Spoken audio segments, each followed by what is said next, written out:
I try to leave, cause we both know what we choose. If you pull and I push too deep, and I'll fall right back to you. Cause you are the piece of me I wish I didn't need. Chasing relentlessly, still fine and I don't know why. If I fix everyone, now you my remedy. If I fix everyone, now you my remedy. If I fix everyone, now you my remedy.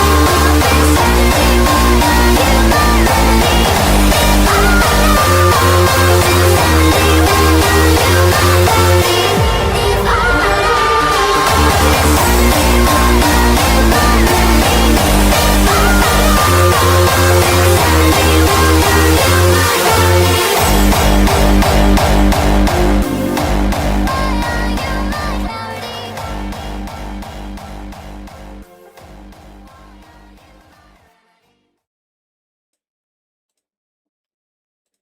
Hello again and welcome to another Mordian Glory live stream. It's an ugly stream. It's a post-Munitorm Field Manual stream.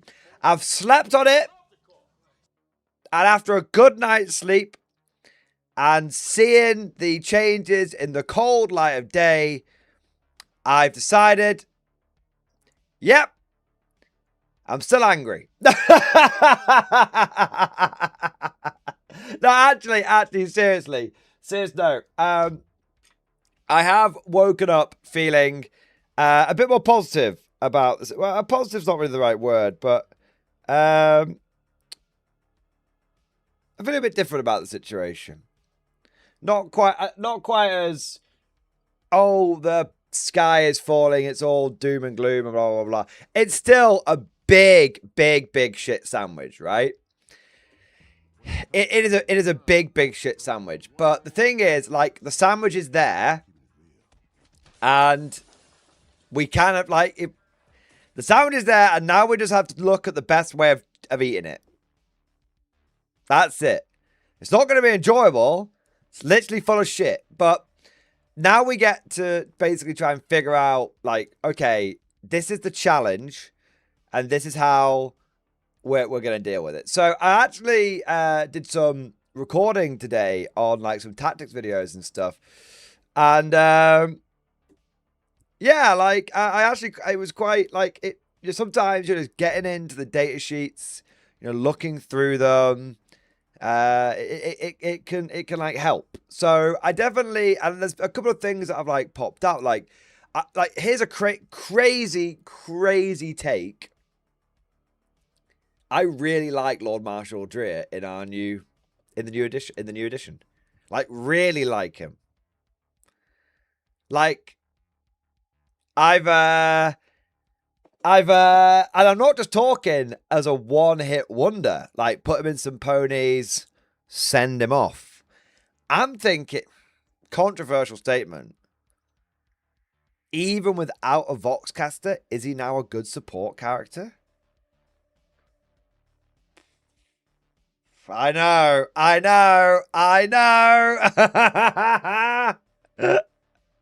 Controversial opinion, right? And I've been looking at some Krieg heavy weapon teams today. Those are two videos that I ended up recording. And I was like, hang on, there's something about these heavy stubbers. So, we're going to... basically, what I'm saying is... I'm still very annoyed about the direction that the army's gone in. I still think that GW has made a massive misstep. I still think that the idea of there being no guardsmen in the Imperial Guard is a huge vibe problem. And I think it shows a massive disconnect from those people at the top who maybe don't play, who aren't guard players, so they don't get what makes it to be a guard player, who are like, well, if I was to run guard, I just run all this really competitive shit. And it's like, yeah, but that's not why we play guard. Right? Like, you understand that's not why anyone has ever become a guard player. Right? So I do think there is issues And I will state them again and again and again. So before anyone's like, "Oh no, Mordian's got the call," or anything like that. No, no, no, no. I will say it time and time again. I think they have made a big, big misstep. But what I am saying is there will be, there are going to be ways to pivot. The issue is going to be you're going to look down at your army list, and rather than seeing an Imperial Guard army, you're going to look down at your army. You're going to have a totally viable army, but you're just going to go, this just looks a bit weird, right?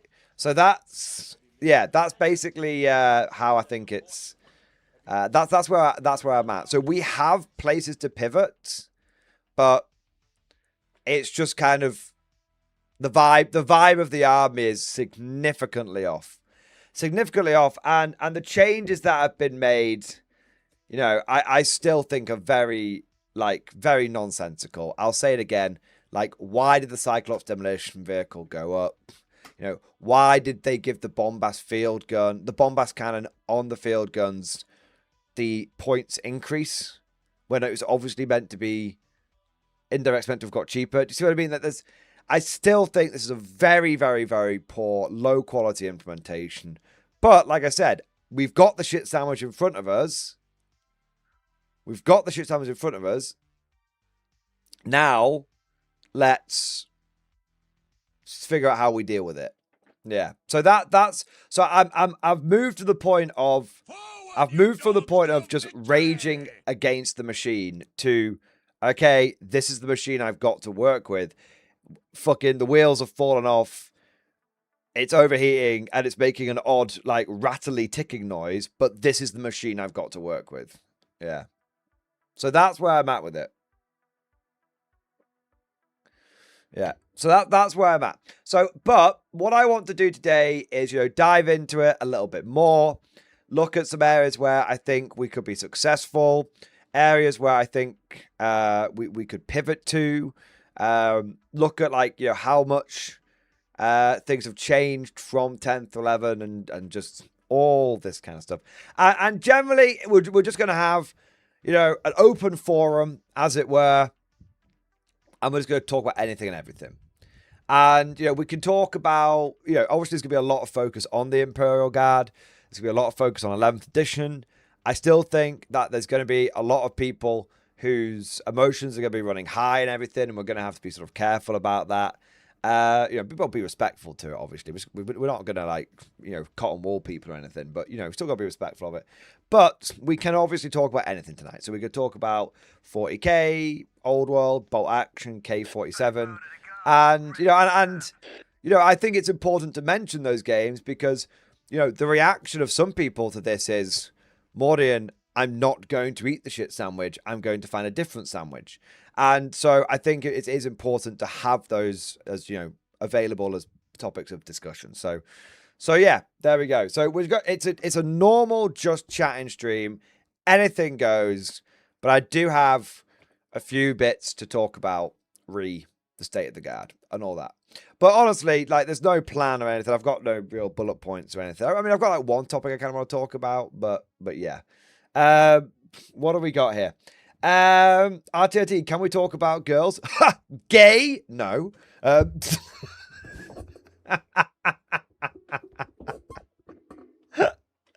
All right. Game is doing. I thought it was a 40k channel. It is a 40k channel, but it's a 40k channel amongst. Well, it's a wargaming channel. We've discussed 40k, but there's other war games as well that we like to talk about. Yeah. Never played K47 signed up to a tournament. Wish my Commonwealth luck. Good luck, you brave, beautiful bastard. There we are. I'll just keep ordering my usual number 10 until this shit is fixed. That's fair enough, man. That's fair. I wouldn't crash out much over the points. Give us a chance to mix up some units and lists. Points always swing up and down. Guard aren't the only ones that feel like they got a beat stick. Yeah. Guard will still be a middle of the road faction. Yeah, I think I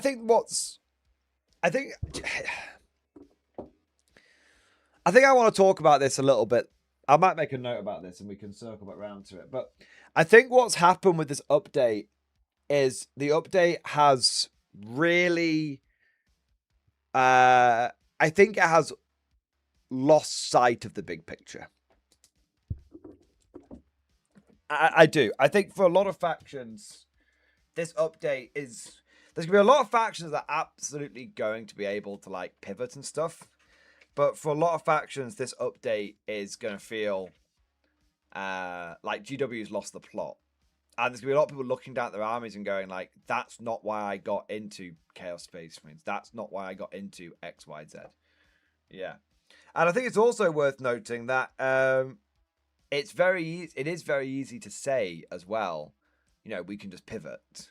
But what if you're someone that doesn't have a really big extensive collection? You might be looking down at hundreds upon hundreds of dollars to correct. You might be looking down at hundreds of dollars to pivot. And that might just not be something you want to do. Yeah. So yeah, but let me have a little look. Every meal's a banquet. Every paycheck a fortune. Every formation a parade. I love the call. I've lost sight.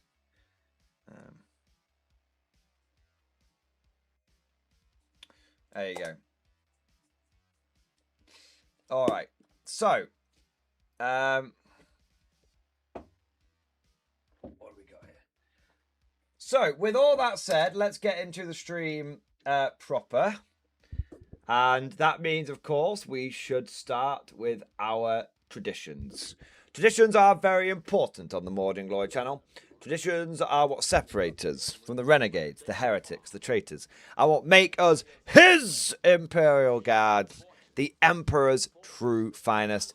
Stand up and be counted. It's a roll call, baby! And we've already got 200 people in the stream, so if I could ask you all just to do the 07 once rather than multiple times so I can actually make sure I get to everybody. Let's see who we've got in the stream. Ed Bailey, Heathen General, Gaming Stuka, Nostalgia Vivek, Acton Nake, Adi Persuasion, Patrick H, Sabin Wilson, Liam Collins, Cotton Cloud, Sergeant Sharp, Zello, Dans, Joe Quiller, RTRT, Cavasius, Galactic Republic Studios, Tato Heckler, Master Pef, Sammy and the Motorcycle Man, Florida Eccentric, Heathen General, Pigeon Toady, Toshmove Station, The Jays, Vivid Crayons, Tank Charmer, David E. Davidson, Flamewave, James Homer, Samuel Phoenix, Reptilian. Fucking hell, 1 minute. We've already lost ourselves slightly. Oh My Puppy, Checkmate, Emperor, Zanen, RK, Eternal Pastor Blaster, Vladimir, Warner Malarkey, Emperor Zanen, Ed Bailey, Squidfist, Anubi, Sadid, Lord Pulpy, Mark Coyle, Alejandro, Gazlo5, Bentols, Samuri, Joe Peacock, Joe Peacock. I'm definitely not saying that correctly. Joe. There we go. Apologies for mangling your last name.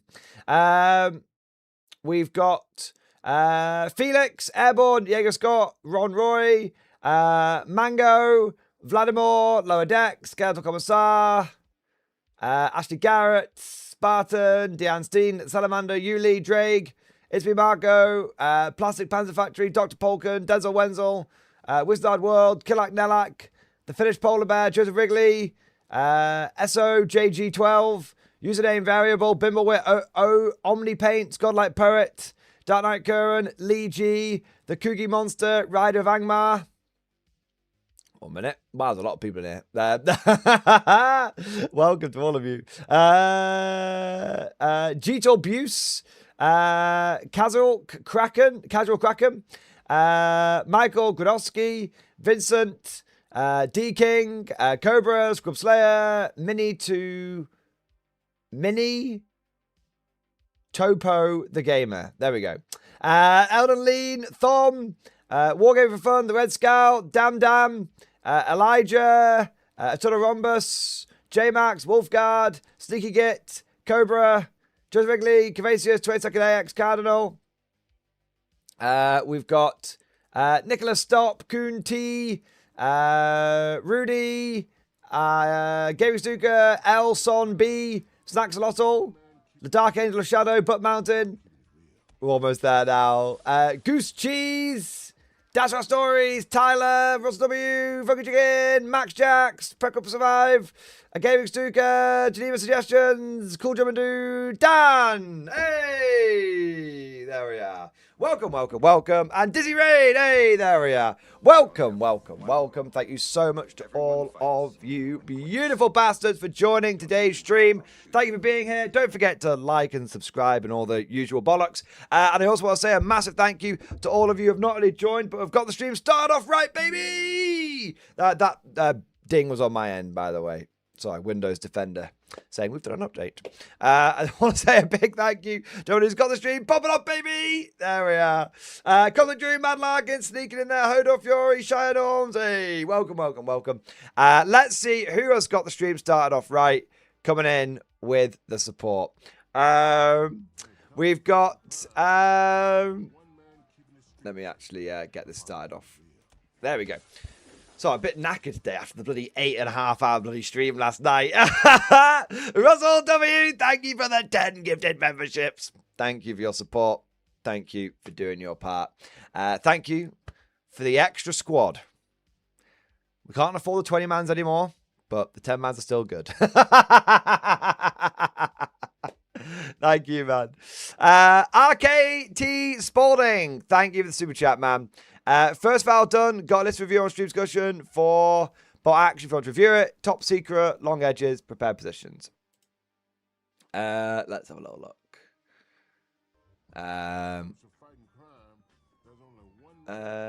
Okay, here we go.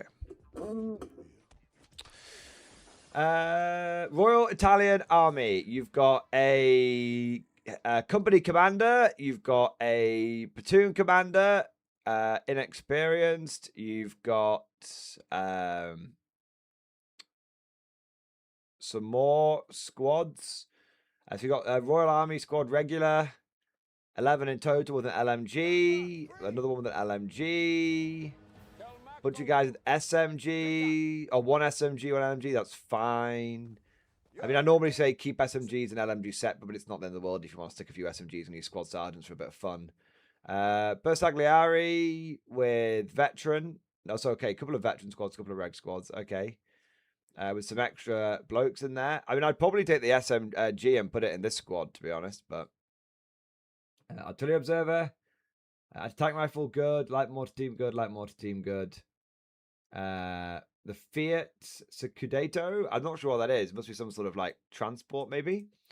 And then you've got a Sommervente. Two Sommerventes. Wait, that one looks like it's a cheap Sommervente. And that looks like it's a regular Sommervente. Okay. So I do think you probably need like a little bit more anti-tank in your army. Like, what are you? You've got 140 points spare. I think you're fine with your light mortars and all that kind of stuff. But yeah, I'd strongly recommend finding a way of getting an extra armored vehicle which has got a bit of AT on it.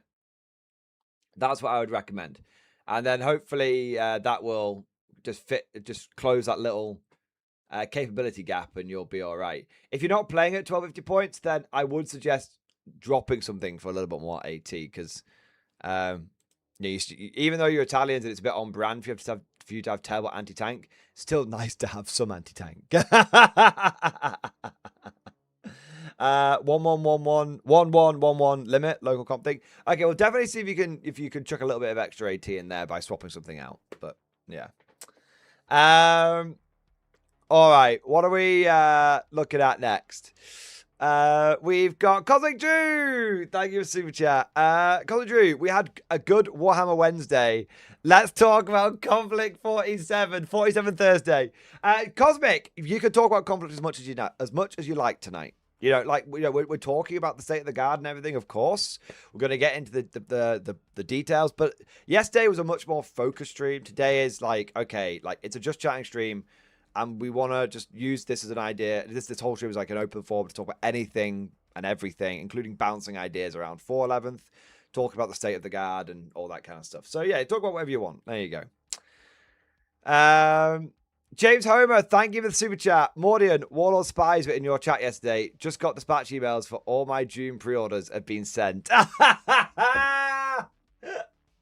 There you go. There you are. There you are. Yeah. Do you know what's funny? I actually had a number of things turn up myself today. So Warlord sent out there was a missing part on one of my Mark 1 power armor guys, and they sent that out, which is awesome. And then they also sent me this really cool thing.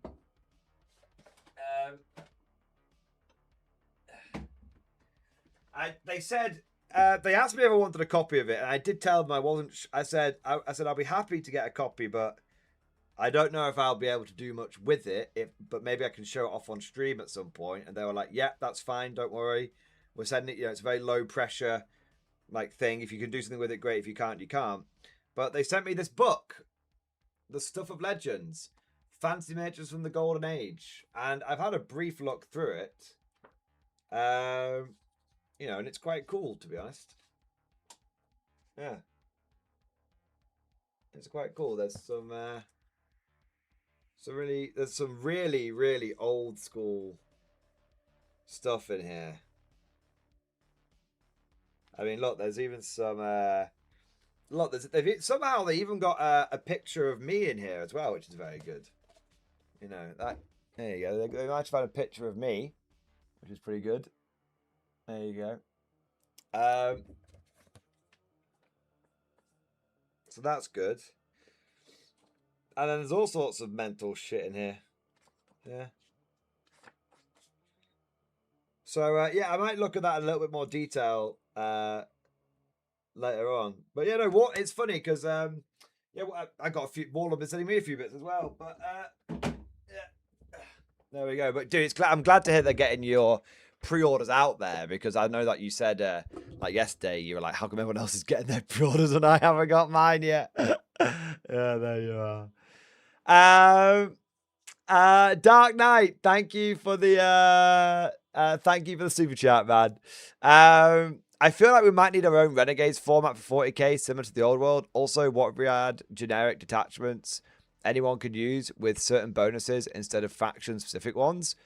Ooh, that's an interesting idea.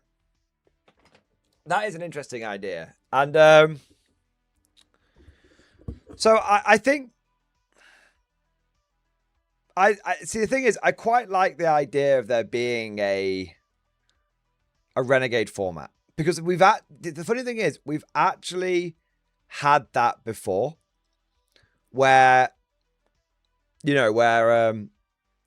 at the end of 8th edition, we had ITC. ITC was essentially Renegade rules, but from Old World, but for 40k 8th edition. And they were very, very popular and widely considered to be well done, because they were done for, well, basically they weren't done for profit reasons. The people that were doing them because they were like, this makes the game better.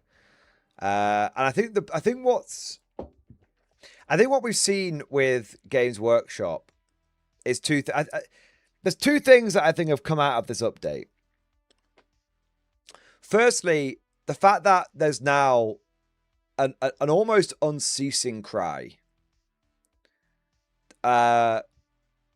for us to like basically move away from GW only rules and for us to come up with some sort of like community comp.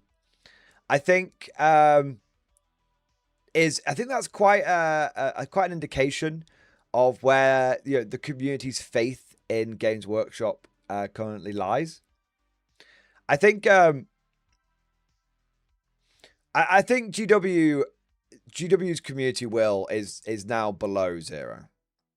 Yeah. I think people. I don't think people really have faith in them to be able to produce a good product, be that a physical like plastic product. We've seen some of the issues they've had with not being able to get like any of the Maelstrom battalion boxes right, for example, and the new Knight having production issues and everything. And then you've also got the but I'd say especially, maybe some people still think they make the best models. I think you're in a bubble if you think that, but whatever. But I think if you, from a rules perspective, I think let's put the models to one side. Let's just look at the rules. I think from a rules perspective, and we're talking whether it be a balanced data slate or whether it be a set of like core rules. I think people just don't think GW can do it anymore. Yeah, so coming up with some kind of like Renegade rule system, I do think is quite good. Now, what's interesting is where I think things have gone a bit wrong in the past on this front Well, in the recent past, is you've had a lot of people who have gone, I'm going to make my own version of 40k. And the issue with that is it's kind of like asking 40k players to essentially play a different game. Like, there's going to be a lot of people who will say, I'm just not interested in playing not 40k. Whether it's playing your special version of 40k, or playing Midhammer, which is a different edition of 40k, or playing a completely different game system like Old World, K47, Bolt Action, so on and so forth. And because you're asking them to basically play what is a completely different version, there's an immediate sort of like not logical response to it, but like emotional response to it, where they're like, no. And I get it, right? I do. Like, it took me a long time to step outside the GW bubble. But the idea of a community comp, something which is fundamentally is the core game that you know now, but rather than looking to GW for the Minotaur field manual, you look to the community field manual instead, I think is a lot easier for people to get their heads around, because and the thing is, here's some evidence for it. People already widely accept WTC scoring, which is based on points differential, and non-GW terrain layouts. So and people accept those because it's just seen as a different format, but of the accepted game. And so that's where, so Dark Knight, that's where I think we need to get to. And that's where I think, that's what I think 40k needs. And I don't mean with 11th edition. I mean, fundamentally, 40k needs that. For the good of the game, for the long-term health of the game, and for the good of the community. Because I think it's been demonstrated multiple times that I don't think GW can be trusted. And you might say, they're a company, they just want to make money, why would you trust them? No, shut the fuck up. Okay, that's not an argument, right? Shut the fuck up. I'm not asking GW, I'm not going to do a trust test with the GW executive and ask them to catch me. What I mean is, are they going to do things that is for the good of their customer base at any point, for the good of the player base at any point? Or are they just going to basically use the power that they now have to line their own pockets, but at the expense of the community? Because you can line your own pockets and the community can have a great time at the same time, right? So these things aren't mutually exclusive. And so I think that in order for that to happen, I don't think you can expect GW to do it. I think that this big update that we've seen, to me, it looks like stock clearance. It looks like they've made these changes to try and persuade people to go out and buy new models. People who go, oh, well, it's always fluctuating at the beginning of an edition. Yeah, man, like, it is. But, you know, why is it? We're not denying that. Why? Why is it that suddenly Krieg heavy weapon teams now look quite good as an option for the guard? Why are the Krieg weapon teams cheaper than the other weapon teams? Why did Death Riders get so much better? You know? Why did the Basilisk go down, but the Fob didn't? You know, with the bombast guns. Do you know what I mean? Why would you make the indirect fire option on the bombast guns the worst option? Oh, that's because everyone who's ever bought a bombast gun built it with that option. So that's why that got a points increase. So that's meant to make you go out there and buy more fobs, but you now give them different weapons if you didn't magnetize them. So this is what I'm saying. The changes that are being made here are the levers that are being pulled, the changes that are being made. They're not making these changes because it's going to make the game more balanced or more fun or more interesting. It's not going to be healthy for the game. It's not going to be good for the community. That's not what's happening here. These levers are being pulled because, oh, we'll make this option better and this one worse. That means everyone this option was good, now it's bad. This option's bad, now it's good. Oh, look, now people who bought this option are going to feel like they need to buy this option. And that's what, if you look at the changes through that lens, all of them make sense.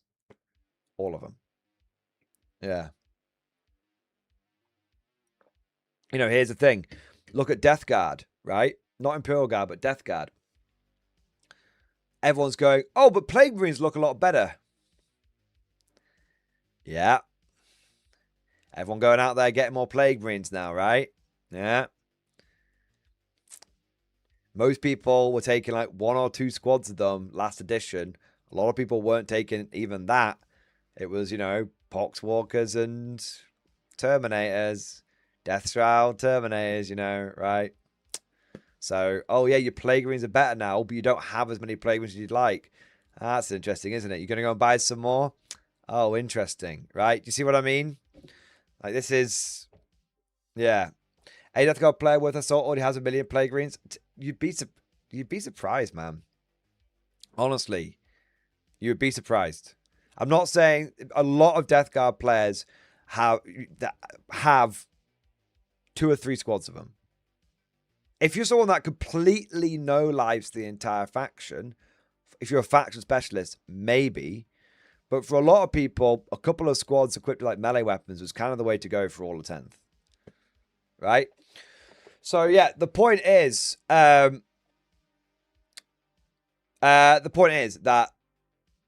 I think we need a community comp because we need people who are able to make these changes which aren't doing them to make money. Yeah. Yeah. Yeah, I have 30 Plague Marines. Yeah, exactly. That's not a lot. We're not talking you've got 60 of them, have you? Yeah. Yeah, the 140k community does better. The Mordian Glory community Minotaur manual is here to fix it. You see, if I was to make some changes... Oh, man.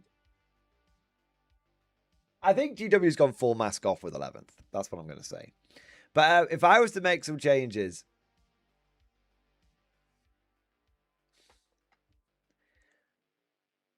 I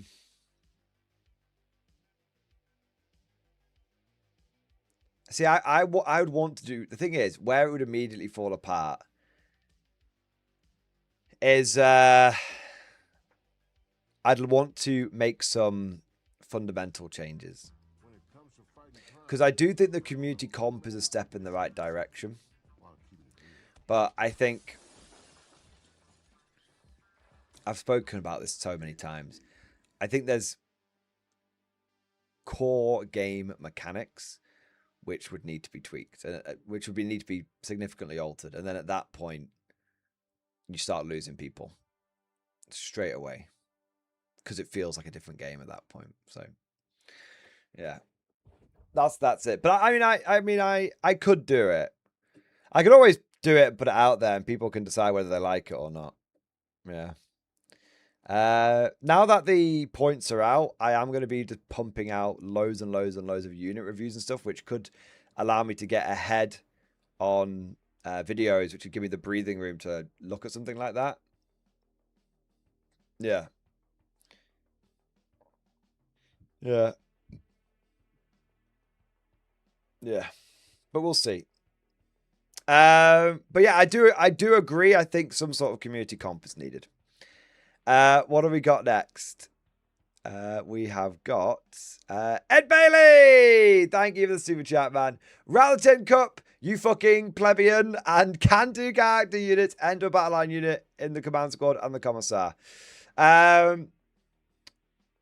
Rattle the tin cup. So I'm very bad at doing this, so I do apologize. But Ed Bailey, he does always remind me. Rattle the tin cup, right? I have a bunch of affiliate links, guys. If you're going to buy yourself some new models for the launch of 11th edition, or if you're looking at getting into a different game system with the launch of 11th edition, check out some of the affiliate links I've got down below.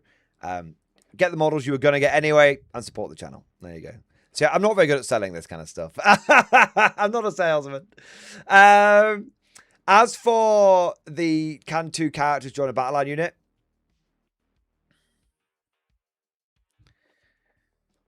the infantry datasheet says yeah. The battle line infantry datasheet says yes. The app says no. But the app has also launched in a semi-unusable state.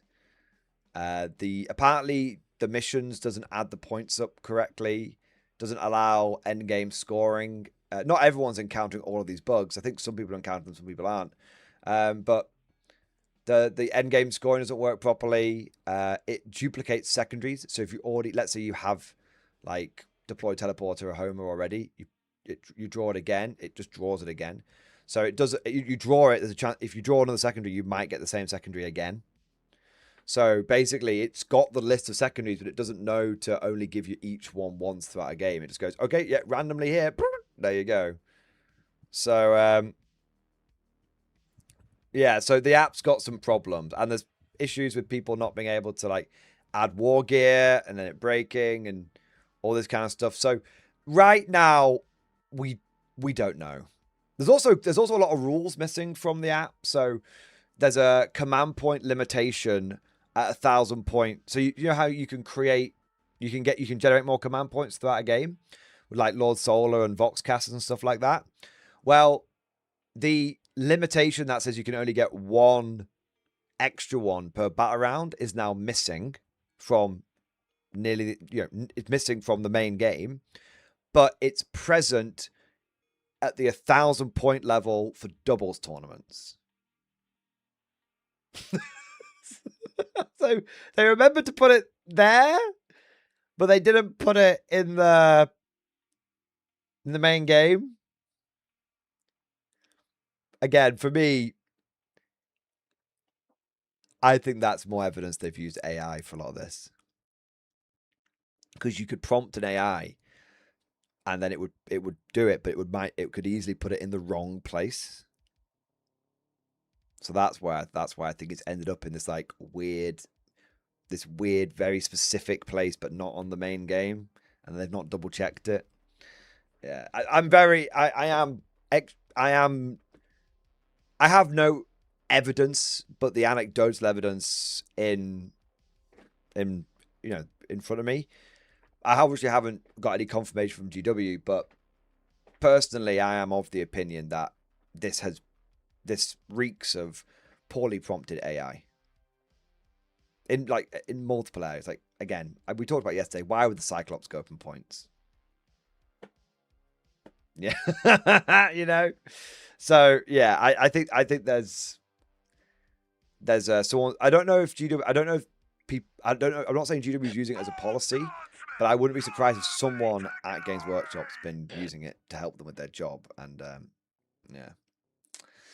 But yeah, there we are. GW has never needed AI to be incompetent with tech.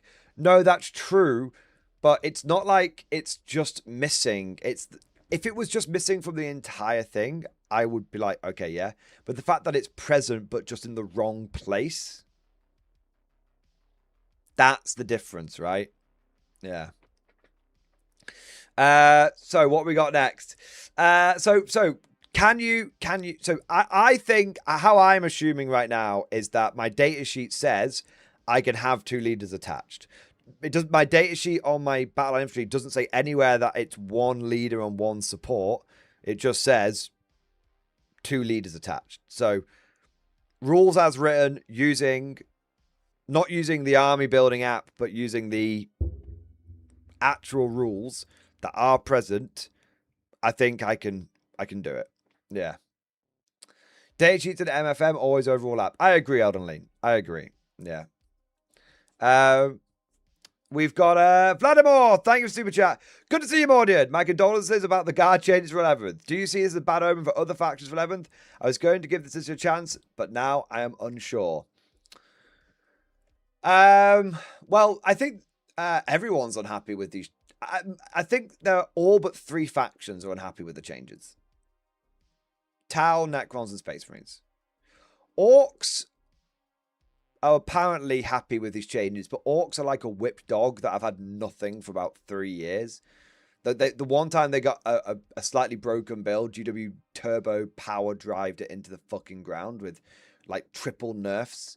So yeah, so I'd say basically it's those 3.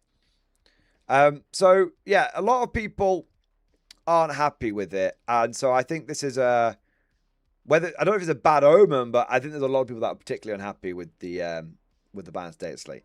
As for giving this edition a chance or not, see, the issue I have here is that if I say anything other than you should give it a chance, a legion of people are going to comment, Warlord chill, fucking GW hater, drama farmer, GW, oh, I used to respect this channel, blah, blah, blah, blah, blah, all that kind of bollocks, right? But fuck those people. I don't give a shit about them. If you have, okay, if you have not already got any Warhammer, like you haven't bought any, or you haven't bought any meaningful amount, I wouldn't invest in 11th edition. Like if I was a fresh-faced person, I was looking at the wide, rich tapestry of war games that I have available to me now in the year 2026, I wouldn't pick it. Not right now in its current state. The rulebook's incomplete. The app is broken. The points are all over the fucking place. You don't know if what you get. The game's in a complete state of turbulence. You don't know if what you buy is going to get fucked over by another change. Maybe you buy a bunch of Krieg heavy weapon teams that look good now, and by the time you built and painted them, they've been nerfed or something. Right? You don't know, right? So if you're not already invested in the game, my advice would be is that patience is a virtue. Now, I'm not saying give up on 11th edition entirely. I'm not saying give up on ever playing Warhammer 40k entirely. No, I'm saying right now, as the game is, it is a non-function. It's not a non-functioning product. There are multiple parts which aren't functioning, but it's a sub-quality product right now. It's a poor quality product. So my advice would be, if you are still interested in 40k generally, would be to wait. Wait, it might sound like a long time in this instant gratification fast food culture that we live in, but I would wait 3 to 6 months. Sounds like an eternity, but I would wait 3 to 6 months. And I check it in 3, I check it in 6. And if the game is looking much better or is going in the right direction, then that would be a time when I would consider investing. But right now is a very, very poor time to invest.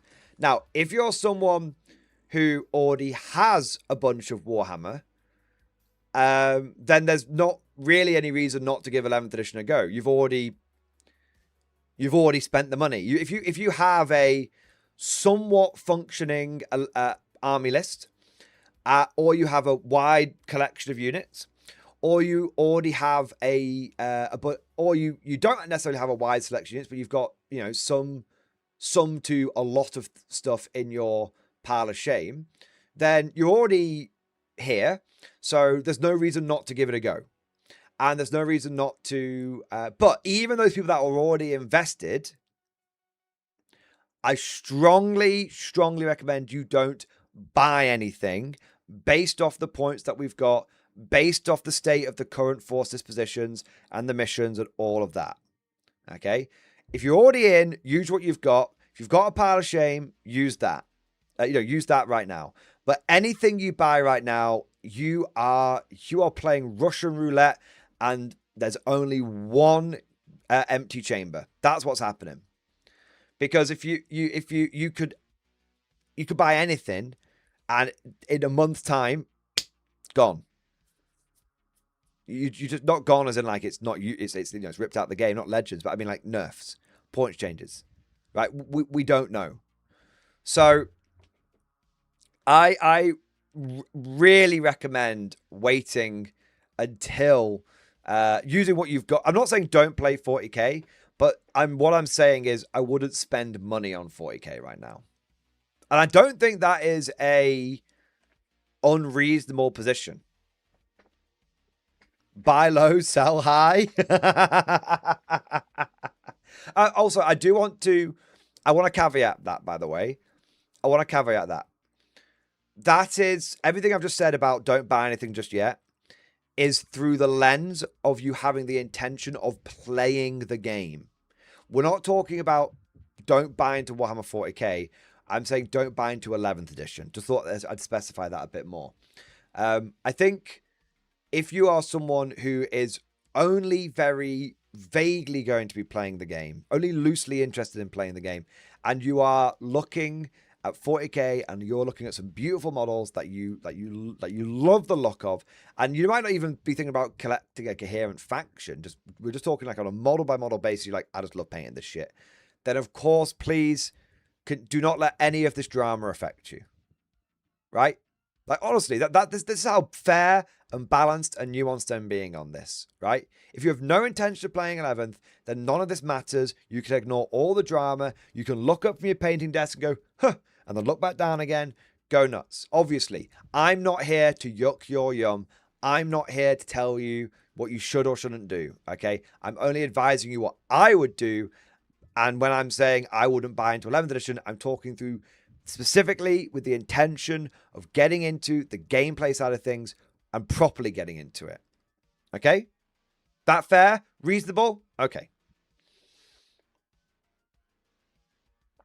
Now, there is one thing that is worth mentioning, which is there is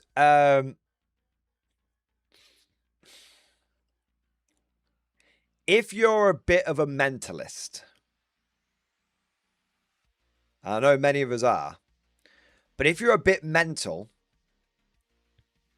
and you're like, I'm always going to play 40k, whether it's new hammer, old hammer, mid hammer, vibe hammer, meta hammer, and you're looking at, and you're like, I'm going to be playing the game, but you're not looking to the like immediate situation, and you're not even looking through the lens of 11th. You're like, I'm still going to be here 10 years later, right? If that's your position that you're in, if you're like, this is my life, this is who I am, then there is such a thing as buying the dip. Right now, blobs of guardsmen, there's a very strong chance that that buy and sell trading groups, eBay, probably Vinted, could be flooded with people who are off-selling models. Who are selling off models, I should say. Selling off models. I actually had someone message me today say, do you want to buy my fully painted 6,000 point Death Guard army? I don't need it. I have a ridiculous Death Guard army. I've got over 130 Plague Marines. I've got all the Plague Marines.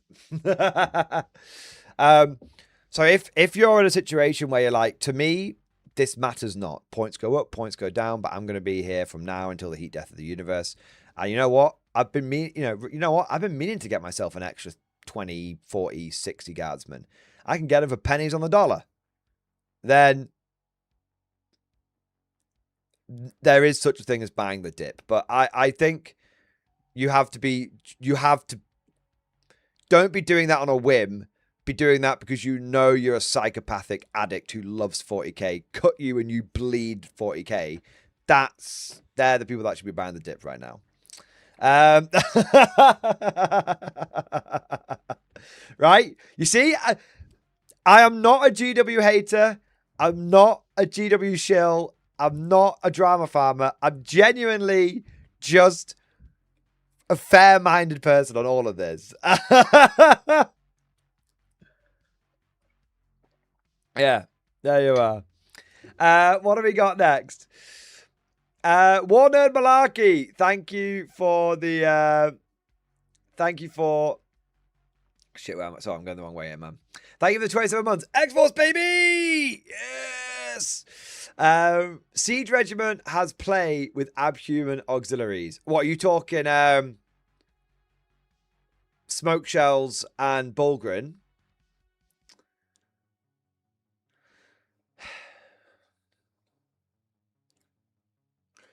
It's not that good because smoke shells just give you stealth, and stealth just gives you cover, and you can probably just get the cover anyway.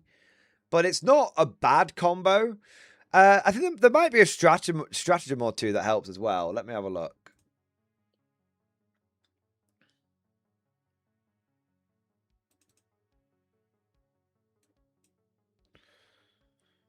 I think the big problem is the disposition. Isn't siege disruption? See, the main issue. Oh, you get access to take and hold. Ah, okay, yeah, true. So you could use it for take and hold. Yeah, okay. Yeah, unlike you're not using the 2 DP's disposition, you're using the 1 DP disposition. Yeah, fair enough. Trench fighters could be nice as well. Over the top could help with the order economy.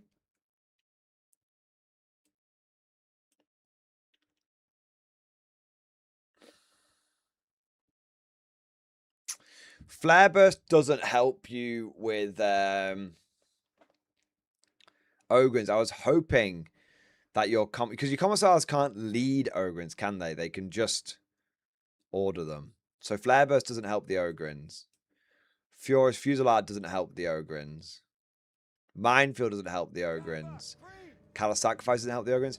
So unfortunately, I am actually going to disagree.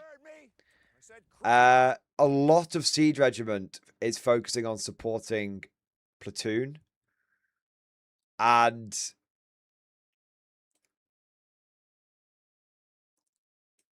you don't want to be taking a lot of Platoon. They count the 10-point upgrade. Is there an upgrade, is there? Okay, I'll have to double check that. I thought that was just in Grizzled Company. I may have missed that. Let me have a look.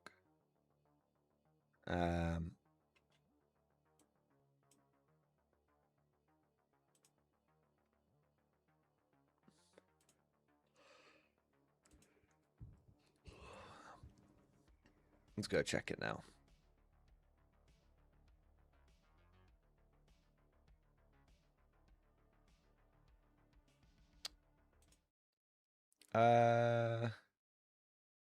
Abhuman auxiliaries. Fully comes out, I can issue, take aim. Rattlings. No. No, I thought I was right. 10 points, exemplar of duty, constant model only, fort feel no pain.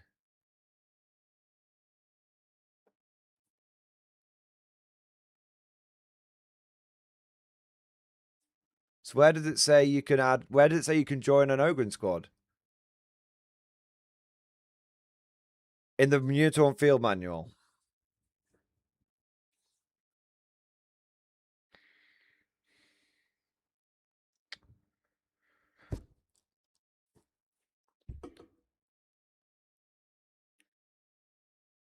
It was FAQ'd.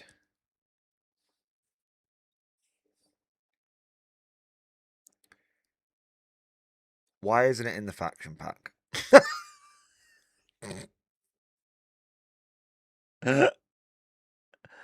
Okay, let's all right, let's go and find it.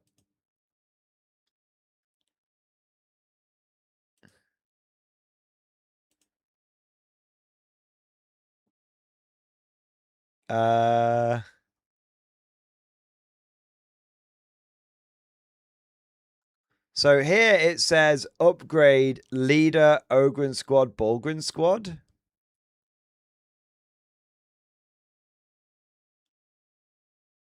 Wait, so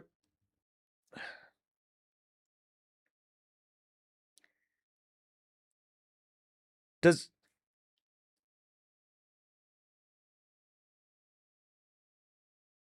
The attachment works when you have auxiliary and exemplar. Very confusing. Is this FAQ or is it a mistake? Do we have an... Is there an FAQ? I've gone too far.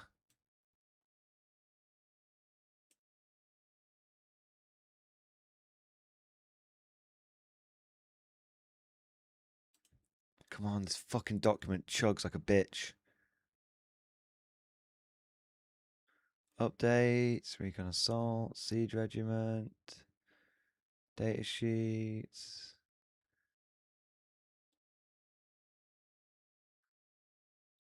Oh, solar. Running 90%, equivalents, gaunts, ghosts. Reinforced stratagem. Foxcasters, creeping barrage, Ogun bodyguards. No.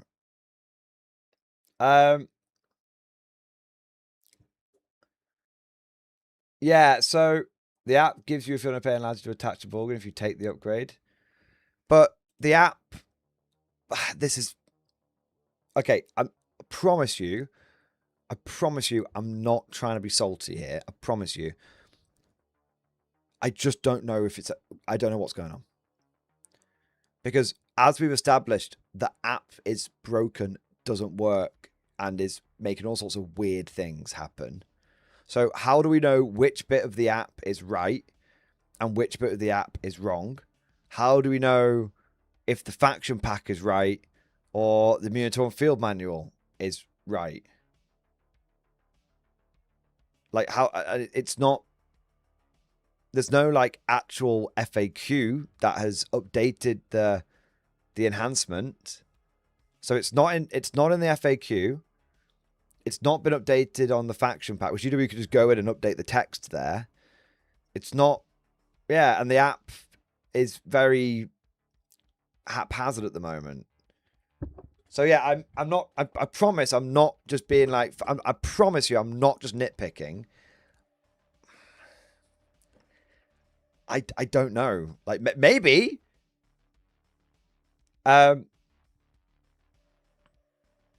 Maybe. So you know, great if possible, great news. Yeah, if that's possible, awesome. Good news. That does give Siege Regiment some hope. I guess now I guess though that means that you can't attach 2 leaders to command squads. You can't have command blobs anymore. You can't have 2 leaders on your battle line. This is what I mean. Like, do we trust the app? Is the app broken because it won't let us attach 2 leaders, or is that intentional? Is the app broken because it allows Ogrin to be joined by a commissar, or is that unintentional? Yeah. It's in 2 days, Tyler. Yeah. Chat bets. GW said when things are unclear, the Minotaur field manual is the right answer. So why am I paying for the app subscription? The app is never right over the PDFs. Yeah, literally, John, I appreciate that. But one PDF is telling me something different to another PDF. So which PDF do I believe? I agree with you. The app, I never trust GW Tech. I agree with you. But which PDF do I believe? Yeah. Anyway. Another day. Another little issue. Let's not lose sight of what this discussion was about.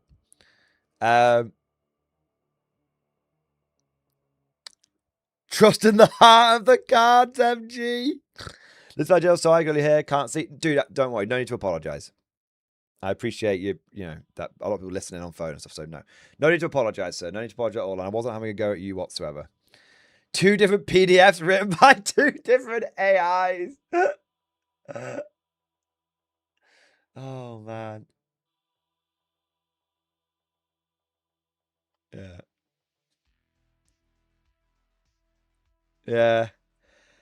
Anyway, let's get back to the main discussion, which was, okay, let us, for the time being, presume that commissars can now lead Ogrins. Does that open up some opportunities for seat attachment? You can't put 2 enhancements on a character, can you? No, so it doesn't help you with any of this. So the Commissar leading the Ogrins basically unlocks Flare Burst. Okay. So you could go take aim plus Ogrins. Take aim plus Flare Burst. -1 for cover. Hitting on 4s. 4 rolls to hit. 36 shots on a big squad of Ogrins. Not too bad. Does the Commissar have the... I'm going to go back a bit. Yeah, does he have a platoon keyword? I doubt he does. I think it's just like Rough Riders and shit, isn't it? And maybe like the battle line infantry. No, there. No, okay. That would have been helpful, but no, that's not the case. All right. You can't have Scout Ogres, unfortunately, because you can't put 2 enhancements on 1 Commissar. I thought about Scout Ogres as well, but no bueno. So, okay, there's a little bit of play there, but I'm not sure there's enough to make an entire army list out of it. I think, like, you know, you're looking at smoke shells as a kind of okay working thing, and then 1 combo with Commissars and Ogrin, but other than that, yeah. So there's a little bit of play there, a little bit, but I don't think enough for a full army. But it's still worth exploring War Nerd Malarkey. You know, gotta, you know, unless we try it, we don't know. Cheese Marine, thank you for the super chat, man. The worst crowd are the odious GW fanboy casual players who act like they're better than you for not committing the sin of actually wanting to win. Okay. 2 things. 1, you are correct. You are correct. People who just... No matter, but the thing is, it's not that they care about, it's not about you wanting to win. It's people who will not argue in good faith. The people that will run defense for the company no matter what the evidence of their eyes shows them. Okay? But it's important to recognize that not everybody falls into that camp. There will be plenty of people who legitimately just think, yes, 11th edition isn't great, but it's not as bad as everyone's dooming and glooming about. And I think that is actually fair. There's we sort of discussed this yesterday, where it's not that, you know, there's a lot of people who are sort of arguing with each other, but really they've sort of lost sight of it. They're just both arguing over degrees of badness, right? Right? Like, there's loads of people who are going to be in this crowd right now, listening to this and going, it's not that bad, guys. Those people are not your enemies. Those people are just disagreeing with you, but they're not disagreeing with you in bad faith. They're just saying, look, okay, it's bad, but there's things we can do. We can work with it, so on and so forth, blah, blah, blah, blah. Like, hey, we could pivot this direction, so on and so forth. You know, these people are not just... Or they think, actually, this isn't as bad as people are saying it is. Like, I'm not saying it's good. I'm not saying this is an amazing update, but it's not quite as bad as everyone's saying it is, right? Those people, that's fine. That's a totally legitimate stance to have. Like, not everyone needs to go to the... I've been saying this for ages. I know it's the internet, but not everyone has to hold the most extreme opinion on every topic all of the time, one way or another, right? Often the truth is somewhere in the middle. Yeah. Let's have a look. Cheese Marine, today some guy was calling people basement dwellers for complaining upon investigation. Upon investigation, he loses 99% of his games and thought we should all be happy with that too. So,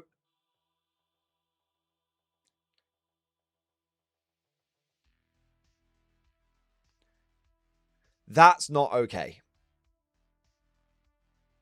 That guy is obviously a moron. Like he is maliciously moronic. The reason he is maliciously moronic is because there's nothing wrong with you personally. Okay, not nothing wrong. I think fucking hell, if you lose all okay. Without getting into without getting into too much, keeping it fairly high level, there's not all that much wrong with just being unbothered about winning a game. There's loads of reasons. Maybe you just turn up, have a game. Maybe you've got bigger things in your life. Maybe losing a game of Warhammer means very little to you. Okay? Like, that's fine. But as you've said, Cheese Marine, the sort of moral grandstanding, like, I lose all my games and I'm okay with it, so you should be okay with it too. No, get fucked. You can be okay with it, but don't tell me how I should be okay with it. Yeah. So yeah, those people are absolutely just the best thing. Here's the thing, Cheese Marine. There's just don't engage with them. These are just fools. Absolute fools. These are people which are not arguing in good faith. These are people who will never change their mind. There's no point in arguing with them. Just basically just go, nah. Just honestly, do you know what you do with these kind of people? It doesn't matter what walk of life you're in. Whether it's Warhammer, real life, work. It doesn't matter. Just ignore them. Just go, no. No. What do you mean, no? No. You're wrong. So, right, moving on. No. Shut up. You're wrong. That's it. That's the way you have to be. Don't try and debate with them, because what's that old saying? There's no point in playing a game of chess with a pigeon, because the pigeon will strut all over the board, knock all the pieces over, shit everywhere, lose the game, and declare it's won anyway. These people are basically pigeons. Yeah.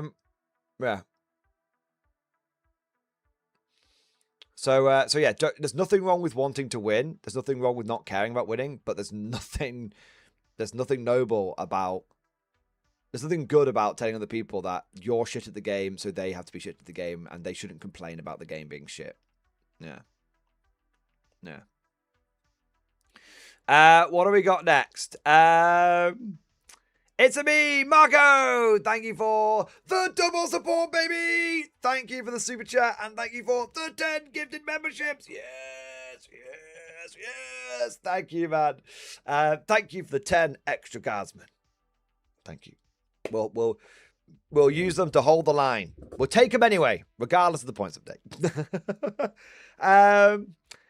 And thank you for the super chat as well. Make sure to like the stream, chaps. Yes, I know every YouTuber asks you to do it, but liking and subscribing, it does help a lot, guys. So I appreciate it if you do it. Shall I see how many guards I can put into a list? I made a list earlier that I'll post in stream discussion. I mean, you just go 145 and just keep 145 times 18. Okay, can't do that. 145 times 12 plus 145 plus 60 plus 30. I got 145 times 12 plus another 145 plus 60 for Cat-and-Chan Command Squad plus I got 55 points left over, so I can't really Slime Arbo. So that is 20 times 13 plus 5 plus 1. 266. There you go. 266. Yeah. That's the number I got. See if you can beat it. In chat. There you go. How many guardsmen could you fit in a list? That's the number to beat. 266. All right. We've got next we've got Marold. Marold, as always, sir. Thank you for the gifted membership, sir. Thank you for your support. Thank you for doing your part. My glass is empty, but I will raise it to you anyway, sir. Thank you. All right. We've got Florida Eccentric. Some hobbying done in stream discussion. Thank you for the super chat, man. Let's have a look. Some hobbying. Ooh, cool, man. So are those the old resin robots or the new plastic ones? I think they might be the old resin ones. You can tell because the machine gun is the barrel's slightly longer and not quite as chunky at the end. Very slight design difference between the resin ones and the new plastic ones. They look cool. I like the boat. The boat is cool. Bit of scatter terrain and some what is it? Czech hedgehogs? Yeah, they're cool, man. And the robots look excellent. Proper. Do you know what the red glow reminds me of? It reminds me of iRobot when the robots go to like kill mode. Nice. All right, what do we got here? Sergeant Sharp coming in next with another 10 gifted memberships. Yes. Thank you for the gifted memberships, sir. Thank you for your support and for doing your part. Thank you for the extra squad to hold the line. I want to say a big thank you to Welky Shitpost. Thank you for super chat. You keep forgetting me. I thought I read you out. I apologize. Welkies is here, everybody. He gets his own personal roll call. There we are. Apologies, mate. We've got what have we got here?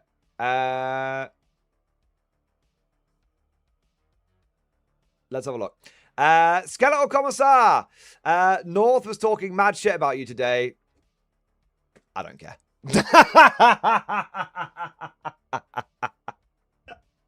Fine. All right. Not like as in I don't like Northern Exile. Like I think he's fine. I don't care. People can say whatever they want about me. Varak was talking mad shit about me today as well. I don't care. Yeah. There you are. There we go. Lamar was funny. You should watch it on stream. Do you mean North or do you mean Valrak?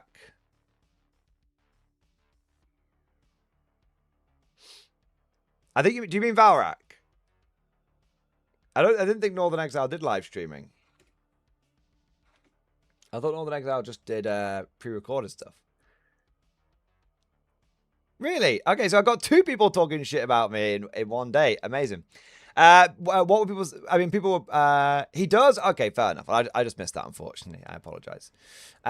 He's probably annoyed at me because I haven't got back to him. He messaged me saying, "Do I want to do like some charity drink thing?" And I was like, he asked me on the date if I could do it, and I said I can't do that date. And he said, "Could you do another date?" And I haven't replied to him, so that's probably why he's annoyed with me. That's probably why. Hey, I replied to him the day I got the message. Now he's got to wait a week for me to get back to him on the second day, on the second message. There you go. And then Varak took the piss out of me because he was like, I heard Mordian Glory spent all night crying about the update. No lies detected. 0 lies detected. I'm not going to get mad about someone about, even if they say it in a disparaging way about telling the truth about me.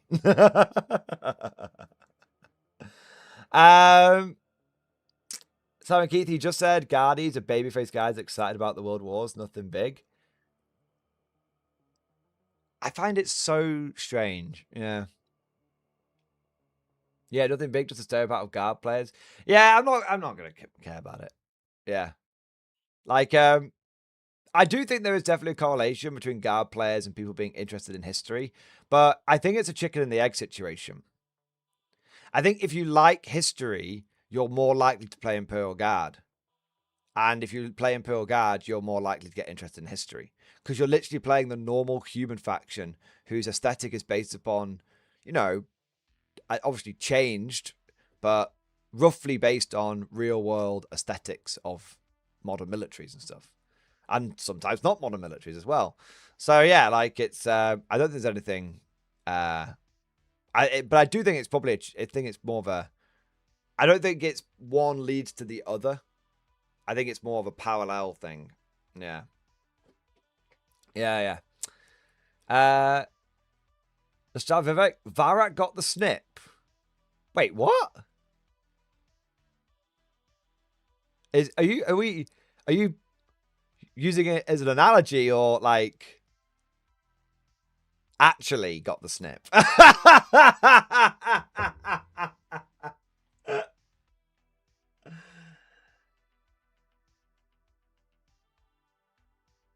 Like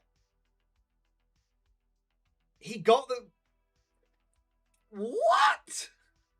Why? Well, you know what? I shouldn't ask. You know what?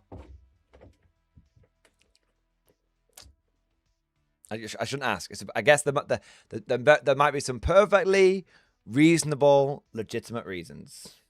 There you are. Yeah. Yeah, there you go. Whatever. I'm surprised.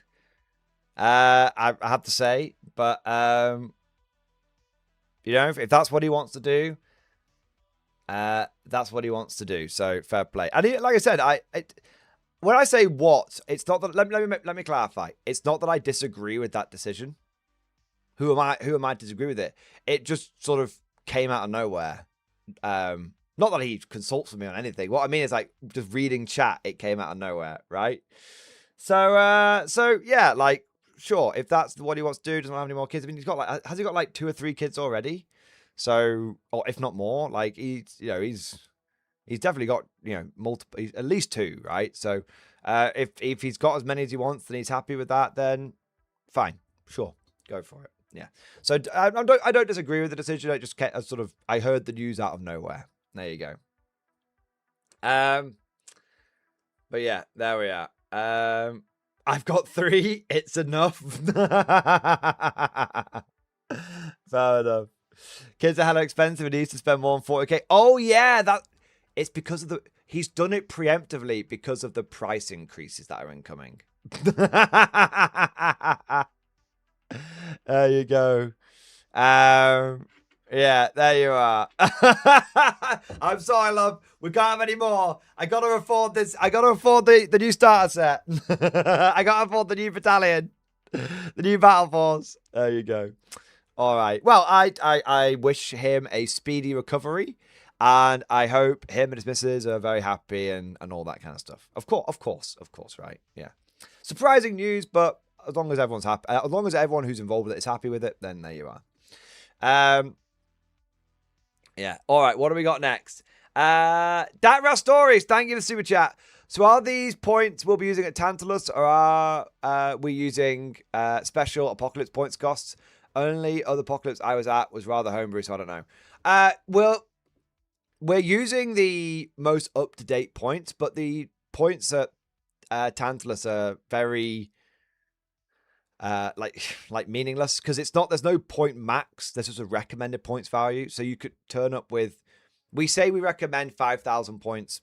We say we recommend a maximum of 5,000 points per player, but there's no actual max. You just have to be able to manage it. And it just has to be all painted. So it doesn't really make a difference. It doesn't really matter. Yeah. We don't have a points limit. That's how based our event is. We don't have a points limit. We have a points recommendation. All right, what have we got here? Yuli, thank you for the super chat. Hi, we have a general idea about all platoons except for the Soviets. I wonder if they're getting conventional support weapons and basic infantry buffs. Oh, you mean do you mean like specialist platoons in rules, or do you mean platoons as in like some of the boxes that are coming out? So I have no idea what's coming from a so I got something exciting to show you guys, actually. Slightly off topic, but Warlord Games sent me the plastic sprues for the American weapons. I know it's not Soviet, but now they already sent me the special, the heavy weapon team, so you can see 2 30 cals, a 50 cal, and a medium mortar. So that's very nice. But what they also sent me is the preview of the American anti-tank gun. So the 57mm is coming in plastic, but I have asked for some instructions this kit because why does it come with 2 different barrels? It comes with that barrel and it comes with that barrel, and the breech has got like a way you can glue each barrel on. So I wonder if it's to represent the difference between like the British one and the American one. Like it's just a different, you know, end to the muzzle. So one might be the British 6-pounder, one might be the American 57mm. Or is it where you can build? I know this might sound a bit weird, but can you build like the howitzer, like the medium howitzer out of this? Because like, look at the gun shield, or is that gun shield for the American one, and that gun shield for the British one, or vice versa, or is that like the gun shield you get for the howitzer, and then yeah. So I don't know if this allows you to build 2 different kinds of gun, if it allows you to build a medium anti-tank gun and a medium howitzer, or if it's something else. So yeah, I've asked for them instructions and clarification on that, because it looks like you've got a couple of options. Yeah. Also, you know, there's lots of different wheels and stuff.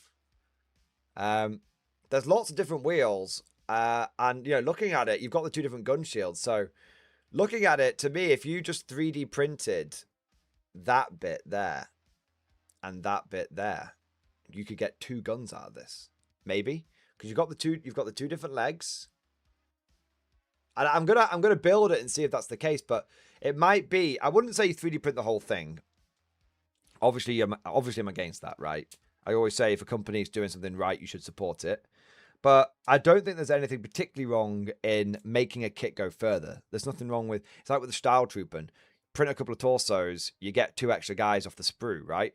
Nothing. It's like there's never anything wrong with making your kits go further. That's always been a staple of hobbying. That's the fundamental basis of kit bashing for a lot of people.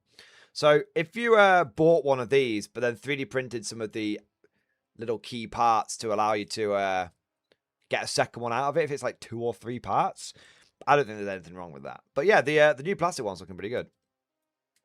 Yeah. Yeah. There you go. It's not that you couldn't 3D print the entire thing. It's that, you know, you shouldn't, because it's reasonably priced and Warlord's doing a good job. So you should support company. Vote with your wallet positively, you know? Yeah. Could you use leftover bits of the Joe weapon teams? Maybe. Yeah, I don't know. I've not got into it yet, but maybe. Now, going back to the Soviet thing. So I don't know what the Soviets are going to get in terms of their heavy weapons. You know, I could foresee a situation where the Soviets got like 2 medium machine guns, a Dushka, and a heavy mortar. Maybe. Like I could see that, because the Soviets were famous for their heavy mortars. Like they just built them bigger and bigger, right? So I could see that, but I have no idea. I'm purely guessing. As for like specialist platoons for the Soviets, we haven't seen an Ursus platoon, even though we've got an Ursus like box, and I've not had any hints from Warlord that anything like that's coming, so I don't think we're going to get an Ursus specialist platoon. But if I was to guess at a specialist platoon that might come for the Soviets, I could see like maybe like a Moraz Ghul one focused around the Siberian terror troops, maybe.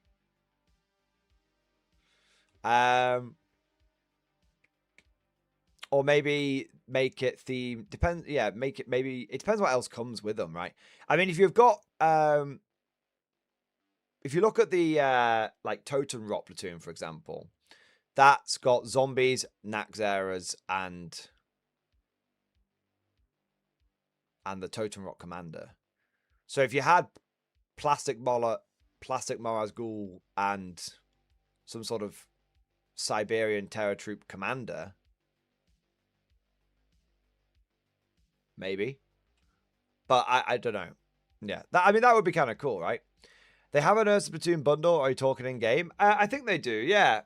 They have an Ursa Platoon. They have an Ursa Platoon bundle.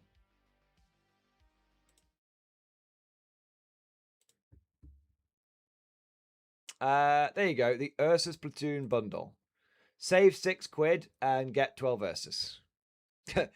Get every Ursus you're ever going to need for the entire game in one place. Yeah. I know, but you said they don't have an Ursus platoon. I meant like a specialist platoon, like in game. Not like the, you know, like the Fireflies have got a platoon. The automated infantry are getting a platoon. The Total Rot have got a platoon. Like the Ursus don't have one. The Japanese are going to get one probably for the Ghost Warriors, right? Yeah. I had so I floated an idea back to Warlord, and they kind of liked it. About introducing something called the Reserve Platoon, which is basically take the reinforced platoon from 2nd edition Bolt Action, maybe tweak it a bit, and just use that. So it allows you to take so for those people that want to take only basic infantry, they can do. And have it so it stands in for like your assault platoon. So or maybe it doesn't. Maybe I'm not sure. But like the idea being like if you don't want to take any specialist troops, you just want to like call up the reserves, all the ship munchers, and some support for those ship munchers as well. But that I will say that was like 2 or 3 months ago. So they're busy. They're busy with Invasion America at the moment. I wouldn't be surprised if they forgot about that idea. And I wouldn't blame them if they didn't even implement it. It was an idea I had off the cuff. Yeah. How much of 40k Gabon's got a proxy in K47? Pretty much everything. Kazakin could be guys in power armor. Same with Scions. Because power armor is not like... Some of it's like fully enclosing, but a lot of it's just like literally like an exosuit kind of thing. So the only thing that you'd need to do is... if it was 2 people with guard playing against each other, you could use the tanks you've got. If you were playing against someone who's got K47 vehicles and you've got guard vehicles, the scale's way off. Like, here is the size of a K47 armored car. And here's the size of a Lehman Russ. And it's like... I think the Lehman Russ turret's about as big as the K47 thing. These aren't too small. These are massively overscaled. I always thought like Warhammer tanks were the right scale, but they're not. If you go and look at pictures, 40k tanks are are not 28 mil. Yeah. All right. What do we got next? Killak Nelak, thank you for super chat, man. The game may be bought, but I think my Space Marines might still be able to have some fun. First draft of a list into discussion. This is most likely not a good list. I think Space Marines are fine, man. I think Space Marines are absolutely fine. Yeah, I wouldn't worry about Space Marines, man. I think you guys are going to be having a great time. Yeah, Forge Fathers makes sense. So you can get Purge the Foe, Librarian's Conclave. Captain in Terminator Armor, nice. Ancient in Terminator Armor, nice. Terminator Assault Squad, yeah. Judicar, Lieutenant, Blade Guard Veterans. I would like to point out that it is now only a 10-point difference between a maxed out Blade Guard squad and a maxed out squad of Catachans. Librarian, Apothecary, Inferno Squad, Librarian, Lieutenant, Stern Guard Veteran Squad. Yeah, that makes sense because you want to have as many Librarians and Lieutenants stacked up as possible so you can have like overlapping buffs and stuff. Yeah. And you want the Librarians to help with some of the points, with some of the to hit issues, because going with like the discipline that lets you basically ignore cover. Land Raider Redeemer, yeah, love that. And another, is that double Land Raider? Yeah, I respect that. Yeah, I don't think it's a bad list at all, man. You've got assault units. You've got a couple of assault units. A couple of shooter units. You've got your librarians absolutely attached to the right places. Only thing that probably is a bit of a waste of time is the Judicar, because you don't really need to fight first anymore. Eradicators look great. Invader ATV. The Invader ATV is a bit of an odd one, but I guess it's a cheap bit of armor. Land Raid and double Land Raid is very tasty. So yeah, no, I don't think there's anything wrong with that particularly. Yeah. Yeah. So yeah, no, I think you're less fine, Kilak. I think it's feels like a Space Marine list to me. You know, and that's not like an 11th edition one, as in like it feels like a bunch of Space Marines. Elite guys running around smashing the shit out of stuff. Yeah, great. He's got a strength and sword. Awesome. Yeah. No, it feels like it passes the vibe check to me, mate. Solarius, thank you for super chat. Issues with 11th, paint something else in stream discussion. For the Battletech members among us, my reinforcements have been finished. Yes! I love that, man. A full lance. Is that a clan lance as well? I see only 4 mechs. That's a clanner lance, right? And then a bunch of tanks to support. Cool. Battletech is a cool game.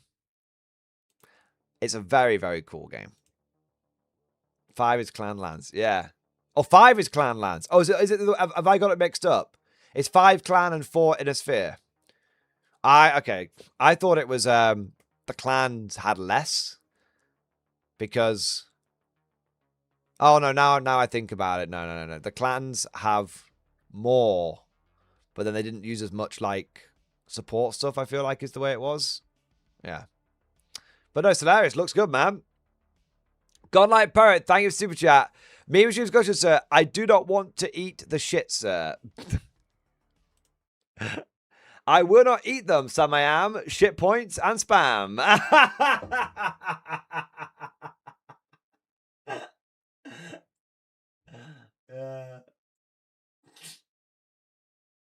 I feel really bad for Godlike.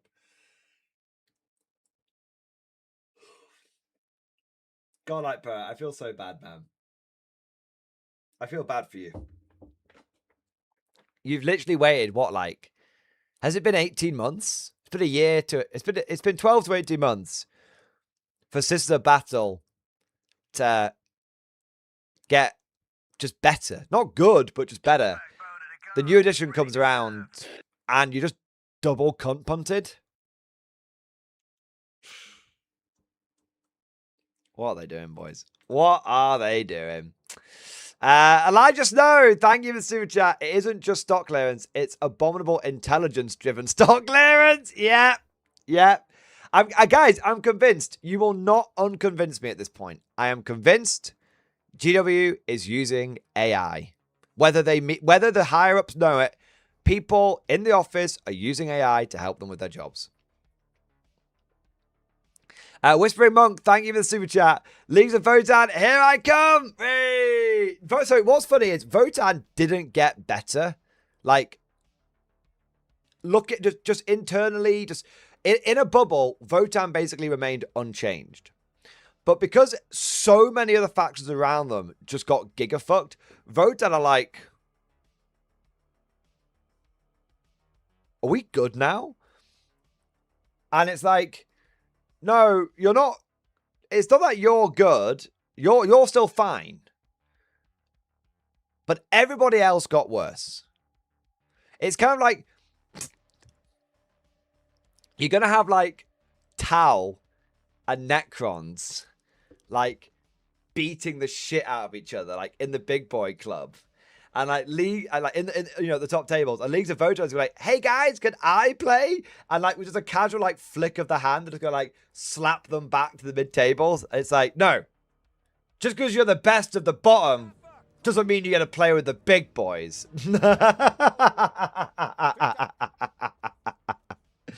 Yeah. So yeah, Votan got. Sometimes Votan is basically like the Valve of 11th edition. Like the game company Valve. They did nothing and keep winning. They did nothing and they won. There you are.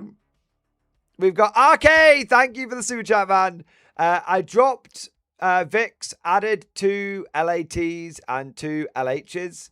Plan was to put company command in the Scudato with vets, snap on die 1, Bersagliari, grab and go, and Fnatic screen.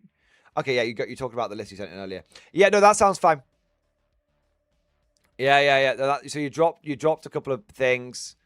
Yeah, okay. I added some light anti-tank guns and I'm not sure what LH is. Light howitzers. Okay. Yeah. Okay. No, I like that. I think having a nice amount of anti-tank like that, and still having plenty of infantry is a good way to do it. Yeah. I agree. I think that's a good idea. Simon Keith, thank you for super chat. I had a eureka moment while looking at the 25-26 mission deck. You can use them to build narrative scenarios and secondary subjects for both players. Narrative play was hidden in the comp the whole time. Simon, thank you for the big super chat, man. How?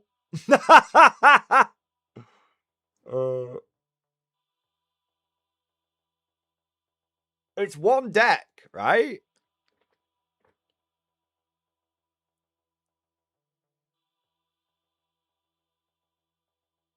Like Legos, but cards. Just have to count the secondary players. Choose to get 40 max VP, 8 cards. You pick the cards, layout, primary, secondaries. But you already did this.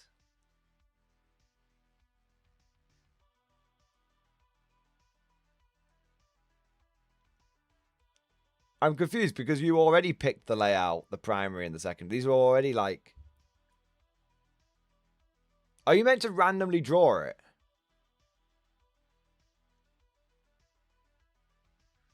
Okay. I only really play in tournaments. So when you go to a tournament, it's not randomly drawn. So when you're playing at home, I think you... I know, and even then, GW had recommended missions with recommended layouts. So, I think if you're just playing casually, you just randomly draw it. But there was already a lot of guidance, both officially and from like community, like competitive stuff, where it was all set out. Yeah. So yeah, it's kind of like the difference between basically the moment you start using the tournament companion, things get pre-assigned for you. Yeah. It was written you're supposed to draw. Yeah, I mean, it's funny. I've never done the drawing method. I've always done the tournament practice method. So yeah. Trevor, do you think Valkyrie has fly or hover now? Personally, I would say it has hover. Logically, it makes sense that it has hover so that it can actually utilize its transport capacity effectively. And from a lore perspective, the Valkyrie is an assault carrier. It's said it's one of the big bits of the lore is that it's VTOL. So the idea is that it's meant to take people into the heart of the battle. So it makes, and it's not really an aircraft like doing dogfights and stuff like that. So it definitely should be hover, not aircraft. And if anyone wanted to use one in their games, I would say use hover, not aircraft. Yeah. Dice 8, thank you for super chat. Chris, my boy, another games night finished at Warlord Wigan. Hey! Well, I hope it was super popular. I hope you had loads of people who played lots of games. If you had any pictures, I'd love to see them. And let us know what games are being played. Was it all K47? K47 action? Maybe a bit of Ancients going on there, a bit of Hail Caesar, a bit of Black Powder. Tell me everything. Spare no detail. There you are.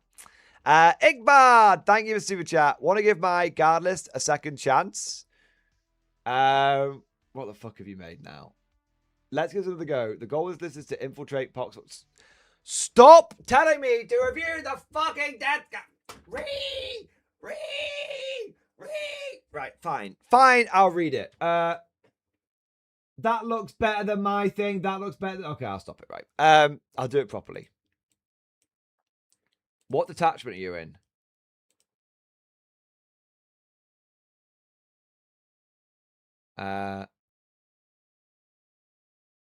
Flyby host and teleport towards the death zones abuse dense trains go to ground rule with recon decisions.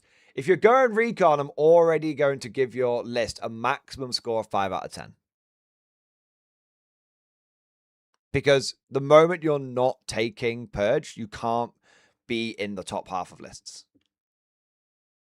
That's how good I think Purge is, unironically. So, looking at the list, only one you to Plague Marines. Oh no, you've got attached things. Wait. How does this believe?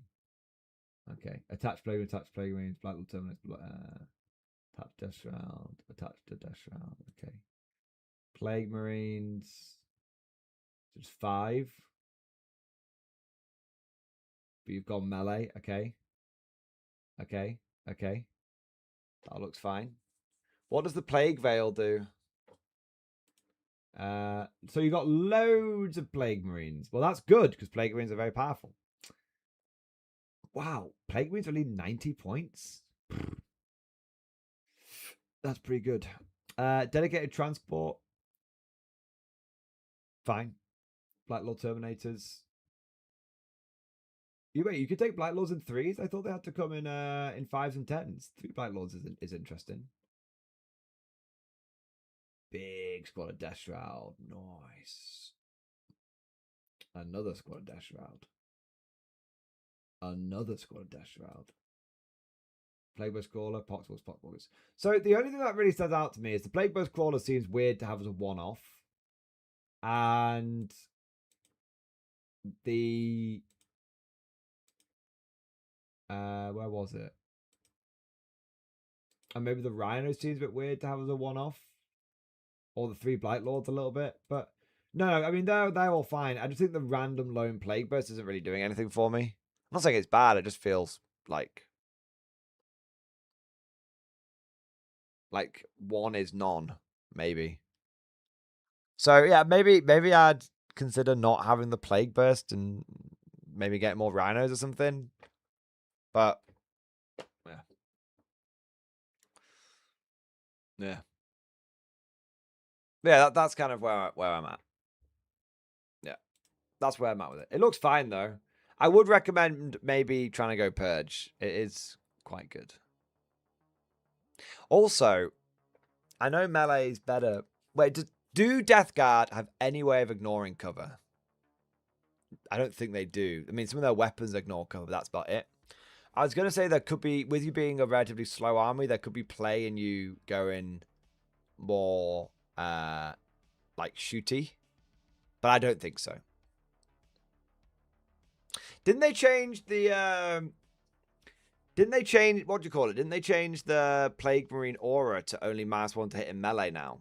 Is that correct? Yeah, the Taliban does it? Interesting. Well, honestly, I mean, ain't bad if it was me. I'd be looking at 3. Is there a step cost? Let's look. Why ask? Why not just look? Death Guard.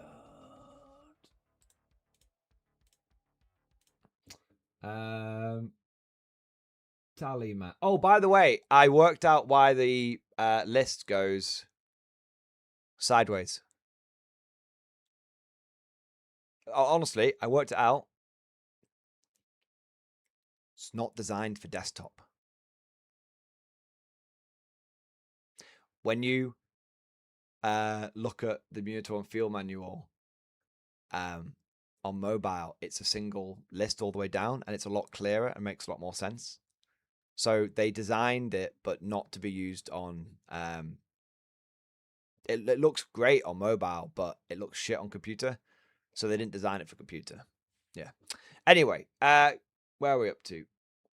Taliban. No step cost on the Taliban. Okay. What about Plague Marines?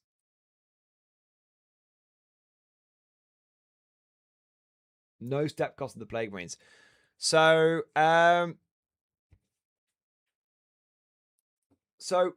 I honestly, Iqbal, I'm thinking you take 30 Plague Marines, each one led by a Taliban, potentially maximum DACA, and that's only 750 points. I'm not saying it's good.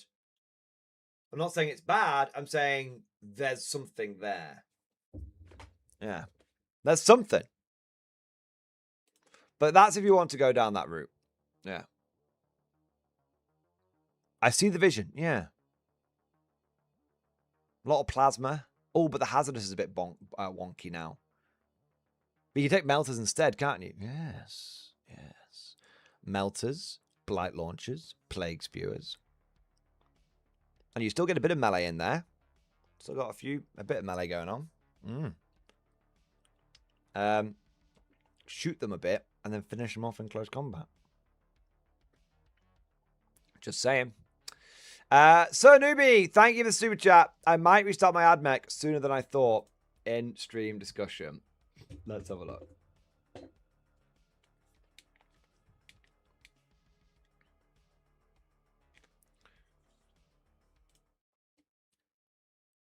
Given the dreaded change to guard, I'm thinking of returning to my roots and might restart my ad mech army sooner.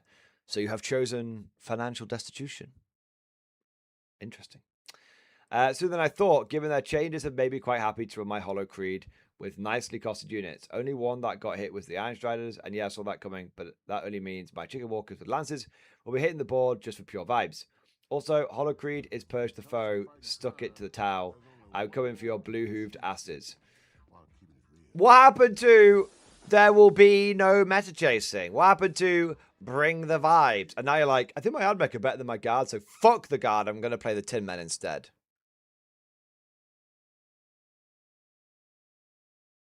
My Tepe's Dominus stumbling across a dirty meta chaser Necron or Tile player.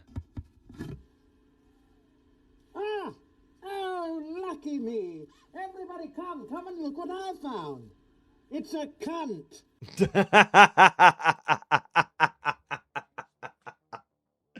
There you are. There you are. Let's have a look. But you're I guess a Necron on Tau Meta Chase is a different kind of thing rather than just pivoting to another army. Wait, does this mean that I'm allowed to take Tau to the first? Because I own Tau already, and Tau better than Guard. Does this mean that I'm now allowed to take Tau to the first tournament of the year rather than Guard? Am I allowed to do that? I don't really want to. Then there's the pressure to perform. What if I take Tau and then just like do really badly with them because I just don't give a shit anymore? Nah, I'm gonna take some Guard. I'm gonna take some Guard. Towson, thank you for renewing your channel membership, sir. We've also got Towson coming in again with a super chat. 007, mate. Just finished the point highlight video. Looks like I'm getting a lot of painting in over the next 3 years. What are these people doing at GW? From what I can tell, they're either supremely incompetent or they've let the AI phone it in for them. However it is, however you slice it. Okay, I actually do have a bit. Okay. Let me circle back round to it. And I actually have a bit I want to do with this. And I've only got a handful more super chats to do. So, Towson, I'm going to circle around to you in about 5 minutes, all right? I want to say a big thank you to... I'm going to do a big one on it, all right? I want to say a big thank you to Ace! Ace, thank you so much for becoming a channel member, sir. Thank you for doing your part. King Hazard, thank you for super chat. Okay, thoughts on list discussion? I'm trying to pivot. All right. So, as Purge and Take a Hold are going to be top dog, the following list is designed to play purely around those two. Basically, I'll be playing 40k solo edition with a smattering of luck over here on the primaries. 2 blocks of Borgrim to hold an objective, and then lots of small scions to do actions versus Purge. Then enough actual bite to kill some stuff versus Take and Hold. Thoughts? Okay, British Strike and Designation. Sorry, you've gone for all 3 of the 1D peers, alright? Scions with Scion. Okay, Big Scion, Gigablob. Commissar, Krieg Command Squad, Death Corps, Krieg. Scion with another Scion, Gigablob. 4 5-man Scion squads, 2 Tauroxes, Rough Riders, Bulgrins, Kazakin, Krieger Engineers, Scout Sentinels.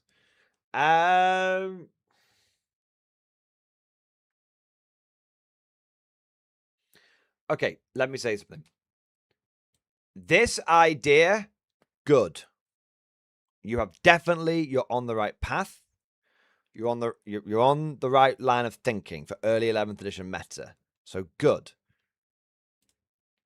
This implementation, bad. Bad.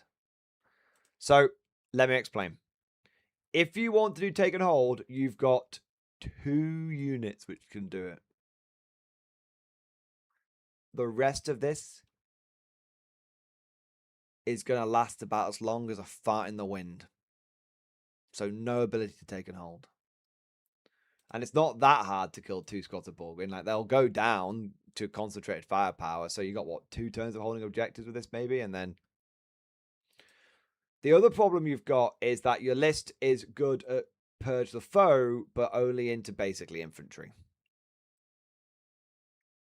Because Scions, the strongest weapon in your army is a melter gun. And you've got no ignores cover. So a lot of those melter guns, even with take aim, are going to be only hitting on 3s. And yeah, you've got rerolls to wound on the Scions, but the Scions are relatively small squads. So I think what you've probably tried to do is it's disruption, not take and hold. I would definitely not take disruption. Then I'm unfortunately going to have to be extra mean to you and say this is a shitty implementation and this is a shitty plan. Or recon bad, recon and disruption are battling for the bottom disposition right now. And it's like watching the 2 monkeys in The Simpsons fight each other whilst everyone cheers them on. This idea of like, oh, everyone's going to take this, so I'll take the anti-meta. It doesn't work. There's very, very few times when that kind of shit works. And that's when you find someone who like wins WTC with Black Tide like 3 years ago because they just caught everyone off guard, but it was a one and done kind of thing. It wasn't replicatable. And there were extenuating circumstances, like it was a team's tournament, so he could be put into favorable matchups and all this kind of stuff. So there's a reason why the meta is the meta. It's hard to be it's very hard to be anti-meta, and it's very hard to be anti-meta, and it's even harder to be anti-meta with the new dispositions. Yeah. So I don't think I'd go recon. And I think also if you want to go recon, you've got to and then I'm gonna poo on you even more, King Hazard. So I do apologize. And then you've got the fact that even if you are going recon, I don't think you've taken particularly good recon choices for doing actions. Because why are you taking an 85-point Scion squad when you can take a 60-point cavalry squad? If these are purely for doing actions, then why not take something that can do the actions cheaper? Scions can deep strike, but in against a fast-moving melee army, deep strike is going to be a hindrance, not a help. So now, I will say all of this. I haven't played a proper game of 11th edition yet. So all of this is from my armchair general perspective. I could be very, very wrong. I'm reading a lot of people who have had a chance to play 11th edition, and they're saying stuff that lines up with what I have been able to eyeball, but I haven't played a game yet. So even though I'm LARPing, exactly. I'm absolute LARP. I'm LARPing at a bit. I'm not even a real I'm not even a real Warhammer player, right? But what I will say is, so with that, I would say everything I told you could be wrong. literally everything I told you could be wrong, you could be right. So, even though it seems like I've done a lot of negativity around what you've suggested, don't change a fucking thing about your list. If you already have all that shit, don't change anything about it. Go and play test it. Go and play, not one game. Go and play 2 or 3 games. Try and get 2 into Take and Hold, 2 into Purge. Right? Like honestly, 2 into each would be minimum. Maybe get half a dozen, 3 into each. Come back, tell us how it went. I don't fucking know, man. Even if you play if you play one game and it's completely balked beyond, okay, then you know, right? But yeah, like I would say don't be dissuaded. Don't listen to me right now. Don't change a single fucking thing. Take your plan, take it to the battlefield, and see what the results are. If the results are it crashes and burns in spectacular fashion, you know that now. But at least you fucking tried it. At least you didn't just theory craft it. You walked the walk and you tried to, well, you talked the talk and you tried to walk the walk. And if you go in there and you go, fucking hell, Mordian, this is like when you didn't believe us about Vanquishers. Actually, this is an amazing tactic. Then fuck yeah, man. Come and tell us that and we'll try it out. Yeah. So, even though I've been very negative towards it, I want you to not be, I don't want you to not do it. I still want you to go out there and try it. All right? Even one game would be valuable, but a couple, half a dozen would be, you could, when I say half a dozen, you don't play half a dozen with the same list. I mean, half a dozen with the same strategy, right? Play a game with it, tweak the list, play a game, tweak the list, play a game. You know, see if you can make it work, right? Yeah. All right. What do we got next? We've got Chris K. Thank you for the double support, baby. Thank you for the double support, man. Thank you for the gifted membership, and thank you for the super chat. Hail Mordian, hobby update in stream discussion. Hey, let's have a look, man. My missing Commonwealth mystery box content showed up from World Day while I was at work. I am now in the positive with Mark 1 automatons, a dice bag, and Swift dice. I just now finished assembling and priming my missing toaster boys. After giving the priming paint a chance to dry and warm myself with a glass of scotch, I'm going to leave these toaster boys the long overdue paint they deserve. I'm going to give, sorry. Rule motherfucking Britannia. Yes! Rule Britannia! On a side note, I may have accidentally bought the Commonwealth Walker model. I know. You just tripped, slipped, and it landed in your basket, and then a bug happened on your computer, and it was already paid for. I don't know how these things are happening. I mean, I wouldn't want to leave my little robot dudes unsupported. Nice! So what did you end up with? What was the... with the mystery box, I guess, what was the final tally? Did you... Because I don't remember what was missing, what you originally got. I think there was like a Humber, wasn't there? And some bases, and there was, yeah, it was a little under. Yeah. They set an extra sprue of Mark 1 and Mark 2, plus the missing dice in the bag. So what was the total of the mystery box then? Yeah. 1,000, I was told 5 minutes and we could talk the collapse of GW Logic and brain cells. We've gone over budget. I'm coming back. I'm going to grab a drink and then I'm going to come back to it. All right. Matt Larkin, thank you for super chat. Big Titty Towel girlfriend list in stream discussion to review. I don't want to review this. Retaliation Cadre. Farsight. Look at this fucking thing. Look at this, boys, right? 100 points for Firesight. 100 points for 3 Crisis 2s.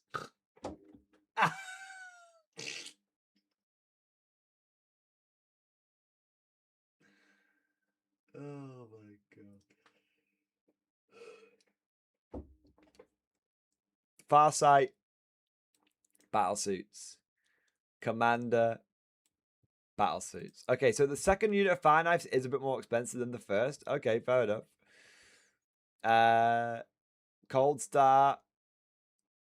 Star Sight. See, I think the Star Sights are good, but I'm not sure if they're good in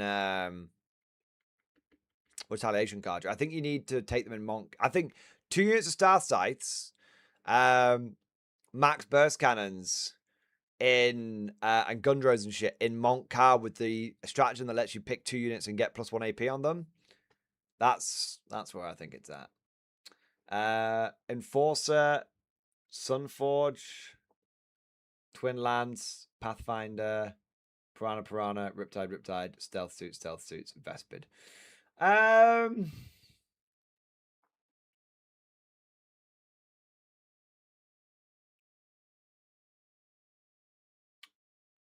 So I think your list is pretty good.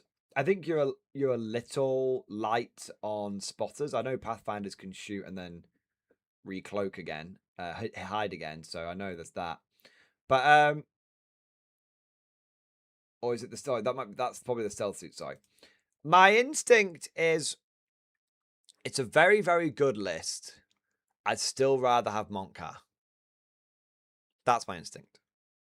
But I don't know Retaliation Carja very well, and I know Montcar a lot better, so yeah.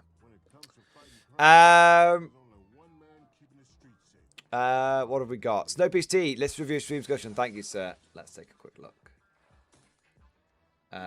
New Guzzle Company list. I'm still cooking. Still 1k points, so a little maneuver room there. Right now it sucks, but it's just mixing all the shit I'm expecting for 11th. Low order count because I don't expect shit to survive long.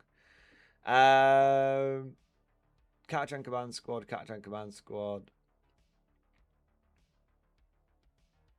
Aquila and I on both. Your points are not up to date, but maybe that's why you're 15 points over. Yeah, you should be. It's only 60 points for Catachan Command Squad. Sentinel Commander. Oh, and Crucible. That's cool. Caden Recon Squad. Scions. Armor Sentinels. Scout Sentinels. Chimera.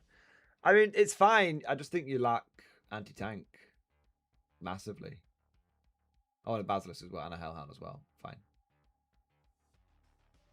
Yeah, so you just have 0 anti-tank, mate. So you're just going to get rolled by... What are you going to do if someone turns up the Land Raider?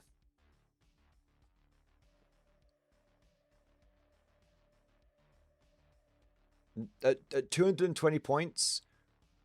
Land Raiders at 1,000-point games is very, very, very possible. So, on 1k, ignore. You can't. Someone could take 2 Land Raiders and still have more than half the list left over. And if the Land Raider Redeemer, even if they have Land Raider Redeemers, they're still only spending 500 points. You can't ignore them. Double Land Raider at 1,000 points is absolutely possible. So, and that's not even a particularly extreme example. So, what I'm saying is you need anti-tank. You don't have... My feedback on your list is you need more anti-tank. Now, you could start getting it in your list straight away by just going las cannons on all of the Sentinels. That's an option right there. So, but whatever you do, you don't necessarily need to like mix the list up massively, but you need to be thinking about having a lot more anti-tank in the list. Okay? All right. Also, don't put Flamers and Melter Guns together on Scions. It's a waste of time. Sorry. All right. Ace, thank you so much. Adding new members to Discord today? I am. I was meant to add them yesterday, but then I streamed a lot later than I expected. So they'll be added today. All right. Total mystery box in the... this is what you got in the end. 1 group of Galahads, 1 group of armored infantry, 2 sprues of Mark 1s, 1 sprue of Mark 2s, 1 box of Rift Dice, 1 common dice bag, 1 Humber. Hey, that's not too bad. Also, you got both. Yeah. So, yeah, I mean, they're basically the same thing. Those are just the newer models. So, you got 2... So, you got a shit ton, man. Yeah. That plus the Walker platoon. Yeah, well, congrats. You completed the Brits. Yeah. Is Plasma dead for God now that Battleline's fucked? No, Plasma's still the best one. And in fact, it's now even better because now you can kill the non-Plasma guy when it hazards. So yeah, it's fine. All right. I'm going to grab a drink. And then we're going to talk. We're going to talk about... I got a little rant. A little rant. A little Mordy rant. All right. Chris K. But it's not going to be like... I don't know. You guys can let me know if you want me to go full beef or if you want me to be more sensible about it. He's lying. He's going to talk Game Boy 7 again. I'm not. I'm going to talk about 40k and 11th edition points. And there's two things I want to do. All right. But let me grab a drink and then we'll go. Chris K, are you honorary British now? Yes. Yeah. You basically, you now have dual citizenship. All right. Ugh.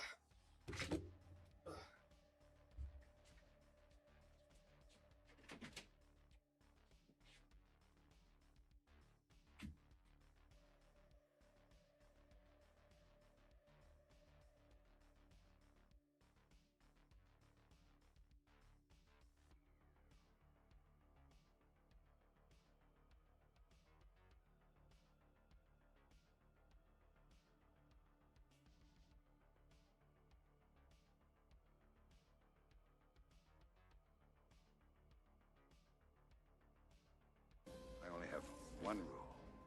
Everyone fights, no one quits. If you don't do your job, I'll shoot you.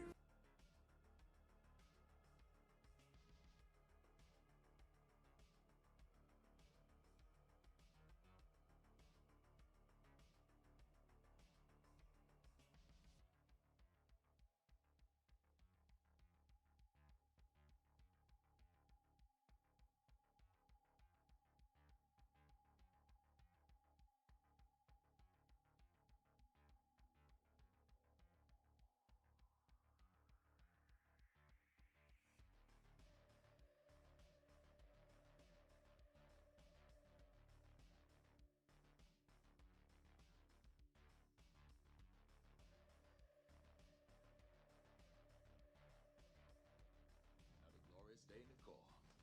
Day in the Marine Corps is like a day on the farm. Every meal's a banquet. Every paycheck a fortune. Every formation a parade. I love the Corps.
Oh my god, right. I'm gonna have a piss then do this dash strike.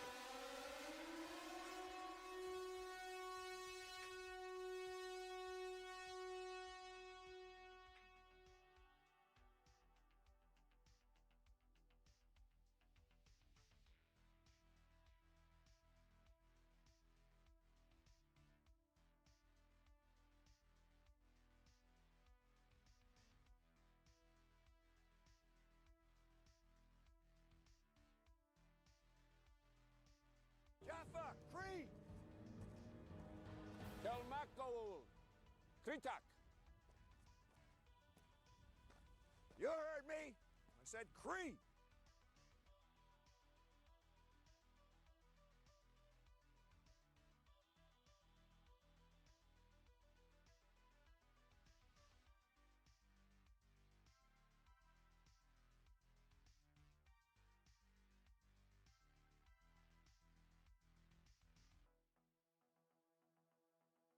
Jaffa, Cree!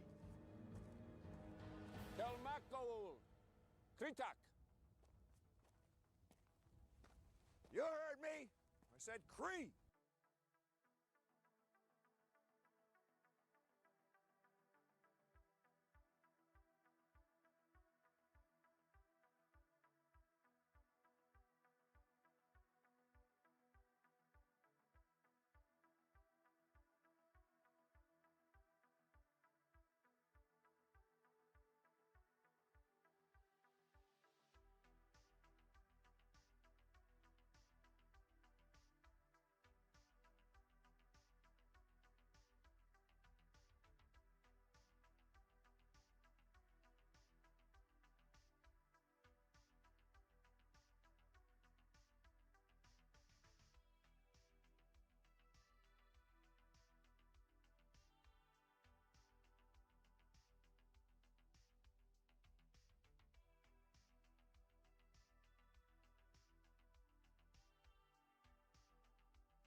What the fuck? Why you get what?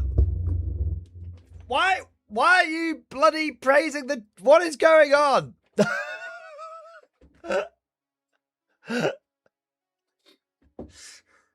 Should I leave again?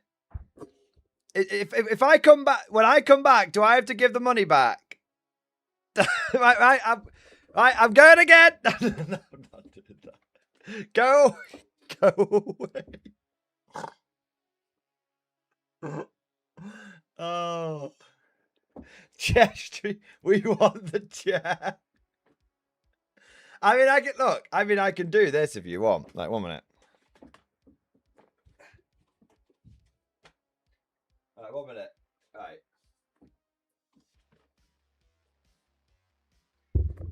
See, the microphone is on an arm, so it can swing around. So I can now. 1 minute, let's see the fan on me because it's a bit warm in here. Okay. There you are, ladies and gentlemen. You have now got a official chair. Fuck's sake.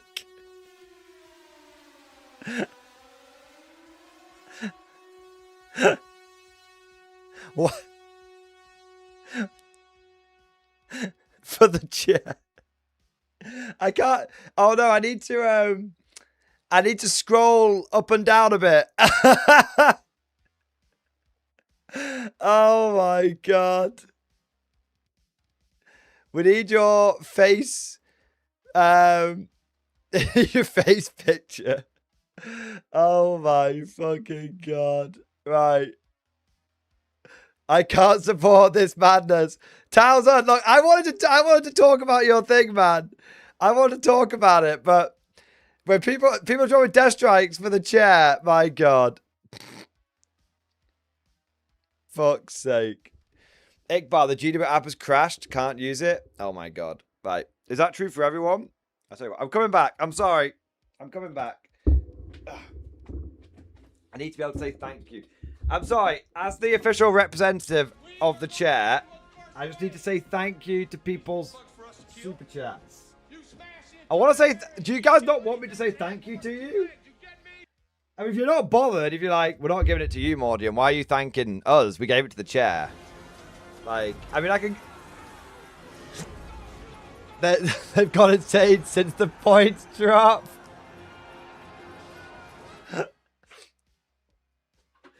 They've got... People are like, well, not spending any of this on Warhammer. Might as well send it to someone else.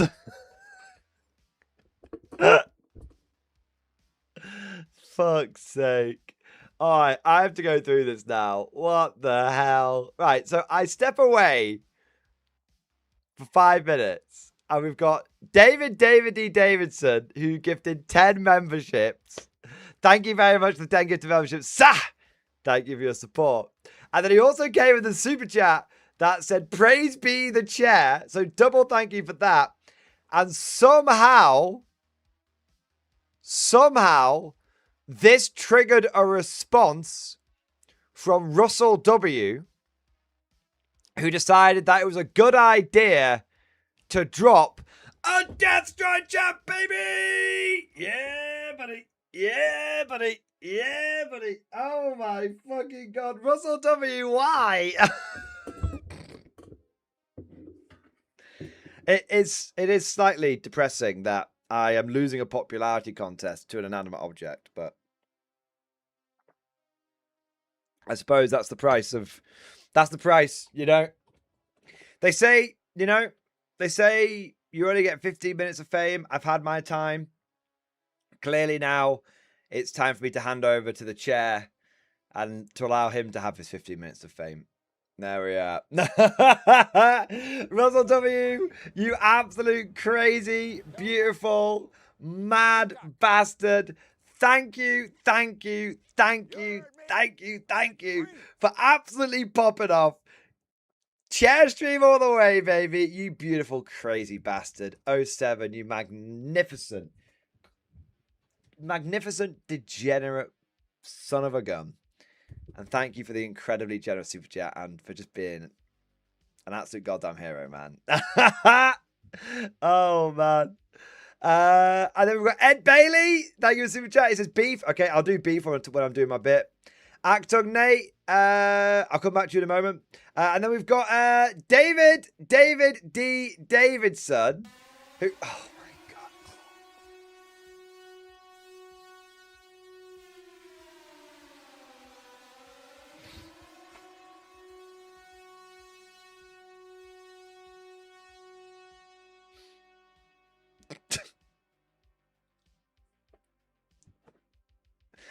god. I've had some pretty crazy streams, but this might be the one that takes the biscuit.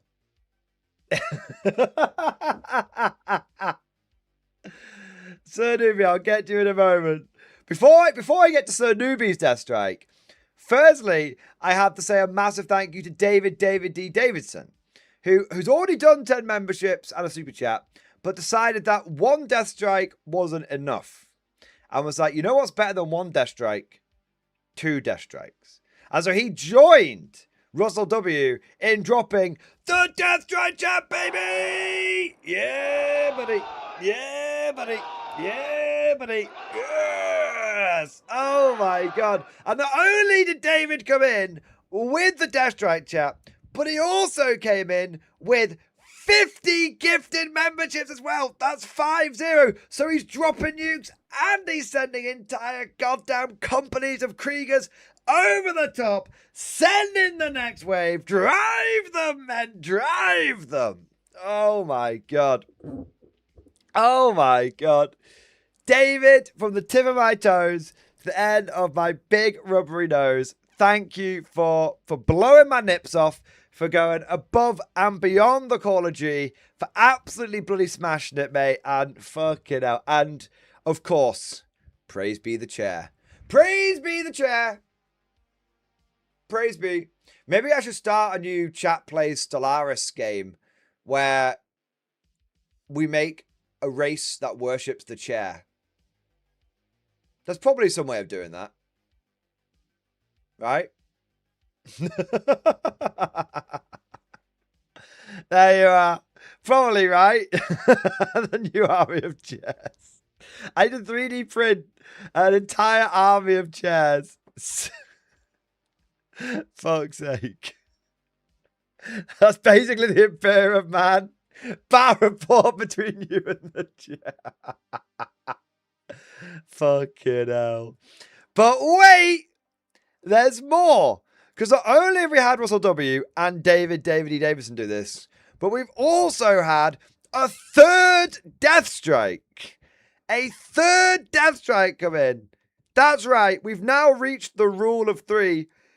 And Welky Shitpost has been like, praise be the chair. Chair, thank you for the Death Strike chat, baby. Yeah, buddy. Yeah, buddy. Oh my god. It's popping off, baby. It is popping off. I'm jacked. I'm jacked to the tits. Oh my god. A third Death Strike. I've actually got a bit of a headache. I'm so popping off about these bloody chair Death Strikes. The chair strikes. Praise be to the chair strike. There you are. Oh my fucking god. Welky Shitpost, you're an absolute shitstorm trooper, mate. You're an absolute fucking hero. You are just as fucking mental as all these guys, and I absolutely love you to bits, mate. Thank you to you, and thank you to David, and thank you to W, and thank you to all of you, like all of the 07s, and from the bottom of my heart, it's no longer X-Force. It's no longer X-Force. It's Chair Force. It looks like an L, but it's not. It's a chair. Chair Force. There you go. Chair Force. There you go. That's the bit you sit on. That's the backrest. That's what I'm going for. And then, but wait.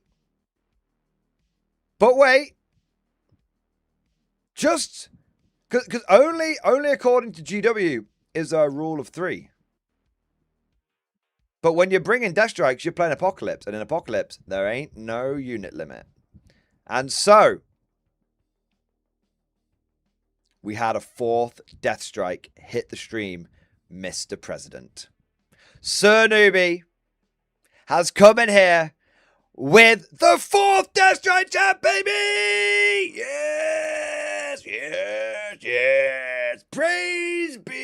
the chair.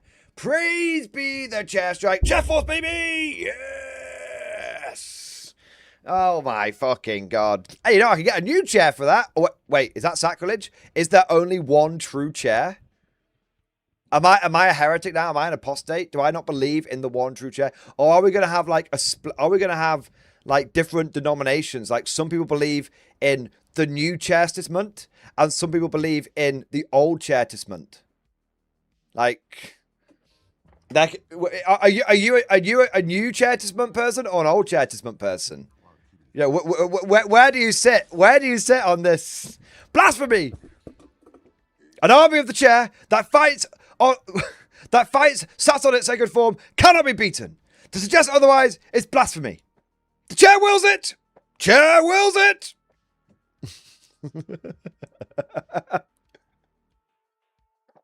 Chair wills it. Can we just get everyone in chat right now? Not 4 minutes in and we're having a religious schism. Praise be the new chair testament. Chair vault. On a serious note, can everyone in chat go full Sprigs mode, spam 07s to your heart's content, and can we all show some incredible respect and some incredible appreciation to Sir Newbie, Welky Shitpost, David D. Davidson, and of course Russell W. All of these guys have absolutely just blown the lid off this stream out of nowhere, fully embraced the vibes, fully embraced the memes, absolutely energized the fuck out of us, and they've just been amazing. And their generosity, I think we can all agree, is very, very, very inspiring. Very, very, very much a big deal. So huge. It's just awesome. It's just awesome, right? So, and a mass thank you to them, and a mass thank you to all of you in this community who support with the Death Strike, from the big stuff to the little stuff. It all makes it possible. So, thank you guys. Thank you. Now, we do have a few other super chats that have come in amongst those big ones. So I'm going to go back through and do those now. But one last time to those 4 musketeers, to those 4 chairketeers. Thank you. You are... Fucking, I'll bang my elbow. Thank you. Really appreciate it, guys. Thank you. And the chair appreciates it as well. There you are. All right, what have we got here? We had Actung Nate. You said you had some heresy stuff in stream discussion. Let's have a look. Oh, interesting. Weathering finally done this bad boy. Keeping up the heresy hype. Nice. I mean, you can probably... Oh, is that a Dreadnought drop pod? Ah, I think it is a Dreadnought drop pod, isn't it? Yes. That's why it's a bit chunkier. Nice. Yeah, it's funny how like Heresy still has all of the cool stuff that used to exist in 40k. Yeah. Crazy times. Crazy times. I love it, man. Beautiful paint job, mate. And I love to see a good old Dreadnought drop pod like that. We've also got, next we've got Cavatius! Cavatius, thank you for the 20 gifted memberships. Yes, we are going in with the first wave. We can't afford a second wave because the points cost went up. You smash the entire area. You go anything with more than 2 legs. You get me. We get you, sir. Thank you for the 20 memberships, man. Thank you for the very generous support. Thank you for the absolute Giga Chad maneuver. Don't worry, I didn't miss you, mate. I didn't miss you, buddy. I just went. I'm going back through them. There you are. There you are. Yeah. Iqbal, turns out there's a glitch. If you delete a unit with another unit attached to it, you need to delete and re-download the app. Yeah, that's true. Yeah, you can't. Yeah. The app doesn't work. That's been going on. That's been going on since yesterday. They haven't fixed that one yet. There you go. We'll talk about doing administrator mishap. Don't worry, mate. I am very grateful for the 20 memberships, man. Seriously, thank you. Yeah. And I'm going to mention that in my bit in a moment. Acto Nate, thank you so much. I'm convinced this is money laundering. Wait, shit. It honestly isn't. You know what? It's honestly just a testament to the incredible generosity and support of this community. It really, really, really is. I've been saying this since day one of going full time on this. I think I've been incredibly fortunate to have the community that I've got on this channel. I really do believe this is the best community. I think it's the best Warhammer community. I do. There's many other ones that are very good, but I think this is the best one. Yeah. So I want to say, like, just mass thank you to you and to everyone who supports, because how the fuck have I been doing this for 4 years, guys? Crazy. Crazy times. So, yeah, thank you. Jenny Bratt, thank you for super chat. Chair is love. Chair is life. It's all Chova now. Thank you. King Hazard, thank you for super chat, man. See new meme in stream discussion. I'm being beaten by a chair. That is basically me. Yeah, absolutely. Warner Malarkey, thank you for super chat. Krieg themed siege list is stream discussion. Ye will believe. Right. I don't believe, but let's have a look. Although without people auxiliaries, you can go take and hold, so that's not so bad. Commissar. Krieg commands, but only one of the commissars has been upgraded to have being able to join the unit, right? Krieg command squad, yeah. Lord Solar Leontus, yeah. Ursula Creed, yeah. Lots of Krieg blobs. I respect it. I think you're mental, but I respect it. Artillery teams, Bulgren, Death Riders, Engineers, Battle Tank. I mean, I think you need to have more tanks. I mean, honestly, I just... Right, let me go through this. I did have the artillery teams force battle shock. There's 3 teams because I have 3 lol. The tactical for siege is not that important. Auxiliary attachment gives Commissar take aim. So 2 go in Krieg blobs and 1 goes to Bulgren unit. The fight on Death Strat in siege also works on Bulgrens. Engineers and Death Riders move, block, and harass. Creed babysits artillery, take and hold, force position. Yes. So if you're going take and hold, you need to be able to hold the middle a lot more effectively. A single squad of Bulgrens isn't going to be enough. If you're going to take Death Riders, you should be taking Dreer and 1 10-man squad. Just that simple. I don't think the Krieg Command Engineers are doing anything. Well, they're doing a bunch of mortal wounds, I guess. That's fine.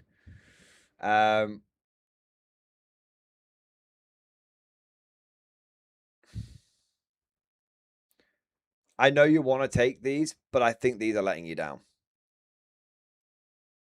I think you definitely want a 3rd battle tank. Well, to be honest, I think you want 4 tanks. I think you want, 2 Lemurus battle tanks, 2 Lemurus vanquishers, in my opinion. But I don't know where you're going to find all the points for it. But yeah, I feel like you must be massively over compensating on the order front. Like 3 orders here, 3 orders here, 4 orders here. You've got 3 units that need orders, 3 other units that need orders. Oh, and then I guess these 2 down here, right? So 3, 3, 2. Still, like, a couple of orders. I guess the Bulgrins, I guess you're not that overdone, actually. Yeah. I just think you definitely need more Bulgrins. You've got no ignores cover.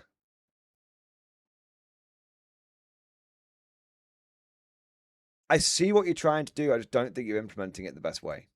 I will say this, though. I like the idea of just commissars leading Krieg blobs. That does actually make for a relatively efficient infantry blob. So I like that. So I like about 50% of your list, but there's a lot of bits I don't quite like. That's my feedback. But I don't think I think you're going in the right direction. I just think you probably need to play some games. Play some games and then tweak the list appropriately. Simon Keith, thank you for super chat. Now Mordy has to start Fallout Tabletop Games collection. To be honest, I like Fallout. I just kind of like playing the video game. Like I like the video game. It's the Fallout Tabletop game. I have nothing against it whatsoever. And interestingly, I'd be very tempted to actually make a Fallout themed army for something like Conflict 47, because I'd want to take like a bunch of I could definitely see taking a bunch of American infantry and power armor with the laser rifles to represent like the Tesla rifles that's probably going to be able to take. So yeah, that I could see myself. So I'm not bothered about the game, but I can see myself getting some miniatures for that purpose. Yeah. Chris K, thank you for super chat. Hail Mordian, did we ever figure out what percentage of mystery boxes were bought by this community? It is your fault that I got that Warlord bug. At this point, I think you deserve a sponsorship. I mean, I don't have a paid sponsorship, but I've got an affiliate link. And I get access to some stuff. I get access to a lot of stuff early, so yeah. I'm perfectly. I'm not. Look, right. I'm perfectly happy with my relationship with Warlord. You know, there's. I've got an affiliate link, which is a relatively low pressure way of me being rewarded by Warlord. I get a bunch of free shit off them. That's great. At this time, and you know, it may change in the future. At this time, I don't really have an interest in getting a paid sponsorship off them. If they offered it, I would take it. Probably. But at this time, I don't really have I'm not that bothered about it, because I think it gives me an element of being. There's still an element of impartiality there, which I think is important. Like if I've got a paid sponsorship for something, then people can dismiss what I'm saying. People can go that, oh, well, he's only saying it because it's for his sponsorship. He doesn't actually mean it, right? And that, I think, undermines basically, you know, the message. It undermines like what I want to do, which is say like, you know, Conflict 47 is a good game. If I say Conflict 47 is a good game and I'm getting paid by the company, then obviously people could, yeah, that gives me less credibility. And to me, personally, the most important thing to me is my credibility. Like, that's why, you know, like, that's why some people will, you're always going to have some, like, you're always going to have some dickheads that no matter what will say, Warlord shell, or, oh, you just hate GW. I ignore those people. Those people are just, those are the people that are not willing to admit that GW can do anything wrong. Those are the people that are not arguing in good faith. Those are the people where you just go, yep, sure, okay, now fuck off. You don't even try and argue with them. You don't even try and debate them. Fuck those people. But to me, when I say to you guys, I like Conflict 47, it's a good game, you know I'm saying it because I actually fucking play the thing and I actually like the thing. That's it. And when I say to you, I have problems with Warhammer 40k, it's not because I'm, you know, there's any element, oh, well, he's just being paid to tear down 40k. No. It's because I have fucking problems with 40k and with Games Workshop. Right? That's, so even if you think I'm a bit of a Warlord ball washer, you know it's because I actually think what they're doing is good, not because I've been paid to think that. And I think in the year of 2026, I think authenticity is more important and more valuable than any paid sponsorship. Yeah. Yeah. That's what I believe. So I appreciate the sentiment, Chris K. I appreciate the sentiment, but I don't think I want a paid sponsorship at this time. Chris K, thanks for I stand corrected to stay the course, brother. Dude, there's no need to. You're not wrong. And look, who wouldn't want to get, getting paid to talk about K47 is amazing, right? Obviously it is, but I want to do it. I want to do it the right way. Yeah, and maybe I'm being stupid. Maybe in the year of 2026, there isn't much room for morals. But I don't know. I'm not going to get too deep on it, but I actually think there's been, I don't want to say too much, but I think there's been too many people who have sacrificed their morals. And I think authenticity is more needed now than ever before. In wargaming specifically, and in real life generally. I think there's been too many people saying, get that bag. No, I think we've got too many people who have got that mentality. I don't like that mentality. I've never had that mentality. I think that mentality leads to some bad things. So yeah, there you are. You might not agree with what I'm saying, but at least you know I'm saying it because I believe it. Not because I'm a fucking grifter. So yeah. All right. What have we got next? Elijah, thank you for the super chat. Credibility is the only thing you have complete control over. Every man chooses their own price. Exactly. Exactly, Elijah. 100%. Integrity. You gotta have integrity. Exactly. Yeah, I mean that's it. I think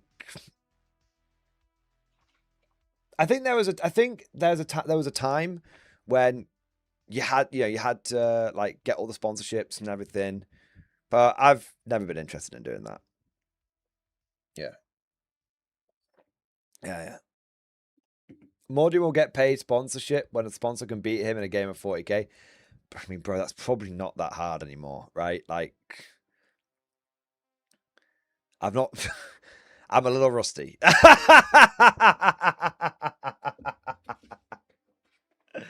Yeah. I'm a little rusty. I'm going to have some... The thing is, though, do you know what's funny, right? I worry that I've not played in 3 months. So I do worry that, like, I'm out of the game a little bit. I'm not, obviously. I'm going to get back in the game. But what's funny is Mordy Bro basically didn't play for like 3 years and then got invited to play, like his mate Lewis does basically like a round robin. His house where like a few of them all get together and they basically all play each other once in the day, right? Over Lewis has got like a couple of gaming boards they can play over. So it's basically like a home RTT, but, with beer and pretzels and just hanging out and spending the entire day doing it, right? And Morty and Lewis and the other 2 guys that were there, they had been like playing all through 10th edition. They've been going on about how like they've been getting better. They've been, they started off in sort of 8th. They've been grinding. They've been going to RTTs. They've been doing all right at RTTs and everything. And then, and don't get me wrong, they have been. They've been doing much better. They've been getting consistently sort of 2 and 1s at RTTs and whatnot. And then Morty, they were like, Johnny, we know you don't really play anymore, but we know you've still got all your 40k. 10th edition isn't that different to what you're used to. Like, do you want to come down and take up, help us with the last spot? And John's like, yeah, of course. No dramas, right? Came down and fucking tabled everyone and, and won it. There's no prize, but literally tabled everyone. And they were like, how have you done this? You've not played in 3 years. You've not played a game of 10th edition. How have you done this? And I think there's a certain... Mordy Bro is a very good player. And he has literally 3 decades of experience under his belt of playing 40k. And he never stopped playing war games. He just stopped playing 40k. So he played a shitload of bolt action. He's been playing a shitload of like dystopian wars and other games and whatnot. So he never lost the wargaming edge. He just was trying different systems out. And, he just basically picked 10th edition up. But obviously they had to like correct him on a few bits here and there. But yeah, he just picked, got his rules off New Recruit. Used the same army that he basically had used in, because he never had any of the racks or anything like that. So he just had Venoms, Raiders, Witches, and lots of jet bikes. Just turned up, just fucking tabled people. Yeah. They couldn't believe it. Yeah, so I'm hoping that I'm hoping I'll be able to channel the spirit of Mordy Bro and do the same thing when I go into 11th edition. Maybe not quite as good, but at least get a few wins in. Yeah. Just not like that team. It's my first tournament's going to be a team tournament, so yeah. John Shepard, thank you for super chat. Story stream discussion about board game influencer. Let's have a look. Yeah, there's a pretty big YouTube channel, and the main person got too big for their boots and was threatening companies if they didn't provide them with free copies of the games. He would give them a poor review, think he was untouchable. So a lot of companies probably called them out and posted copies of emails and text conversations. And in the end, he was forced out of his own company for being a twat. Yeah, exactly. Yeah. I think it doesn't surprise me, and that's exactly what I never want to become.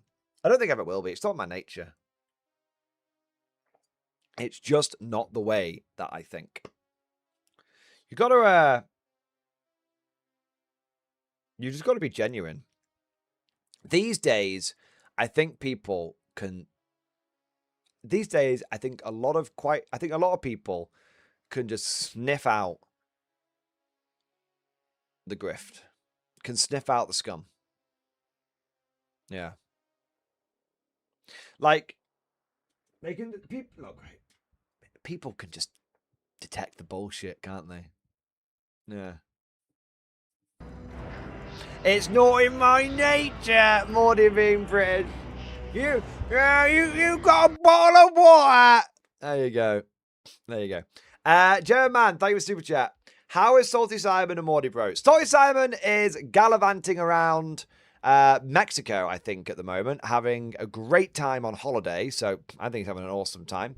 And Mordy Bro has just begun a month off work. So he's also having a great time enjoying the summer. So as far as I'm aware, they are both having last update that I'm going to see Mordy Bro. Now he's got some time off. I want to see Mordy Bro and do some games with him and stuff. But as far as I'm aware, they are both all right. Mordy Bro's a bit tired. He's taking a bit of extended time off from work. He's a bit knackered, but yeah. So there you are. All right. Despite Talzon taking the piss out of me, I am actually going to circle back round to his thing. I know it was a little while ago, Talzon, and I do apologise that it took me a bit longer to get back to you than expected, but I didn't know they were going to Death Strike over a fucking chair, mate, so don't blame me. Literally. Hold. Death Strike! Right. All right. So.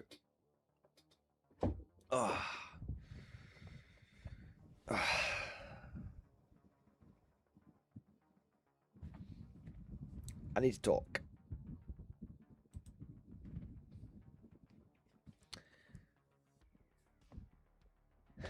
So earlier in the stream, we had a super chat come in from Talzun. And it said, just finished the points highlight video. It looks like I'm getting a lot of painting in over the next 3 years. What are these people doing at Games Workshop? And it kind of made me... It made me sort of contemplate my own frustrations with GW. And I think that's something I just want to dive into for a moment. And I want to make something clear at the beginning. I'm going to put all of this 11th edition point stuff to one side for a second, okay? Because points go up and down. Points come and go. So it may be in a month's time that the points are better for the Gad. Okay? So this is not me diving into my frustrations with 40k. This is not me even being particularly anti-11th edition. I want to go beyond that because I totally recognize that 11th edition could sort itself out not sort itself out, could be sorted out one way or another, either by a community comp or by GW, over the next, let's say, 6 months. Okay? So let's put the points to one side and let's just talk about Games Workshop.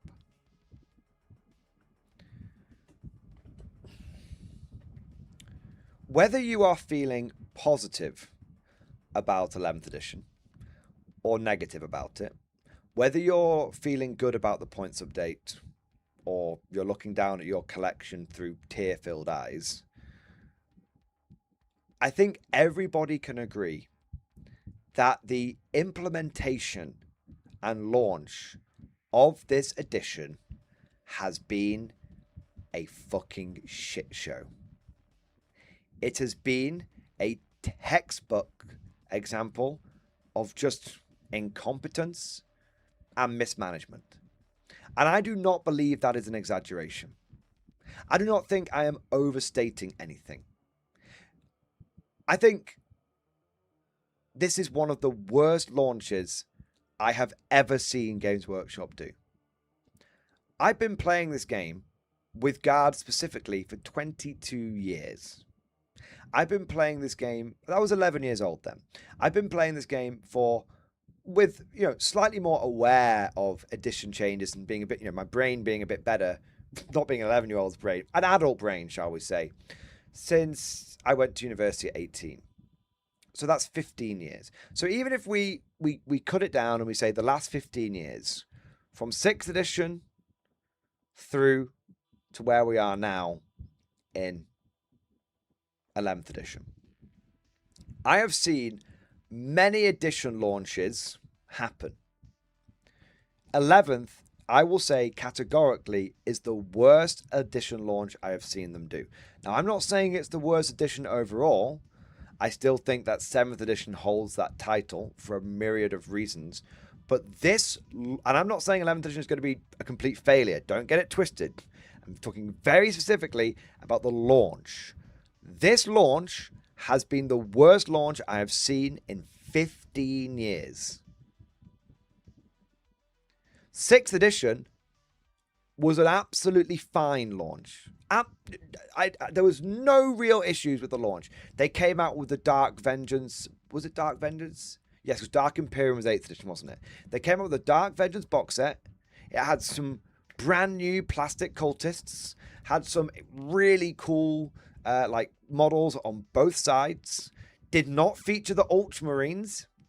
It was Dark Angels. Think about that. It was Dark Angels versus Word Bearers. Was it called? I think it was Word Bearers. What a launch!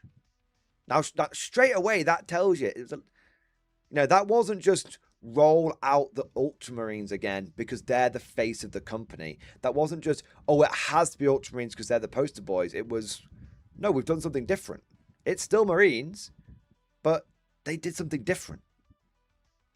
And I played a lot of 6th edition. And there were some issues with 6. There were some issues with balance with 6 as time went on. It might be hard to believe now, but Helldrake spam was a bit of a problem. It was Crimson Slaughter. That was it. At the beginning of the edition, thank you, Aldrone. At the beginning of the edition, they launched a new Chaos Space Marine Renegade chapter. So you had Dark Angels versus a brand new Chaos Space Marine faction. It was a cool launch, and the models were cool, and there was a lot of lore around the models involved, and the rule book. You had the little thin rule book which came with the starter set, but you also had the big full rule book which had all of the lore in it, and it was actually, I still have that rule book. It was actually a pretty beautiful rule book. There was nothing wrong with that with the launch of that. 5th edition, everyone, don't get me wrong, people loved Assault on Black Reach, but it was a testament to Dark Vengeance coming out that people were like, this is still a good one. This is still good. So overall, 6 was a good launch. 7th edition was also a good launch.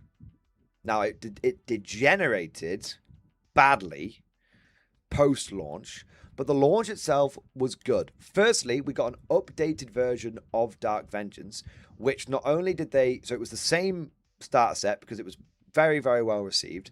It was the same starter set, but they actually added more stuff to it, I believe. Correct me if I'm wrong, but I think they added more units to... It was like one extra unit on the Chaos side, maybe one extra unit on the Dark Angel side, maybe an extra character on each one. But the rule book, and they gave you the little micro rule book, but the big full rule book they gave you was incredible. In fact, I feel like I should go and get it. It was this beautiful hard box. It was like a hard cardboard box, and there was 3 rule books that slid into it, and you had like the rules, the lore, and the models. So when you went to like and each of them was separated out. And so it was high quality. It was very, very nice. So when you went to a tournament, you only had to take like the little, because it wasn't all digital back then, right? You only had to take the one rule book with you. It was a well thought out thing. You didn't need to take the full rule book. You could just take one of them. And also, I believe 7th edition is where we got our first taste of Maelstrom of War, and you had Maelstrom missions, and you had primary missions, as we know now.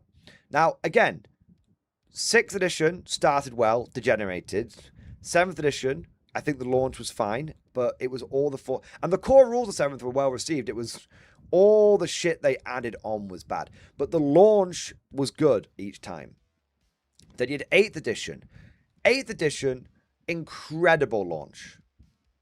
Not only was the Dark Imperium box the best starter set we've had for New Hammer, but it also featured another bold move from Games Workshop. Okay, you had the Primaris side of things. Now, obviously, that's a very divisive thing whether you liked Primaris or not. We won't get into that right now. But you also had the new Death Guard models. And for everyone that was arguing over whether they liked the Primaris or they didn't like the Primaris, right? You had, and that was a furious debate on its own merit, but it was more of a lore debate. When it came to the actual rules of 8th edition, when it came to the actual launch of the game, not the lore, but the game, it was very, very well received. And the new models were, especially the Death Guard ones, were such a jump up in quality. It was amazing. Not phoned in at all. And even if you don't like the Primaris thing, think about this. 11th edition launch, you got a slightly different intercessor. And you got a slightly different jump pack intercessor as like the main things. You got a land speeder as well. But that's just the old land speeder brought back. 8th edition, full new Space Marine range with the Primaris stuff, and full new Death Guard range. A Death Guard, the foundations of which still do the Death Guard incredible service to this day. Then you get to 9th edition. Now, 9th edition went, again, after 9th edition, as an edition, some people like it, some people don't. It went through incredible peaks and troughs of power, and either you were utterly broken or you were utterly trashed, and that swung back constantly between each faction. But the launch was incredible. Anyone in chat right now will be able to back me up on this. How popular was that Indomitus box?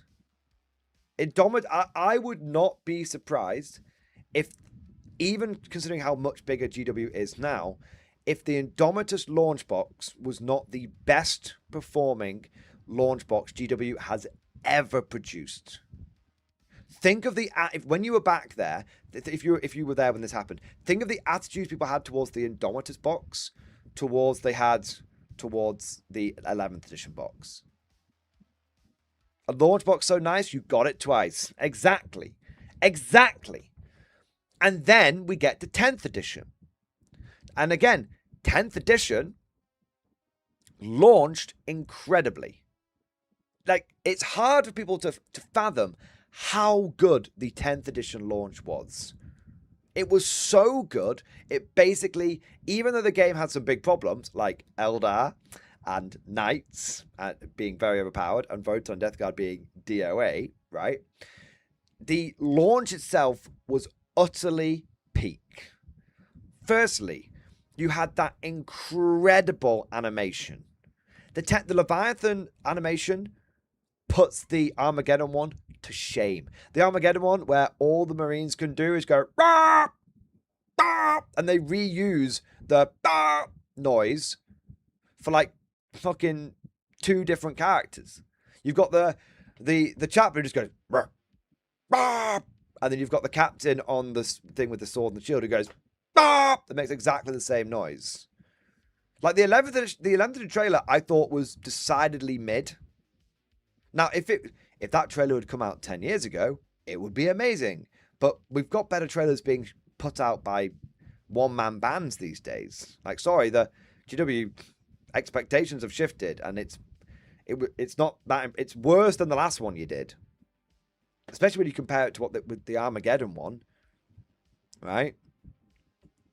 Anyway, the launch, the trailer was bad, and the box set. Sorry, go back to 10th. The trailer was very good for 10th. Really cool. Do you remember the people memeing the combi weapon lieutenant, like singing like "I'm just dancing" as he's like chopping the Tyranids up because like they synced the beat up to like his movements and everything. So good, right? And the box itself, incredibly well received. Leviathan, the only box that might have beaten Indomitus is Leviathan. It's so Leviathan trailer was amazing. Leviathan box set was amazing, and the launch of the game generally very well received. And what you will notice with all of these things is that the launch, GW nailed the launch every time, and then the game went to shit later when they fucked with it, right? But they pretty much nailed the launch every single time. Oh, one other thing to mention, which people who are getting into 11th edition now will find absolutely bizarro. When 10th edition launched, the GW app was peak. The GW app was so good, it killed Battlescribe. Now, some people go, "Oh, well, Mordian actually technically the Battlescribe guy's a dickhead." No. When it launched, the GW app was so good, it basically was one of the significant factors that killed Battlescribe. Amongst many others, but that was definitely a factor. GW achieved the impossible of getting basically every single Warhammer player using their app from day one, and it worked. Day one, the app worked. Now, then GW went on to completely, and it was free as well. Then GW went on to completely fuck up by double paywalling the app by saying you have to buy a codex and then buy the app. And then they went on to fuck it up by limiting the free version of the app and all this kind of stuff, right? They just went on to fuck it up. I saw a comment about 2.5 years ago when they did this. And I can't remember who left it. This is a comment on one of my videos where someone said only Games Workshop could take the modern day company miracle of getting everybody to use your app from day one and fuck it up. And it's so true. How many companies out there are desperate to try and get people to use their app rather than just like using the website or something like that? Every company wants you to have their app. GW achieved the impossible of getting 95% of their player base or more on their app, and then they fucked it. But the point is, they nailed the launch. Now let's get to 11th edition.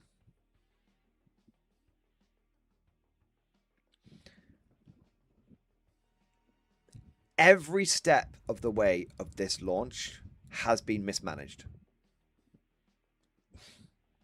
Every single step. From the drip feeding us one model at a time in isolation. I mean, let's just go through it. Everybody knows that models look better in big groups. Anyone who's ever painted like a mob of like 20 orcs or 20 guys will tell you that a decidedly mid color scheme, literally basic battle ready, goes from looking awful when you look at one model in isolation to amazing when you have 20 or 20 of them on the board. So Games Workshop decided to show off one model at a time is the most basic, rudimentary mistake they could have made from a marketing point of view. Absolutely, like, what are you doing? A lone model on a white background. What are you doing? This is why fantasy armies have big units look great. Exactly. So them showing off these one models at a time, that was stupid. And the peak of this,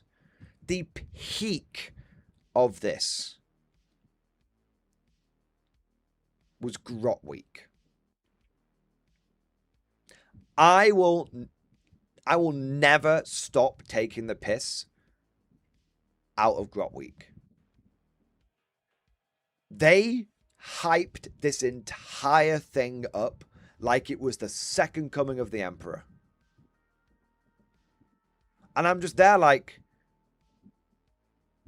why are we making such a big deal out of the fucking grots? And do you know what it is?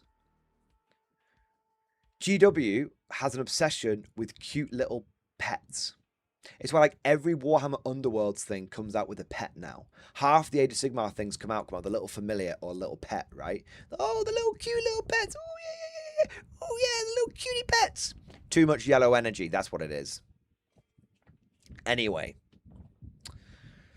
So they were like, let's make a whole week about the cute little grotties. Yeah. Like, what is going on? Grot Week. Compared to that's what we had with 11th edition, or with 10th edition, where they were like, who are the Gene Stealers? And all this kind of stuff. Like, they were showing off whole fucking things. Like, the community was voting on what they wanted to see next, all this kind of stuff. It was, like, it was awesome. And now it's like, here's a Grat. Here's a Vanguard veteran. Like, what are we doing?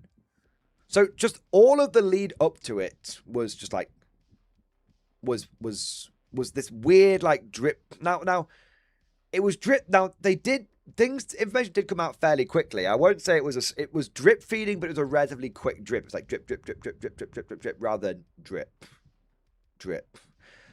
And some of the stuff that we saw on Warhammer Community was really interesting. The issue, and this brings me to the next. So not only did you have like just this weird one model at a time show off thing, then we get to Warhammer Community. I think we will be lucky if 50% of the information that was given out on Warhammer Community ended up being accurate. It's become a meme at this point where you just know Warhammer Community is just going to get it wrong. And you've got, it's genuinely like lies, deceptions, every day, more lies. Like there's loads of just examples, just Warhammer Community saying, oh yeah, this is going to happen, and then it didn't happen. Like here's an example. What about this whole thing like 20-man squads are going to get cheaper? And then you look across the board and it's like, I don't know if any 20-man squads are cheaper. Did the Orc ones get cheaper? Is that it? Like, Games Work, yeah, that thing where they said, this is what you can expect for the Munitorum Field Manual. And then it just wasn't true for the vast majority of people. And then you've also got things like, you've got Warhammer Community that aren't getting the right information out there, which is bad, by the way, because people will make purchases based on that information. And then for that to be wrong, it's like, hang on a second. That's actually going to affect people's like wallets, right? But anyway, it's whether we're not even going to talk about the impact. We're just talking about there's been another fuck up. And then you had like the reveals of the game, and I mean those live streams.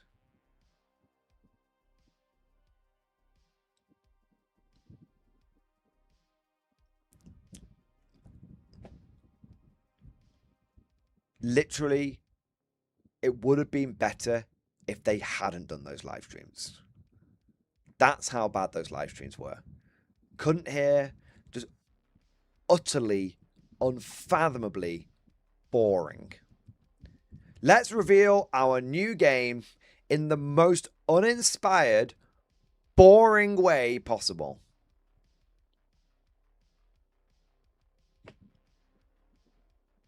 And they had technical difficulties as well. So the information that the models have been shown off in a weird way. The information they've been putting out has been wrong. The reveals of the game have been boring, played with technical difficulties. And this is what I mean. Like, I'm not saying like individually these things would be like, okay, whatever. But it's every step of the way. Why hire people like Play on Tabletop and then not let them present their own gameplay? Exactly. Strange. Weird choices. And then we get to... But wait! There's more! Because then we get to the rulebook. Here are the 3 rules. They're incomplete.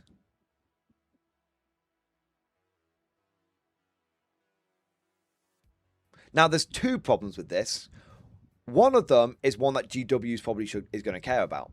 GW puts the boxes up for pre-order. One of the selling points of getting the box is you're going to get the rules so you can play the game. They then drop the... Again, this one's about mismanagement. Whether you might say, Mordian, you don't want the rules early. Put that to one side. You put the rule... You obviously had the French leak, right?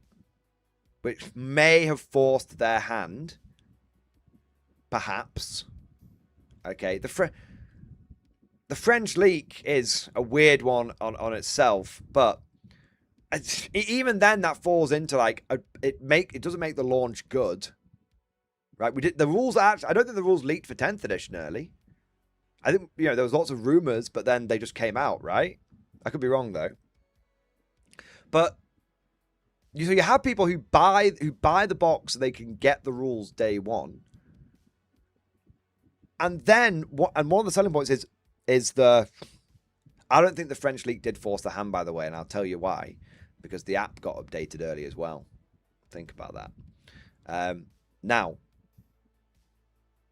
so people buy the box to get the rules, but then and there's a lot of people who are already feeling very iffy about the box because the models that you've chosen to put in the box were not particularly inspiring.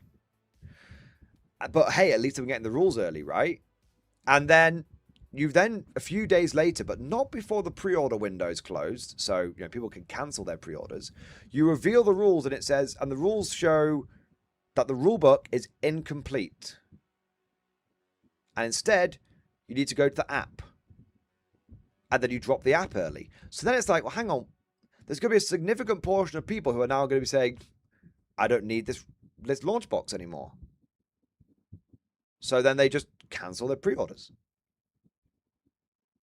A very, very strange way of doing things. Again, badly managed, poorly implemented. But then we get to the rulebook itself. And for the first time ever that I can remember, at the least the last 15 years, the rulebook that you buy is incomplete. And not just a little incomplete. So incomplete that it actually has a page at the back of the rulebook saying, to get the full rules, go to the app. So then it beggars the question, why did we put the rulebook in the launch box in the first place? Why not just have like a subscription, like as part of the launch box? Hey, you know that app we charge everybody for? You bought the launch box so you can get access to the app for 6 months using this code, or 3 months if you want to be tight-fisted, GW. Literally, here's a little code, scan it, or whatever, like a codex code, right? You get it for 3 months. But no, like, it's literally like there's no point in having this.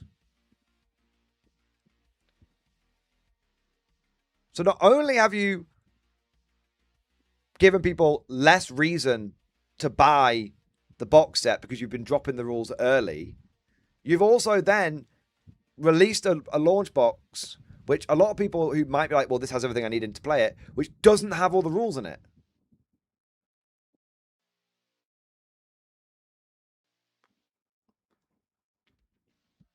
But then, wait, there's even more. So after you've poorly shown off the models, after you've been putting out significantly wrong information on Warhammer Community, after you've shown your game off in the most boring way possible, after you've done everything you can do to undermine your launch box, and you've told everyone to go over to the app, everybody goes over to the app, and the app doesn't work. It doesn't work. Significant bugs constantly being reported on iOS. And whether you're on iOS or on Android, correct me if I'm wrong, it's definitely one. It might just be iOS, but it might be both. If you attach a character to a unit, then delete that unit before unattaching the character, the app crashes, will not reload, and you have to uninstall it and reinstall it. So the one of the key new features you've added, which is you can attach the characters to the units via the list, which, by the way, people have to do because you need to, especially with support characters, they can't not be attached, otherwise they don't work. If anyone does that and then, tries to, doesn't think to unattach the character before the unit, basically bricks the app and they have to download it, uninstall it, and download it. And this is one problem on the app. The app doesn't do the end game scoring correctly. Like, literally, you get to the end of the game and it doesn't do the final turn scoring properly. The app doesn't stop itself from duplicating secondaries. So let's say turn 1, you draw objective A and objective B, like deploy teleport homers and extend battle lines. Next turn, you draw your next objectives. It doesn't cross those ones out from the ones it might give you. It just generates 2 more randomly. So you might get deploy teleport homers again.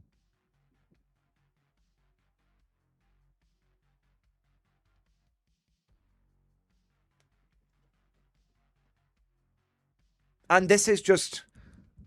And then you've got the issue with the app where there's just rules.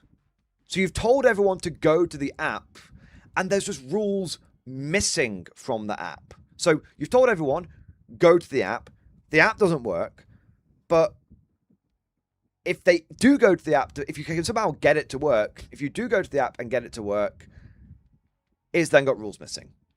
For example, and now they have changed this now, but day 1, it wouldn't let you take 3 detachment point detachments at 1k. But yeah, sure guys, they always plan to allow people to take 3 DP detachments at 1k. That totally wasn't a knee-jerk reaction when they saw that people had pointed it out to them on the Warhammer community article. They totally had planned for that day 1. Oh yeah, they hadn't. They had to do an emergency patch to cover it up.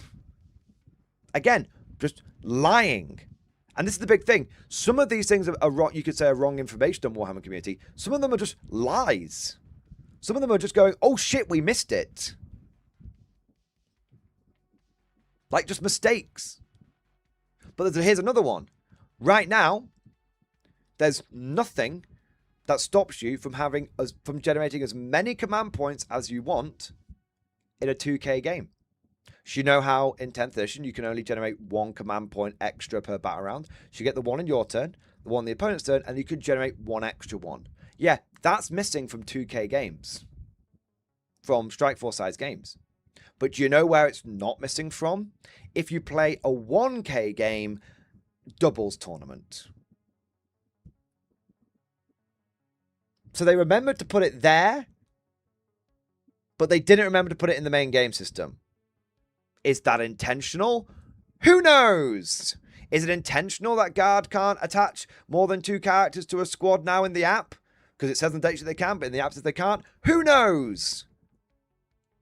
Did maybe they get AI did they maybe vibe code the app with AI and they gave the AI the prompt to put the limitation in, but the AI hallucinated and put it in the wrong place, and that's why it's at the fucking 1K doubles tournament place, but not at the 2K proper Strike Force place? Who knows?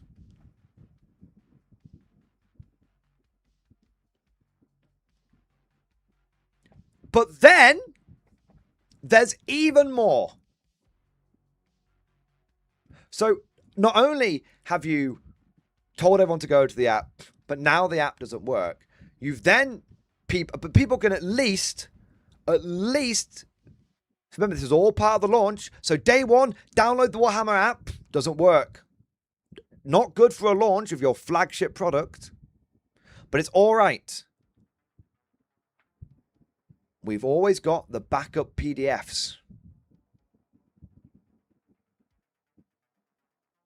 We've always got the backups. Because, hey, you know what? They've told us all to go over to the app, but at least if the app's not working, we can go to the Minotaur field manual and our faction packs, right? We can just go old school on this. Now, why they decided to make the Minotaur field... But then you go to the Minotaur field manual, which is now a separate website, and guess what? They've changed the layout and it's dog shit on computer. So if you go on the Minotaur field manual and look at it on PC, you've got to go from like left to right. The lines aren't all the same width. It's super weird. Like, it's legible, but barely. But if you go over to looking at it on mobile, guess what? Looks perfect. So they coded it for mobile viewing. Don't you guys have phones? But they didn't do a good job on making sure it looked good on PC. Half-assed it, half implemented. But fine. Oh, I'm getting upset on the formatting of the document. Okay, fine. But now our points aren't in our faction pack. Weren't all our points in our faction packs and then they took them out again? Or am I getting mixed up? I could be wrong. From the difference from 10th to 11th. But maybe I'm wrong. But maybe the Minotaur field has always been a separate thing at the end. I can't quite remember. But anyway, I'm not even going to get into that. All right? But it's the launch of your edition, and you're asking people to have to go, not points in the Minotaur field manual, I mean points in the faction packs, guys. But anyway, I might be getting mixed up there. I'm not even going to die on that hill, right? But then you tell people to go to 2 separate places to get the information they need. Minotaur field manual. And by the way, that doesn't have the rules in it, by the way. So this doesn't really help people, but maybe we can work out the bugs on the app by referring to the Minotaur field manual and the faction pack. But now you look at the two and there's differences. So I'll just use Guard as an example. If you look at the Guard faction pack and you go over to the Auxilia detachment, it says, enhancement for the Commissar, 4 Feel No Pain. That's what it does. You go over to the Minotaur field manual, and it says the enhancement lets your guy join squads of Ogryns and Bulgrins. So which one is it? Is it just it allows them to join? Or is it gives them the Feel No Pain? Or is it a combination of both? We can't check the app because the app's got so many bugs we don't know what's right over there. So then what Games Workshop has told people, what the feedback has been is, if in doubt, this was GW's official line. If there's any confusion, refer to the Minotaur field manual. So why are we paying for the app then?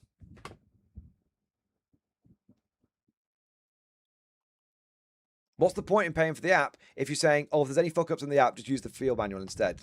Then what's the point in the app?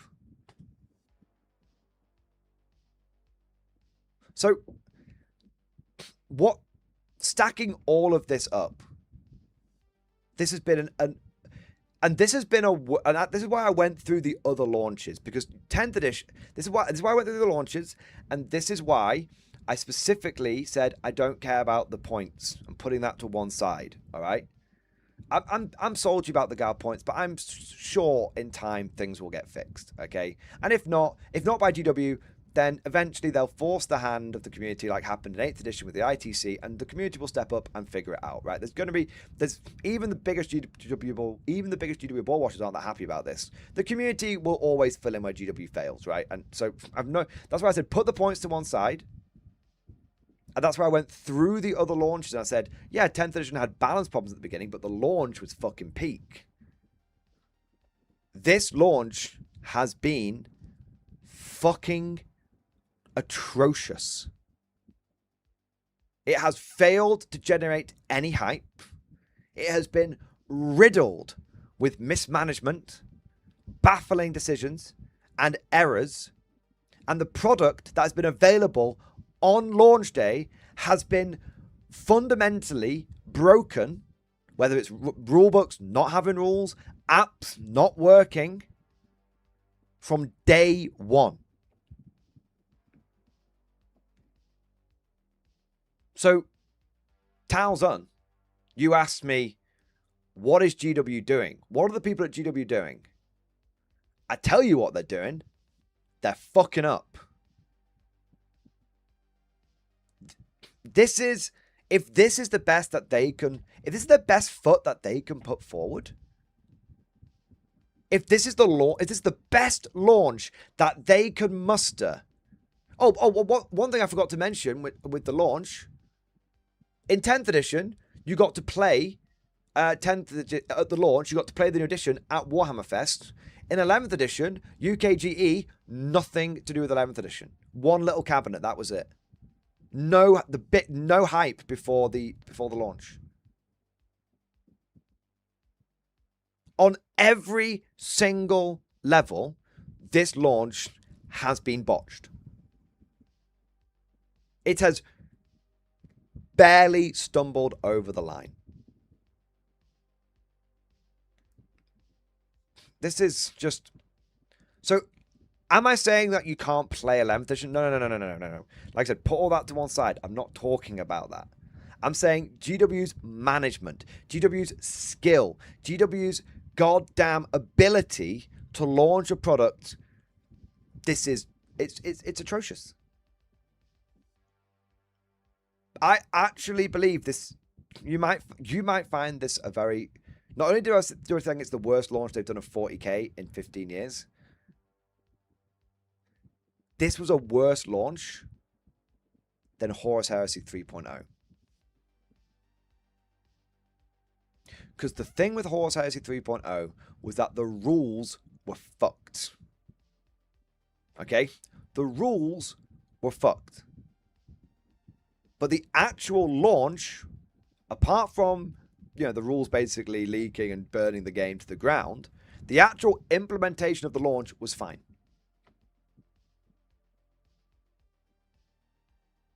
They fucked up the rules, but at least they fucking delivered them. But I guess maybe, here's the thing, maybe there's less moving parts.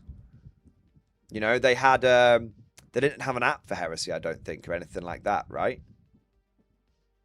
So, but no, to be honest, actually, it's, it's as bad as the Horus Heresy launch. It's not worse, it's as bad. Because the Horus Heresy launch, considering what they launched, the Warhammer community article, full of glaring mistakes. You can use it's the same game you know and love. You can use all your models. We totally meant to release a 300 fucking page, PDF fucking legacy document. And we totally didn't delay it because we had to do it over the weekend. No, it's yeah. It's actually as bad.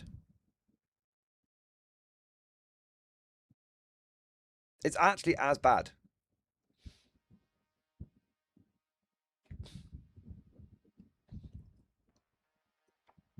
So yeah.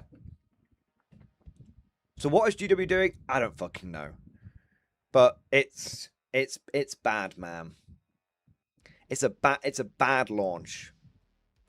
This launch has not been.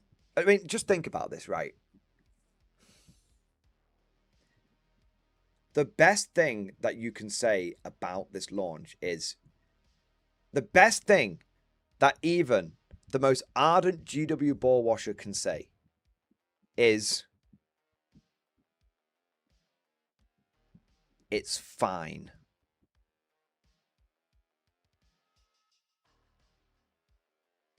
It's not that bad. Okay, you know what?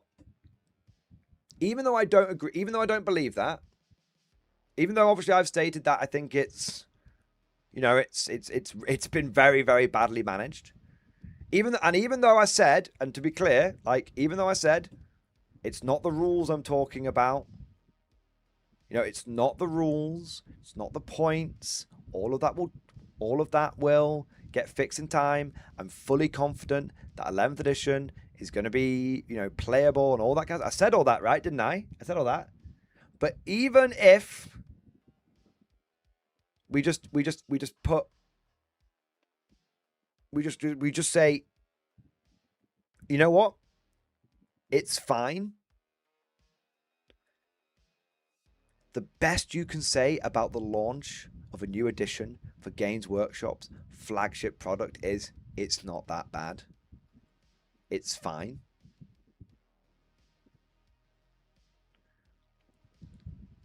That's not the ringing endorsement.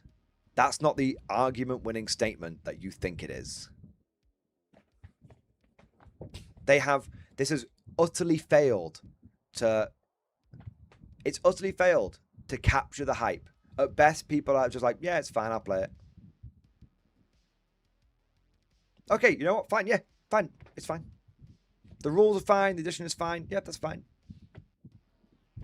But the management of the launch, terrible. Absolutely fucking terrible. But yeah. Anyway, all of that is just like my opinion, man. Let me know what you guys think down in the comment section below. Because I'll probably do a stream highlight with this. Or let me know in live chat and we can discuss it. So Ham and Bone, or Ham Bone, I saw what you said. So you may have missed part of what I was saying when you came in late. I wasn't saying the rules were bad. I said at the beginning, the rules will be fine. And I said, I didn't mention at any point that I didn't say the rules were bad. I said the rule book was incomplete. And I said this at the beginning. I didn't say the points were bad. I said the points are bad, but they will come and go. They'll change. This entire thing was talking about the implementation of the launch, how they, you know, the taking pictures of individual models, which is silly because we all know that individual models look terrible on their own. Like, that's why hordes look, even a badly painted horde looks great because master models look better. I'm not saying they had to paint like 20 Space Marines up, but you get my point, right? I was saying how the app has had problems day one. It's worked for some people. It's not worked on iOS, stuff like that. I've talked about how the live streams were really boring. The way they showed the game off, pretty boring. You know, why would you get play on tabletop on and then not take advantage of that? All that kind of stuff. So don't think, and I even said at the beginning, this wasn't an anti-11th edition thing. This wasn't an anti like Warhammer 40k thing. This wasn't a 11th edition is trash and you shouldn't play it thing. I said all of that at the beginning.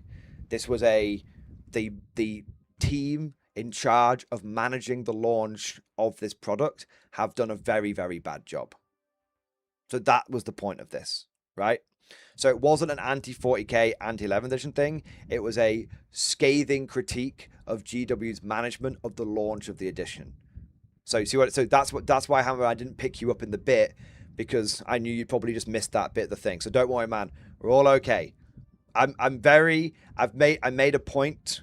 I'm not there like Discourse Minis going, the 40k scandal just got worse or anything like that. There was just some critical information that I think you've missed at the point. And I think when the highlight comes out, I think you'll, you know, if you see it through the lens that I've described just there, you'll see that I'm not actually, it's a nuanced take. It's not just a fuck GW, anti-GW, hate GW take, right?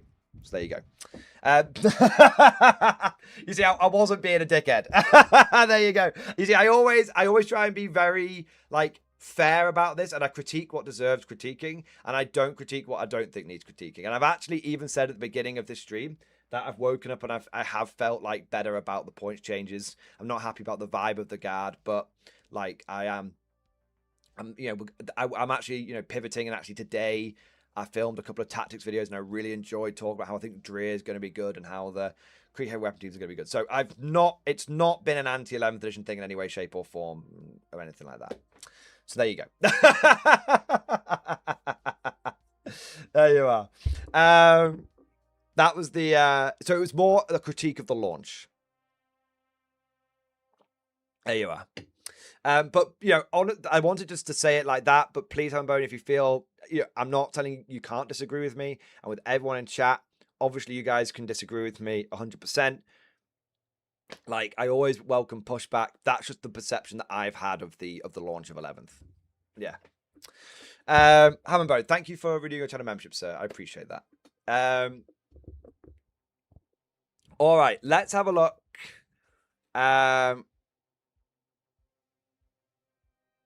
Let's have a look at some super chats that have come in here.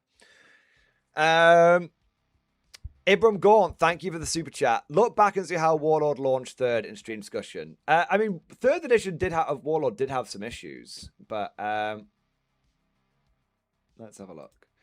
To be honest, the issues with third edition was they had a couple. So I actually know the story behind this, right? Let me have a look. So, so the issue with Bolt Action third edition is, the rule book, the first, I think it's been fixed now, but the rule book that came out, and it had like it had like American anti-tank gun, and oh no, it said like Stug 3, and it was a picture of an American anti-tank gun and stuff like that, right? That wasn't meant to happen. Obviously, it's not meant to happen. What I mean is that mistake had been picked up, and it had been sent to the publishers. And so they've obviously, the publishers have got like, and Warlord have got like 100 versions, like version 1, version 2, version 100, right? And the publishers got the last update, but then they printed the one before where these mistakes hadn't been caught.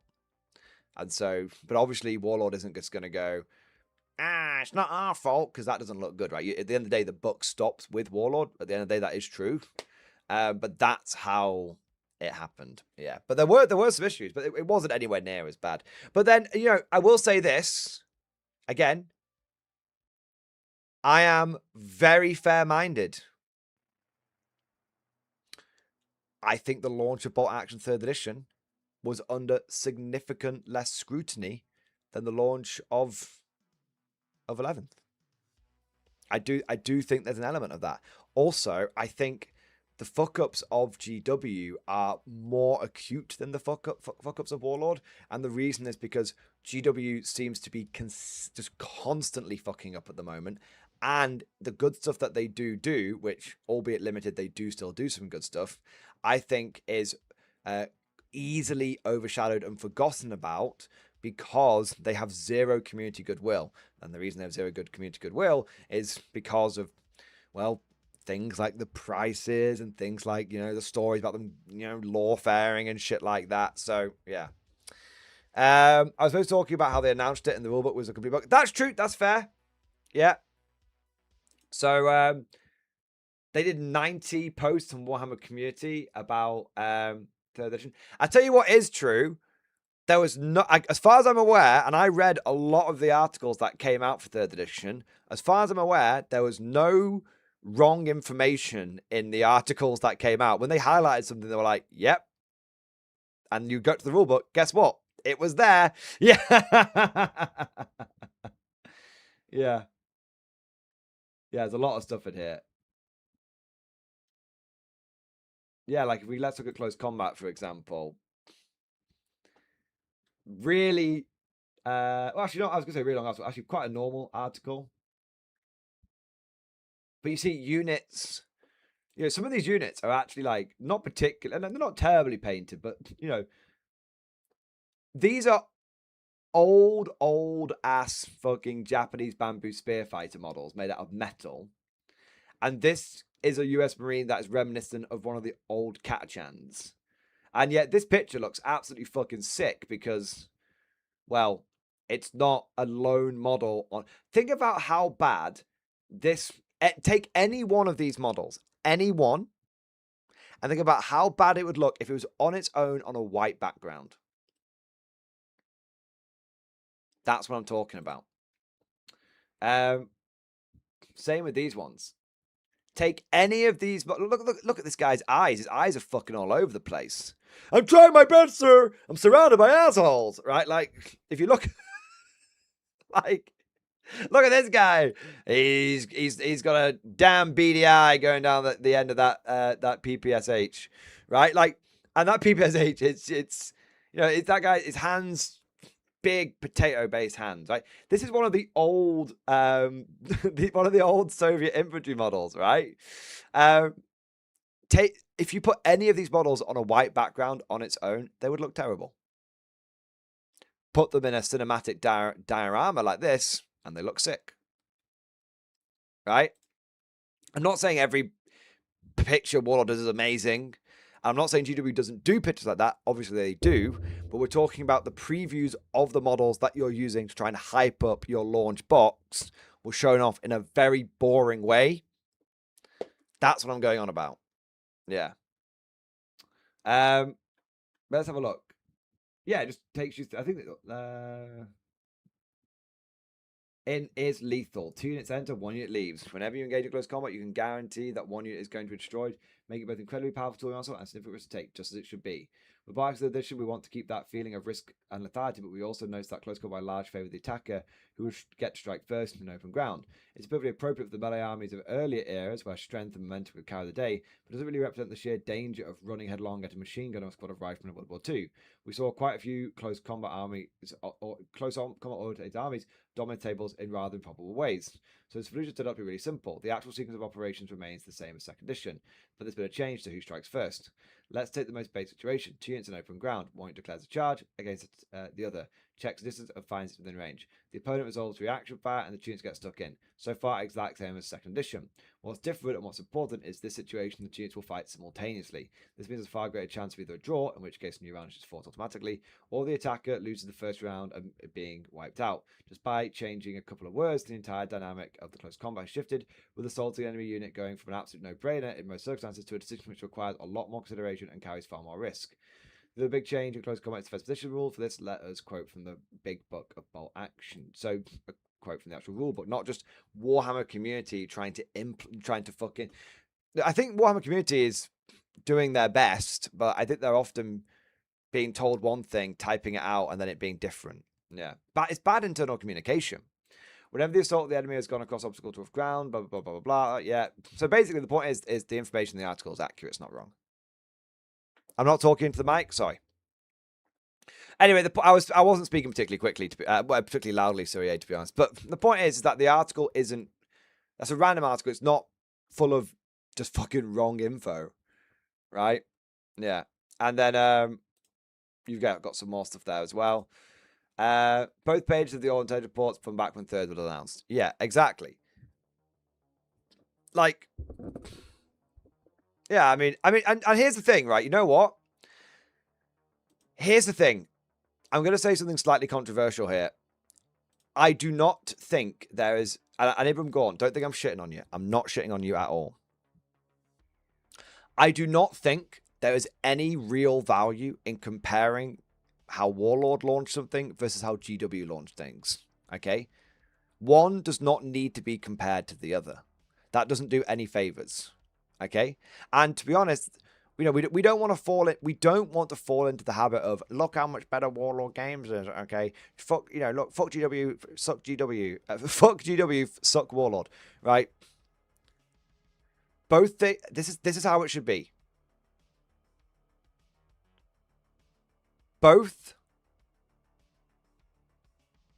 things launch, and both get judged on their own merits. So I don't need to compare it to the Warlord one.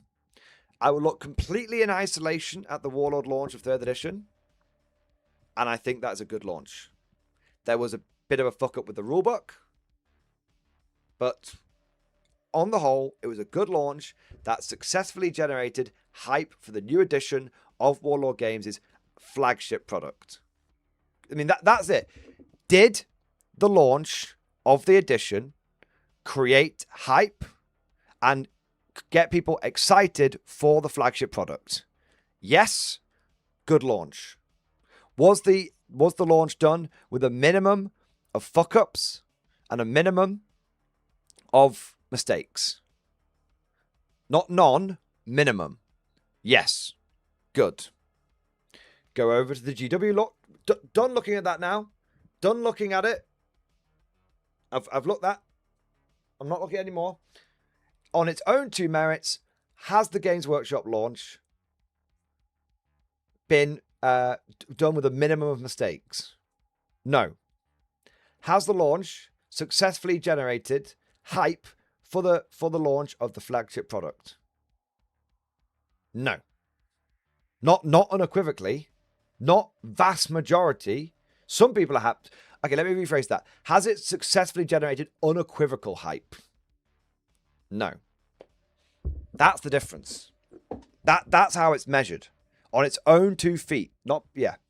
So it's going to go to my perception of the launches. I get that. But we really need to, and I have to say this, and everyone go on. I'm saying this to you and I'm saying it to everyone who's a fan of Warlord Games. This is very, very, very, very important. It's very important. We do not want Warlord Games and the games that they make that we know and love to become fuck you GW games. There's always a risk. There's always that temptation. There's always that temptation to go on about how much better your new girlfriend is than your ex-girlfriend, right? No.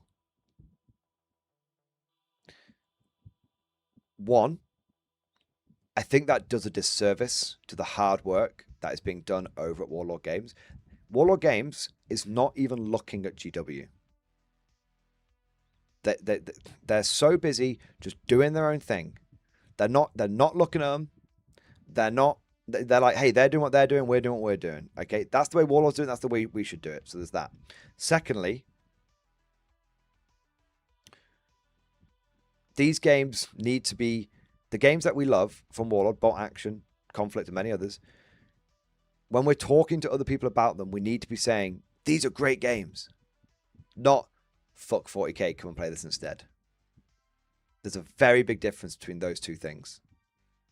And the truth is that Conflict 47 isn't good because Warhammer 40k is bad.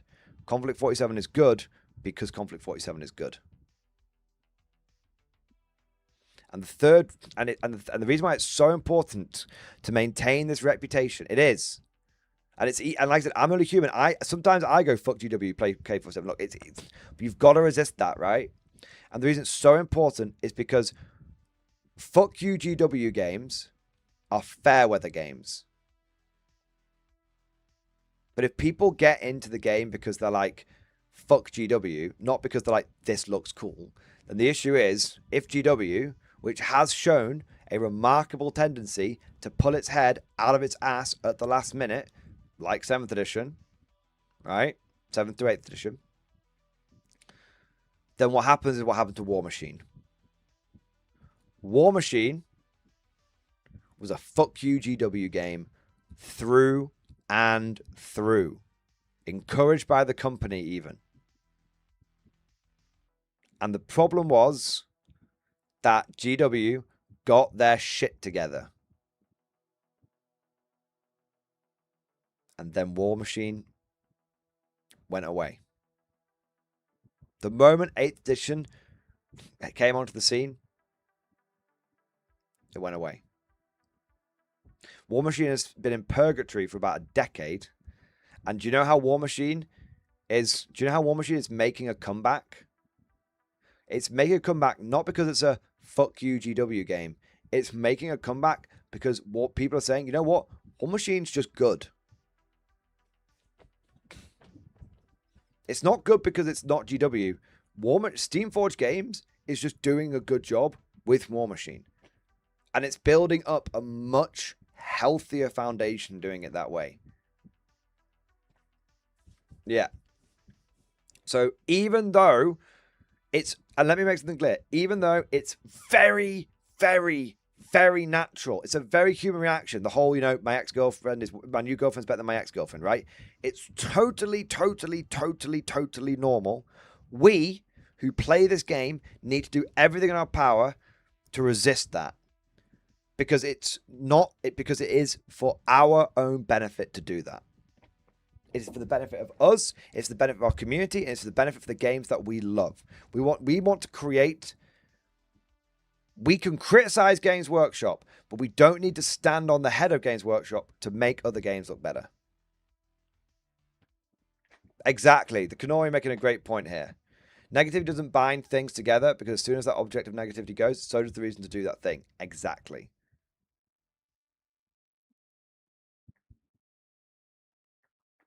Yeah. Boo, stop visiting you, GW Shill. Yeah. Obviously, right.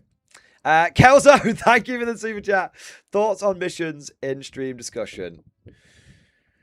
Kelzo, hot take. Purge is not as good as Take and Hold. I have not played a game yet, and this is from the perspective of orcs, but I think this could apply universally. Warhammer 10th was a very rock, paper, scissors edition. I feel like 11th is boulder, sheet metal, CNC laser cutter. As an orc player, fundamentally my army is not going to outfight world eaters, custodies, or even submarines.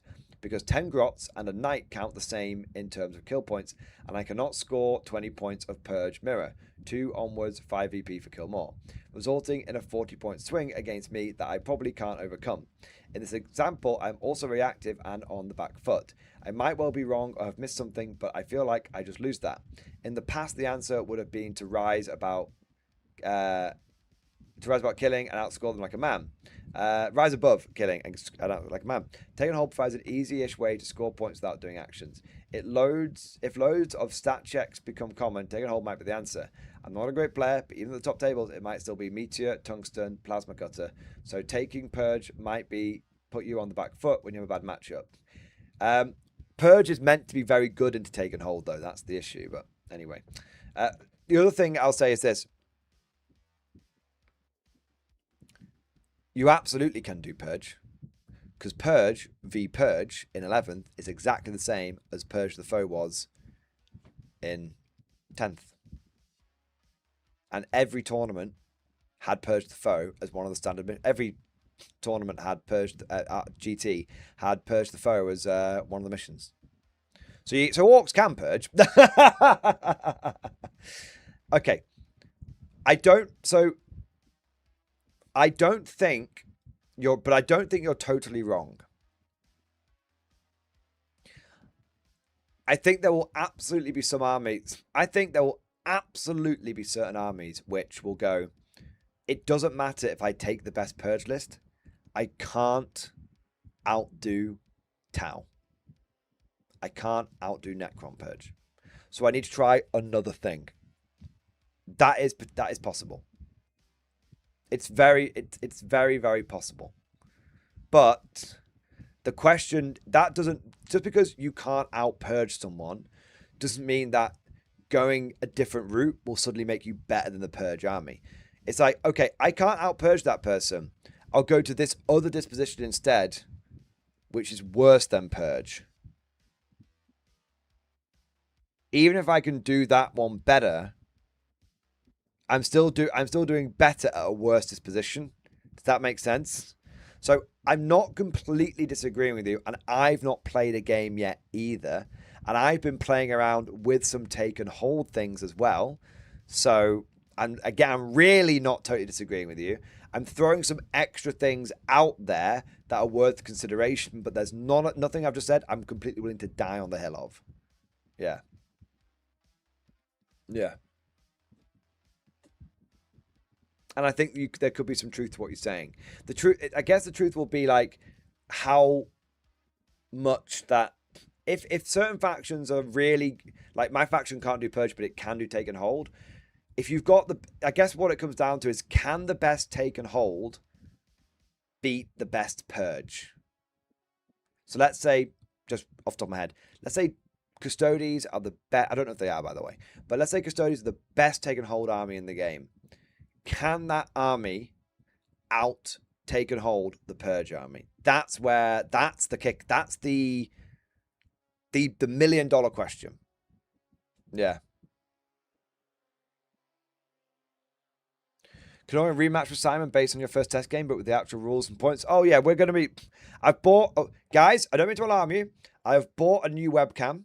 It's gonna go for a top-down position. So I'll finally be in 2026. I'll finally be joining the modern 40k battle report vibes. To be clear, I'm still gonna do traditional style battle reports for other games, like Old World and shit.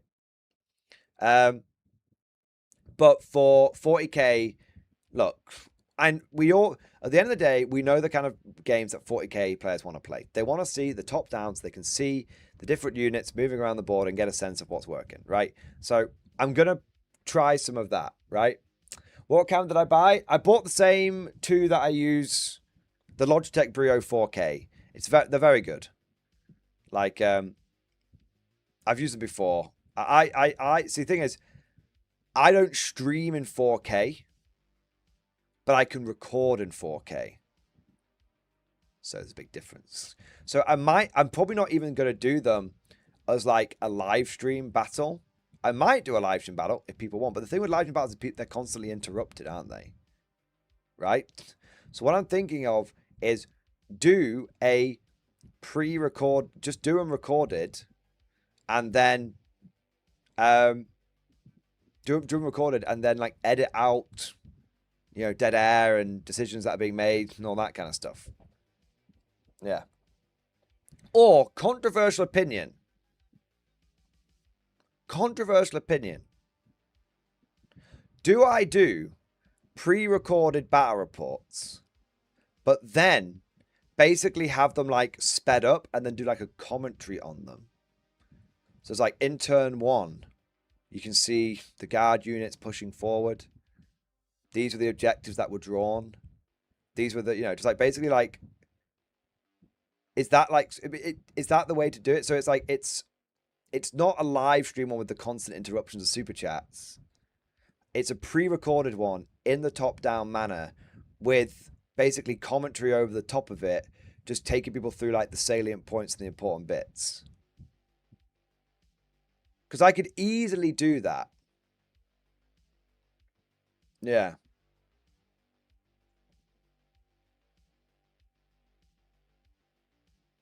I could, that's not that hard at all. And Evan could even maybe do some fancy editing with like arrows and stuff moving around the board and shit.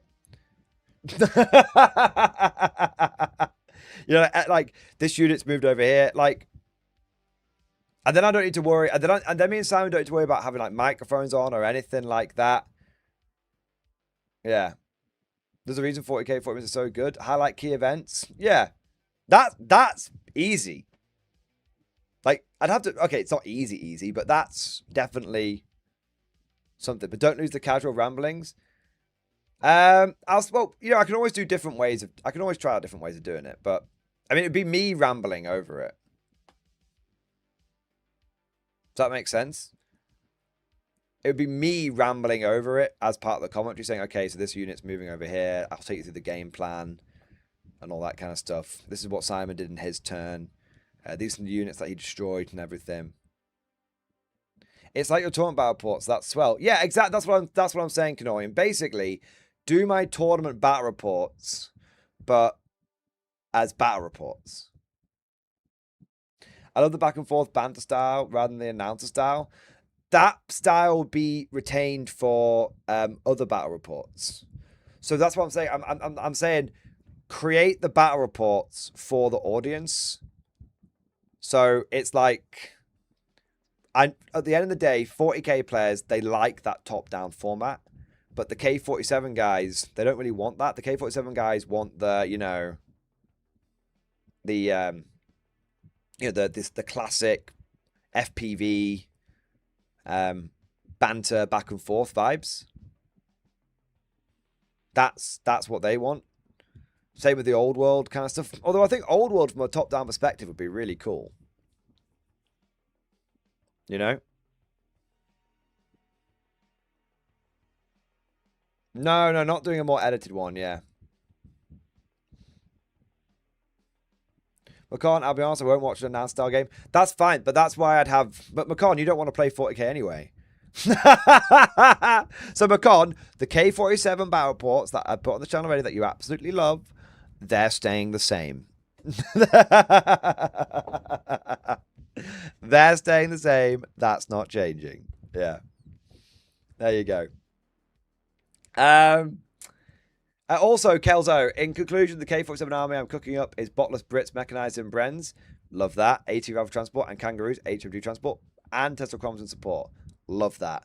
That's a really cool Brit army, and that's exactly the way I would do. I'm building 2 Brit armies, bots and botless. And my Blood Bowl gnomes are being painted. Hey, that's cool, man. Yeah. Yeah, there we are. Low Kiramza. Sorry if this was mentioned, but did you see that Imperial Agents exaction squads are cheapest allies than in factions?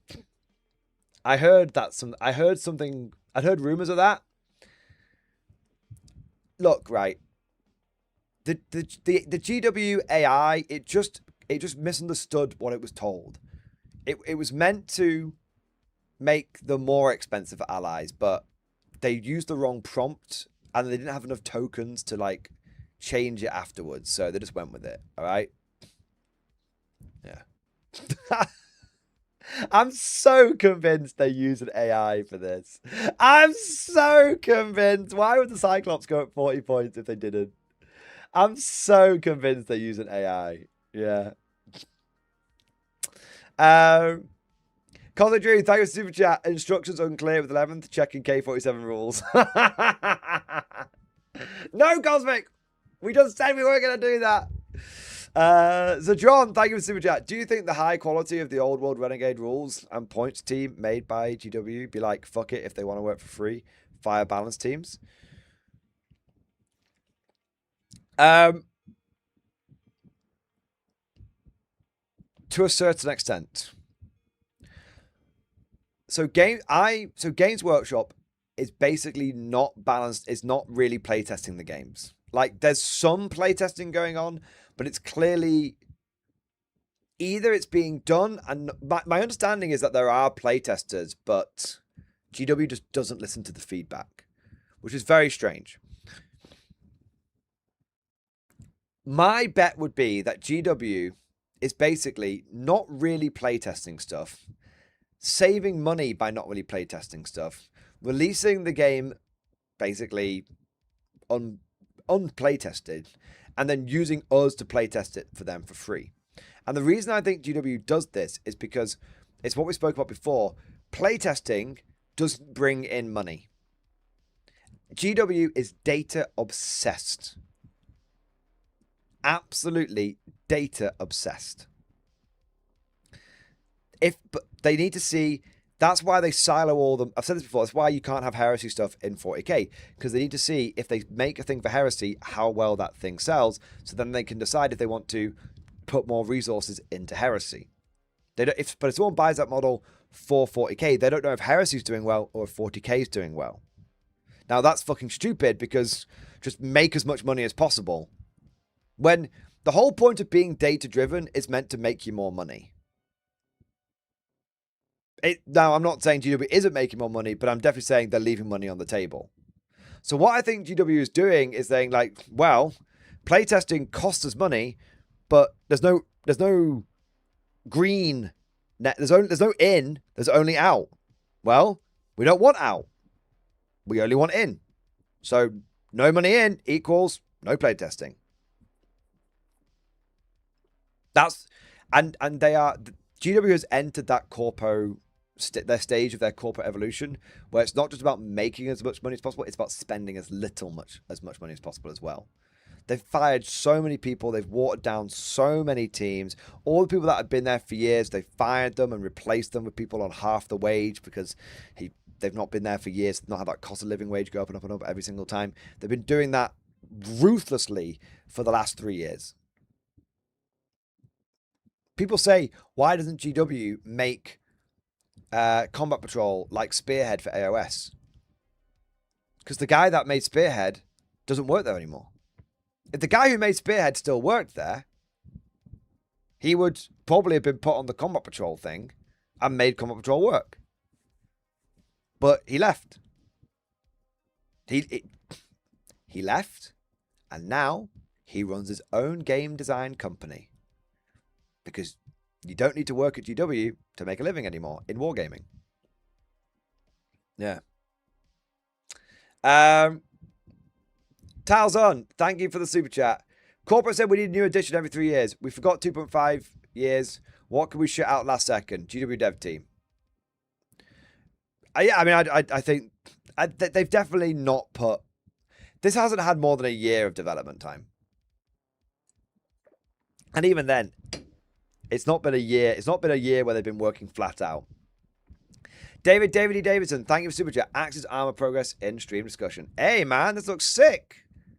I love the green. Yes. I like the Imperial German flag you've done on the shoulder pads. That's very cool. Hey, nice. So what's that? We've got a Puma X, a Locust, and a Panzer X Walker. Cool. I love the grey and the green, man. Man after my own heart. Love the grey and the green. All right. Cosmic Drew, thank you for the super chat. Let's look at the launch of K47 and the Riftbuster box. No, I'm not doing it. I'm not comparing 40k to K47. 40k can stand on its own 2 feet, so can K47. All right? I'm not doing it. We're not doing it. Not a bot. Thank you for the super chat. I'm still going to take the Doom Hammer plus Titan Killer with 2 Creek Heavy Weapon Teams inside to reroll damage on both the Magma Cannon and 10 Lance Cannons. And I think that's a perfectly good idea. Honestly, gentlemen, I think the double Doom is in. I think for those of you who have been waiting, maybe not double Doom, maybe the Bane Doom. Being able to go... I just think Doom Hammer with Titan Killer is really good. Like, the Shadow Doom, yeah. I actually do think Steel Hammer Doom is good. Doom Hammer Storm Sword, yeah, exactly. So not a bot. I think that's a legit idea. Major problems. Supreme Command Blob dead. Company King Command Squad is not a support. Major problems. To quote the beginning of Dawn of the Dead, we don't know. Can you attach support? Can you attach a command squad to a squad? We don't know. Does the Valkyrie hover? Or is it an aircraft? We don't know. So we don't know. Because the infantry squad's datasheet says yes. The app says no. It would be a very, very, very strange change. I know absolutely 0 people who complained or had an issue with the Master Vox. Actually, that's not true. I know several people who would have preferred that they didn't have the Master Vox. If they could go more special weapons, they would have done in Cadians. Not even Tau players cared about it, Macon. No, they didn't give a fuck about it. Like, it's very strange because the 10th edition guards, index and codex, but from day 1 of 10th edition, guard was the point of the Master Vox was shown that it's to work with other officers. So it's very strange. Very strange.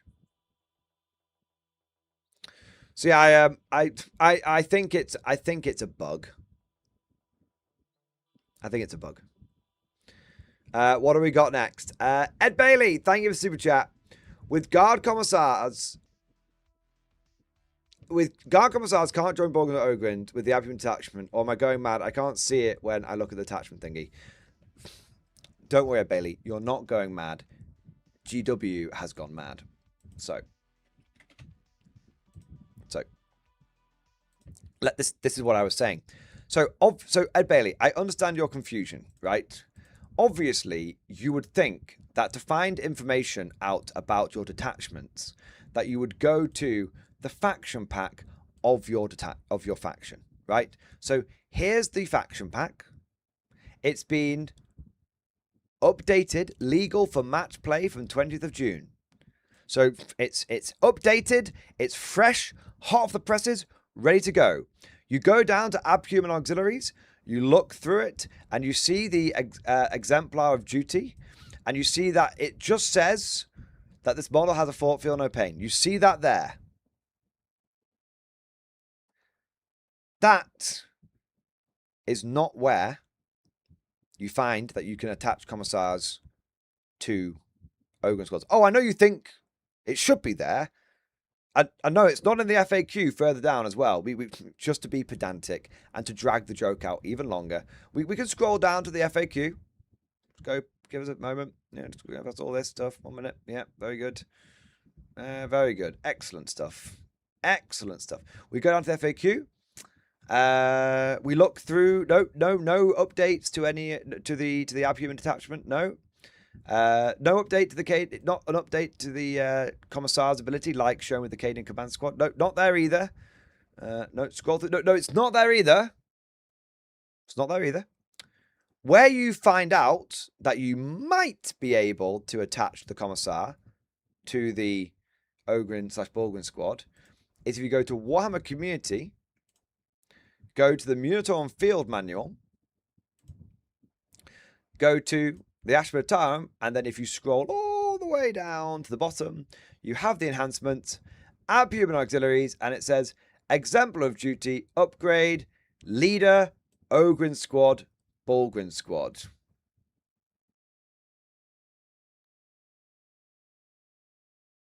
Now, it's a bit weird it being there, but I guess it's sort of in the same place as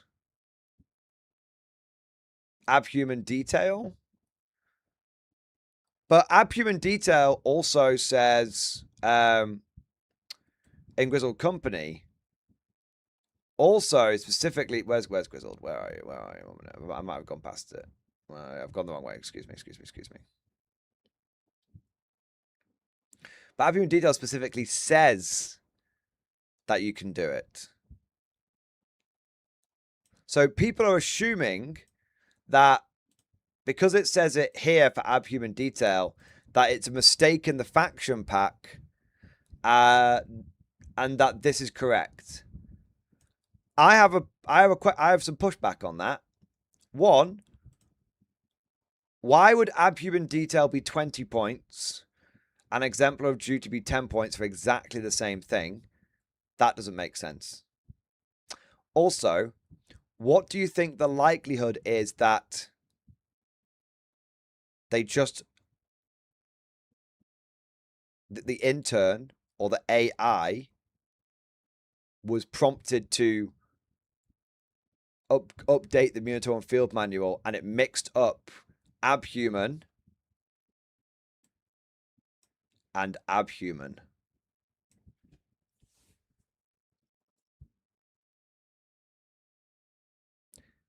Do you want, I don't know about you, but that seems like more proof about AI to me.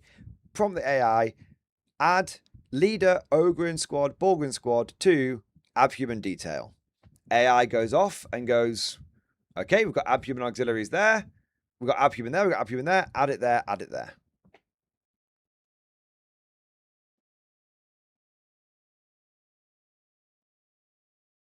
When you think about that, that makes a lot of sense. Now, people are saying you can do it in the app. So maybe it is right.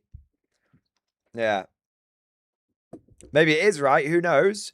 But the app doesn't... I don't really trust the app because the app, if I attach a character and then attach a character to a squad and then delete the squad before unattaching the character, the app completely bricks, crashes, won't open. I need to uninstall the app and reinstall the app. So I'm not really having a great amount of faith in the app attaching characters thing right now.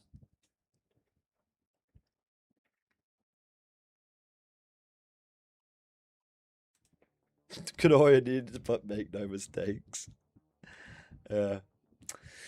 So you're not going wrong, Ed. You're not going mad, Ed Bailey. Warno Malarkey, thank you for super chat. Sir, the armed reinforcements were a most prudent suggestion. We executed the arty crews to accommodate for the tankers' rations. List update in stream discussion. Let's have a look. Let's have a look, my good man. Avian Auxiliaries, Siege Regiment, going for taking hold. Commissar, Krieg Command Squad, Lord Marshal Dreer, Lord Marshal Leontus. 3 Krieg Squads, Big Sword of Bulgwins, Death Rider, Hellhound, Krieg Engineers, Russ, Vank. That looks better.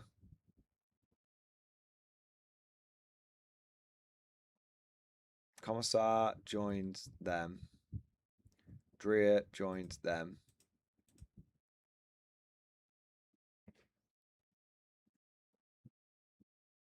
It's better. Now, I still think you could make it even more optimized. But I think that you would end up losing the soul of the list.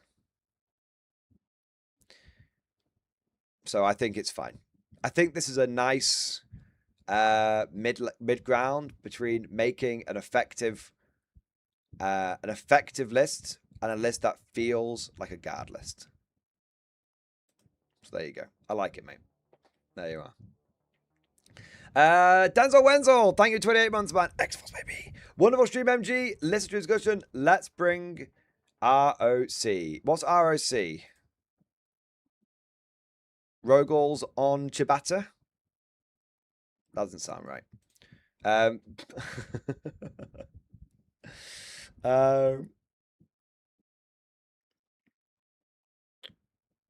Krieg Command Squad. Lieben Russ. Wait, what detachment are we in? Armored Infantry. Okay. What does Grand Strategist do in Armored Infantry? I'd have to double check that. Do I still have the field manual open? Fact pack open, sorry. Let me just check.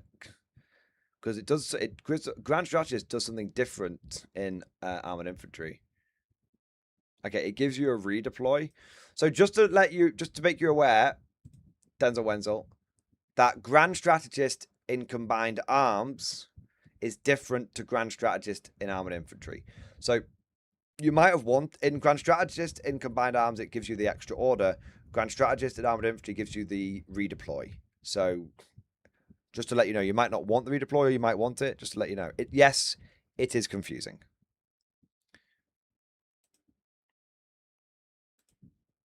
Okay, so I don't recommend the Punishers. I definitely swap those out for Vanquishers. I do like the Hydras. I do like the Basilisks. I do like the Chimeras. I like the infantry inside the Chimeras. Oh, actually, what I would recommend, either Ogrins inside the Chimeras, or I'd recommend Centaur RSVs with Krieg stubber teams inside. They're a bit cheaper as well. Limrus Commanders. Again, I probably don't recommend Grand Strategist in this list. I don't think it's doing very much. Okay, so my main issue with this is you don't have anything that's good at taking and holding. So this is a very good list for just blasting people off the board. Or trying to blast people off the board. It's a good list for blasting people off the board, but I don't think it's a good list for taking and holding. I think if you want to take and hold as guard, you have to accept that you need to be putting 12 Bulgrin in there. If you want to do it like competitively. 12 Bulgrin, march those into the middle of the board, And then when the enemy comes out and tries to take your Bolgan off you, because they're so tough, they're going to have to reveal a lot of their army to do it. At which point, you have all of your guns ready to just blast them back to the Stone Age. I do think that combined arms can do that. So, and I have no idea this will work. I want to try it out. But my idea is to basically take 2 squads of for taking hold in combined arms, take 2 squads of Bullgrim, march them into the middle of the board, force my opponent to come and deal with the Bullgrim, because if they don't, I'm going to score lots of points for being taken hold. Bait grin, exactly. And then put the rest, then put 90% of the rest of my army into pure undiluted Daka, and then put the remaining few points into some cheap, like objective, maybe another like cheap objective holder, maybe, so that after I've blown the enemy off the board, I can put something else onto the objective that can then hold it. Yeah, Dre as a counter charge, I accept that as an option as well. Yeah. That's my advice if you want to do take and hold. I've no idea if it's good, but that's my very much armchair general advice. Denzel Wenzel, I hope that helps. Nicholas Turner, thank you for the super chat. Thank you for the 4 months. The Vendetta has hover, yet the Valkyrie doesn't. Well, I thought the Valkyrie had hover and aircraft. I'm getting very mixed reports. Some people say the Valkyrie has hover and aircraft. Some people are saying the Valkyrie hasn't got hover. Some people, and now you're saying that the Valkyrie doesn't have hover, but the Vendetta does. Did they update the fucking? But the Vendetta's a Legends data sheet.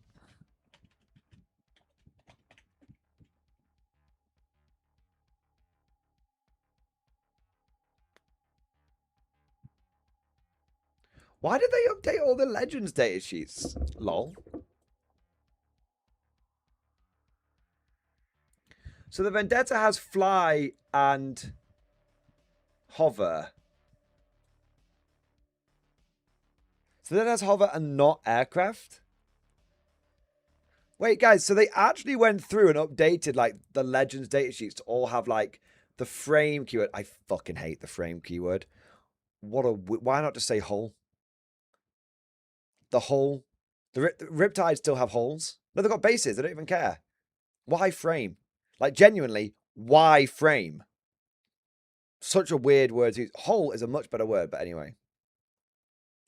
Legend's still part of the AI. Legend's still part of the game according to the AI? Maybe.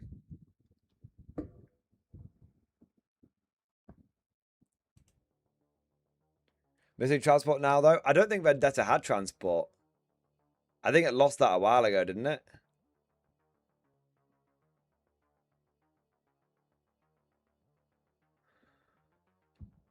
Because of all the extra ammo it has to have.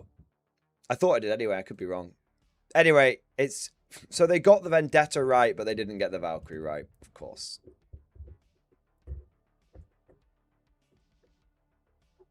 Of course. Amazing. You know what? It's just add it. Guys, just add it to the pile. Add it to the pile. They managed to get the Vendetta right, but not the Valkyrie. Hey! Do you think that's another one that AI missed? They were like, AI, go through and add frame to like all these things, and then it did. And they were like, AI, go through and remove hover from remove aircraft from like from anything that's got like aircraft. But then it or remove it from. But the Valkyrie data sheet is.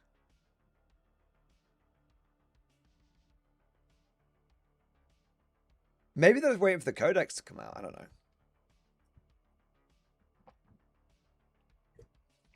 Maybe the AI mixed up Vendetta and Valkyrie. Who knows?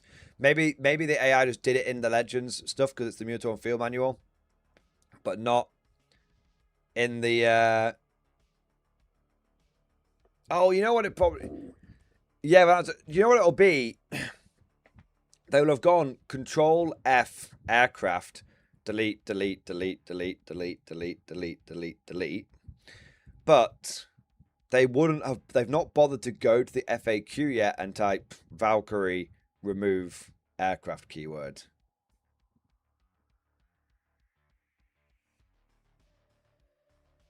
So they've just done half a job. That's it. They've just not updated the FAQ. They've just done an absolute half-ass phone-in job on the FAQ. But Mounted, thank you for super chat. Just yes or no, lol. I have 6 Mark II bots without knowing the rules yet. Will I regret buying 2 of each weapon option? I suspect I won't run more than 4.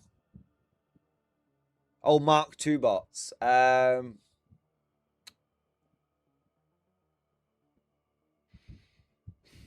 I mean, can you wait till Monday to build them?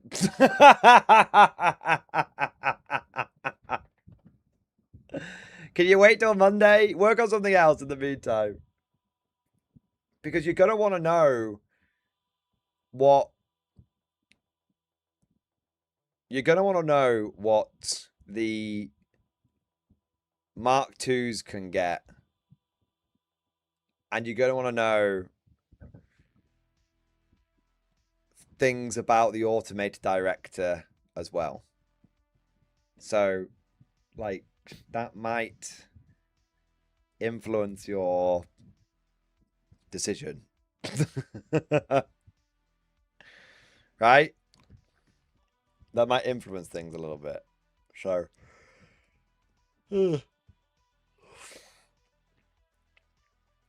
I can't tell you.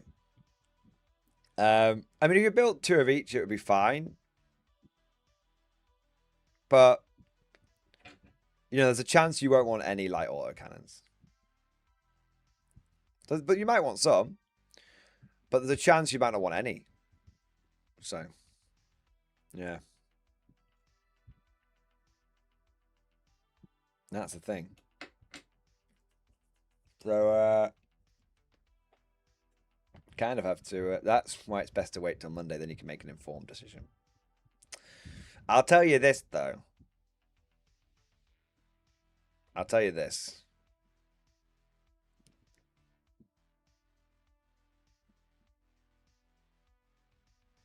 You got 6 robots. That means you got 3 Tesla cannons, right?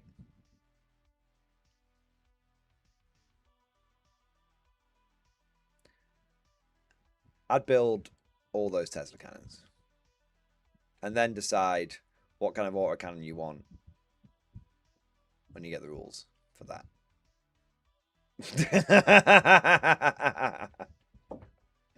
I'd build every Tesla cannon you fucking got, man.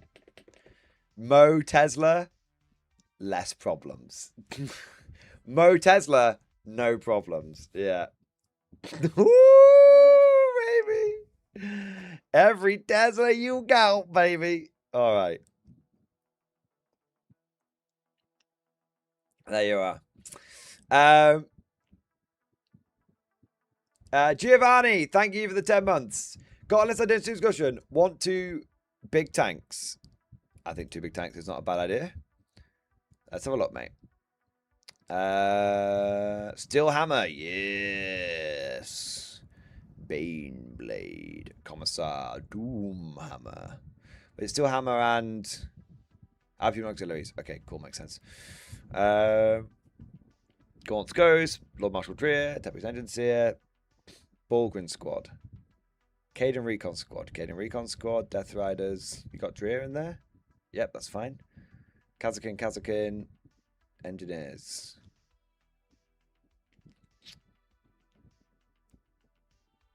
So Doomhammer with Bulgrin Squad inside, because I believe it can transport, right? Assault hatches the fuck out of that bad boy. I like that.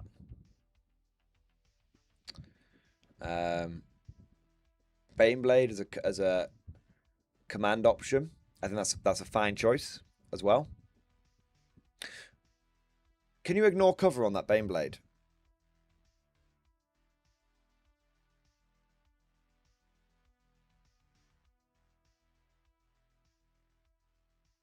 in Steel Hammer? It can. Perfect. That'll be good then, because the one problem is that doesn't inherently ignore cover. Wait, don't. So do you have to shoot the Doom Hammer first and then ignore cover with the other one? You have to like set it up a little bit, don't you?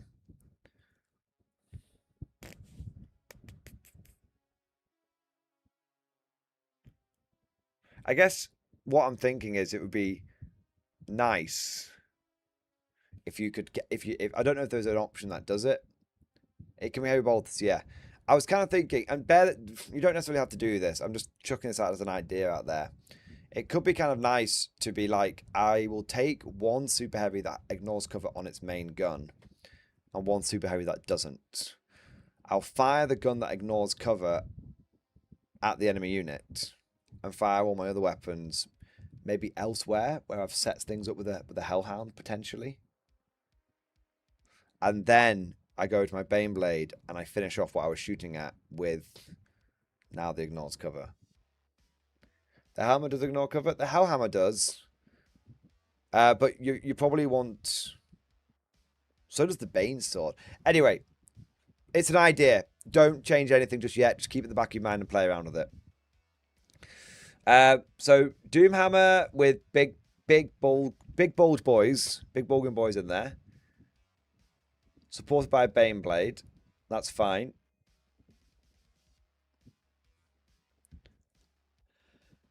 Okay. I don't see the value of Gaunt's Ghost in your list. It's not that I don't like Gaunt's Ghost, although some people think I'm anti Gaunt's Ghost. I'm not. I'm actually more so in 11th. I'm pro Gaunt's Ghost. But you're probably picking Purge the Foe. At which point, what is Gaunt's Ghost doing for you? Is it just supporting the Kazakin? Is that it?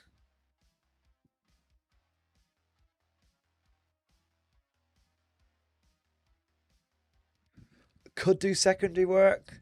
I'd focus on blowing the enemy off the board than just picking secondaries up at the end of the game. Maybe. It's not a bad choice though. I'll allow it. I'll allow it. Yeah. Recon squad.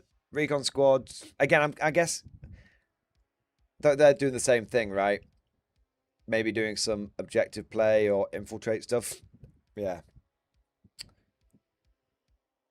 Kaz can get orders from Marshall. They can get orders from the like recon is for the war gear. Okay. Fair. Yeah, no, I'm okay with the list, man. I'm okay with it. Okay, this is what I'll say. I think it's a good start for 10.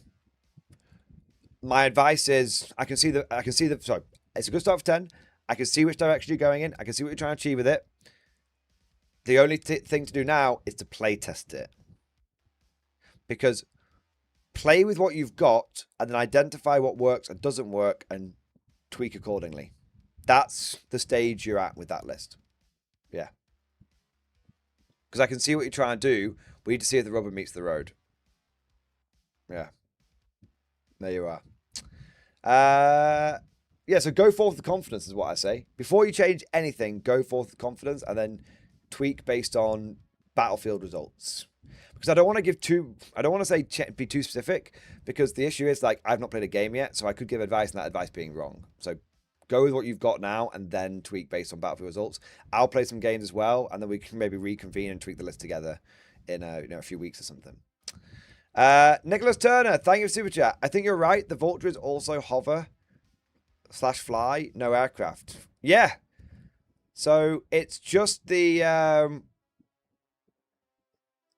yeah, it's just they just fucked up the Valkyrie. They updated the Legend data sheets, but they never bothered to add the line to the FAQ to update the Valkyrie. Yeah. Yeah. There you are. It's $6 billion company. Can't fucking update a Word document. Also got your Beyblade Commander ready for discussion. Nice. Sick, mate. Sick. I love a good Krieg commander. I do. All right.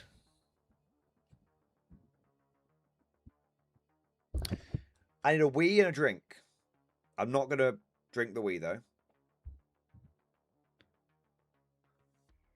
I'm going to go and have a wee, go and have a drink, have a snack, come back, and then I want to talk about the thing that I was going to talk about at the very beginning of the stream. And I don't mean to alarm you, but it's going to be hype. I know. I know. Not for K47 or Old World. It's going to be guard hype. So, just hope, maybe a bit of hope here. All right, just so take 5. Take 5. And then we're gonna reconvene. I'm back in a moment, all right?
All right. Oh, fuck's sake.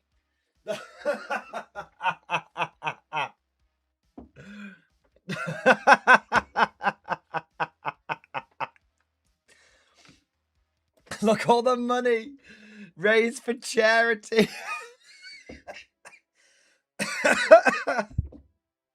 Oh my god.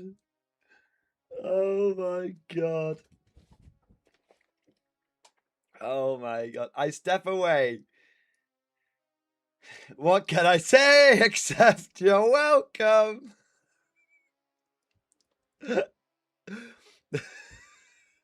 Russell W coming in with the chair strike, baby! Yeah, buddy.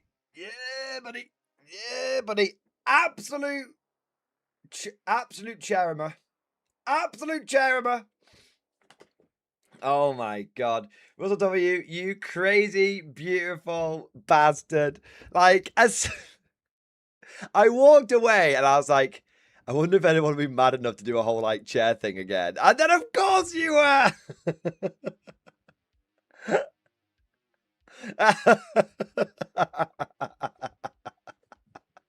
Absolute cinema. There you are. There you are. Oh my god. Russ W, thank you for the incredibly generous super chat. Thank you for absolutely bloody smashing it. Thank you for going above and beyond the Call of Duty. 07, you magnificent bastard. Everyone in stream, spam the chair emoji or 07s, and let's all show our appreciation, our gratitude, and our respect to the mad lad that is Russell W and his big fucking $100 super chat. Absolute legend. Absolute fucking legend. Little Al Cherib!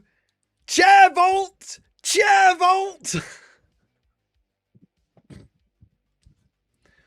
An army that fights sat down upon the sacred chair cannot lose a battle.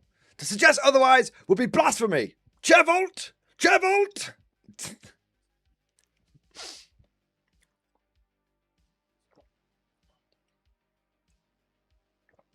Oh my god. Oh my god. Russell W. Upholstery wills it! Upholstery wills it! Dude, from the bottom of my heart, man, thank you. So I feel like I paused over a couple of times. It's just because I'm tired, man. It's not because of anything else. We come for the beef, but mostly the chair. The chair! Praise be the chair. Praise be the chair. There we go. Seriously, man, thank you very, very, very much. Legends say the golden throw started its life in a simpler form. I love that, man. Yeah. Sofa King legend. I love it. Plus W 07, mate. Big, big, big thank you. Chairborne infantry. I love it. We are the chairborne infantry. Blood upon the upholstery. And he ain't gonna sit no more. Glory, glory. What a hell of a way to sit. There you go. Okay. Armchair General. Hey, there you are. All right. Everyone talking about Golden Throat, but not about Mordian sitting half alive, half dead on his podcast yet. I'm a little tired. I'm going to do this bit and then I'm going to go to bed. Okay. Because I'm pretty tired. But I've got a bit I want to do. I think it's an important bit. Okay. Trying to explain to my girlfriend the Mutone film after she asks why I'm upset. Don't worry. Don't worry, I've got you covered. All right. Russell W has started off the vibes right. Start off the vibes right. But I need to get you all in the mood. I need to get you all ready for what I'm about to do. and for what I'm about to tell you. Because I have some guard hype, but it's not real hype, as you'll see. It's not fake hype, but you'll see. So, to get you in the mood, you know what's coming. I got to play the latest Reject the Meta, Embrace the Guard video. All right? So, let me get it set up. It's 2 minutes long. Oh, fuck's sake. Sir Newbie! I was going to do a thing!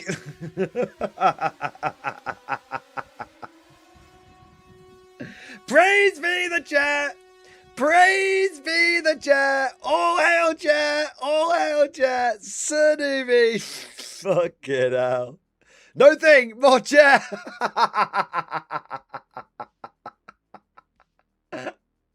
Oh my god. Oh my fucking god. Do not have to do anything, Mordian. I had to wait for approval, hence the delay. Approval from the bank or approval from the missus? But you don't understand, I need to give the chair money.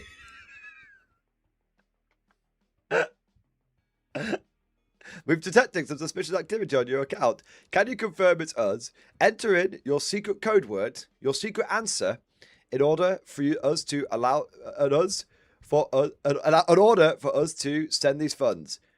What is the thing you praise every day? Chair. Oh. Oh my god. Oh my god. Sir Newbie, thank you, man.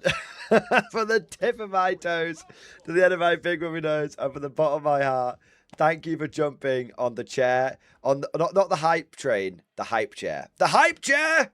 The hype chair! There you go. Oh my god, man. Thank you, 1,000 bloody times. Thank you to you and Russell W. You both absolute mad, beautiful, crazy bastards. Thank you for going just above and beyond the Call of Duty. I love that. It's for charity. I love. It's going to a good cause. It's all for charity. Instead of the Royal Lifeboating Association, it's the Royal Chair Association. Oh my god. Seriously, man.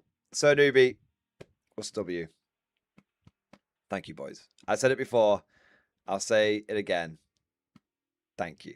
And Sir Newbie, this is going to be right up your alley.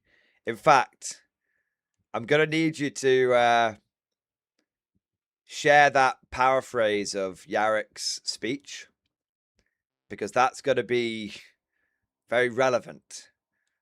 It's going to be very, very relevant. I'm going to be set. That's going to come in like at the end of the bit or at the beginning, depending on when I remember to do it. All right. So put it. You can put it in stream. Put it in stream discussion for me, so I can pick it up there. All right. All right. I got a thing. So, dude, thank you for your support.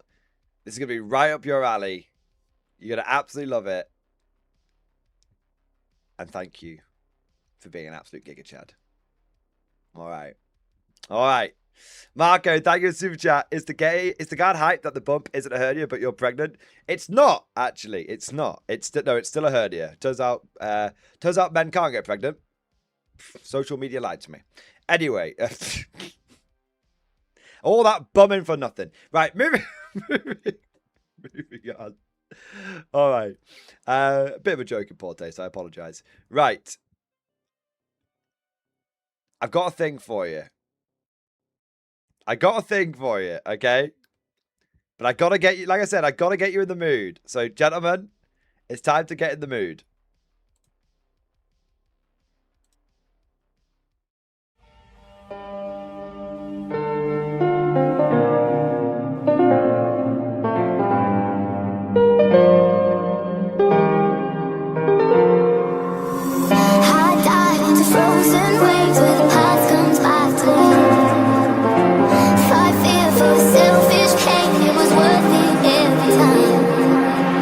Hold still, I'll be before we cry.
try to leave, cause we both know what we'll choose.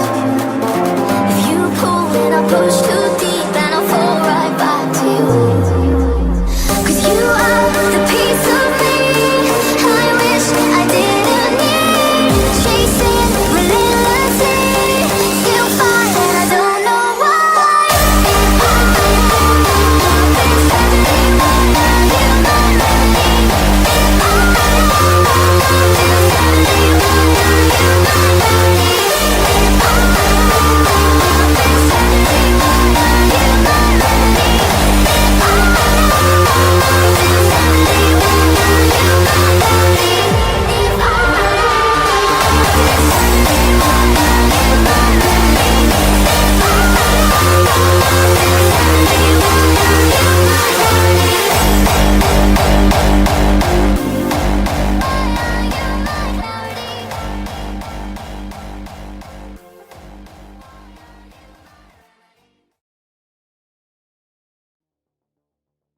All right. Now that you are all sufficiently prepped, I've got to tell you something. Not something you might want to hear, but I'm going to tell you it anyway.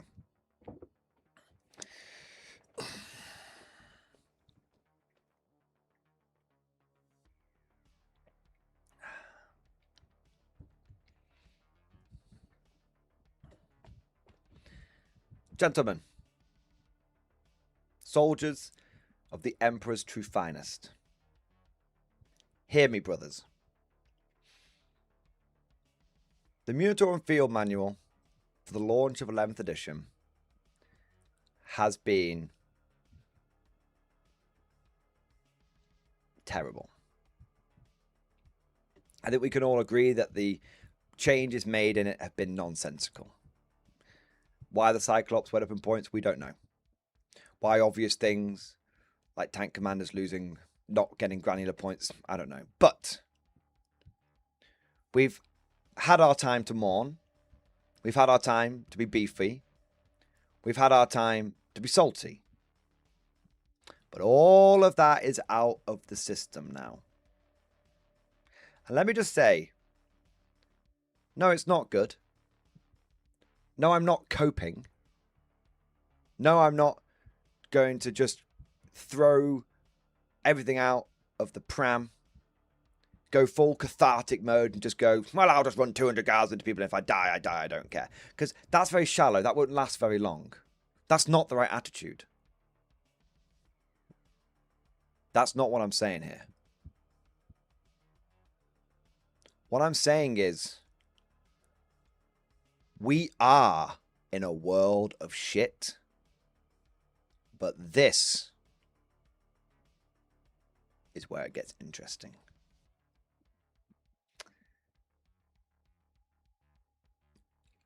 When I first saw the manual, I was upset. I went to sleep. I woke up the next day and I accepted that it was a bad lot. But rather than marinating in the problem, rather than wallowing, having a good old fucking wallow in the dirt, it's not about getting knocked down. It's about how you get picked. It's about picking yourself up. Anyone can get knocked down. Everyone gets knocked down eventually. But it's people who stay down which fail. And so what I did is I started making some content. Tactics content. Stuff that I've not really been able to do for a little bit. And the reason I've not been able to do it for a little bit is because, well, the end of 10th edition was very boring. And there were some very obvious good choices and very obvious bad choices. And it's been very stale. There's been some highlights, bit of Guzzle Company, bit of Doombolt, that kind of stuff. But generally, it's been quite stale. But I'm going to go a step further than that.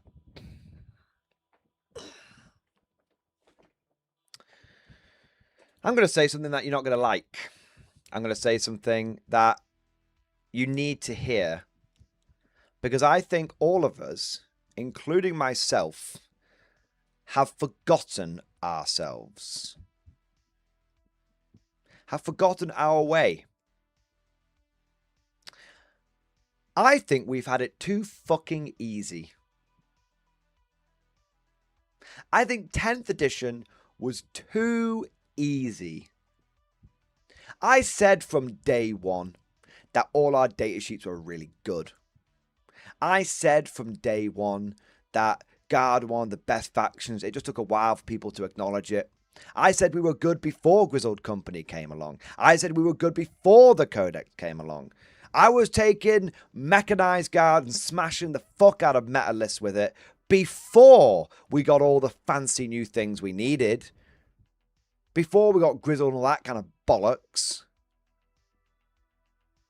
I was taking Pure Infantry Guard before there was Recon. Wave after wave of infantry throwing them forward. The problem was, we've had it too fucking easy. We've had it too easy. Before 10th edition, what was our win rate? Before the 9th edition Codex, which only lasted about fucking 3 heartbeats, what was our win rate? 20 fucking %. And 8th edition, we had a brief moment when we had constant spam, and then it was in the toilet for the rest of the edition. And then shall we go back to the glory days? The glory heady days of 6th and 7th edition. When you go to a super major, and I'd go to super major, and I was the only person running guard out of hundreds of people. We've had it too fucking easy. We've got used to being good. We've got used to being meta. What a disgusting word. I didn't get into the Guard to be meta. I didn't fall in love with this faction because we were meta.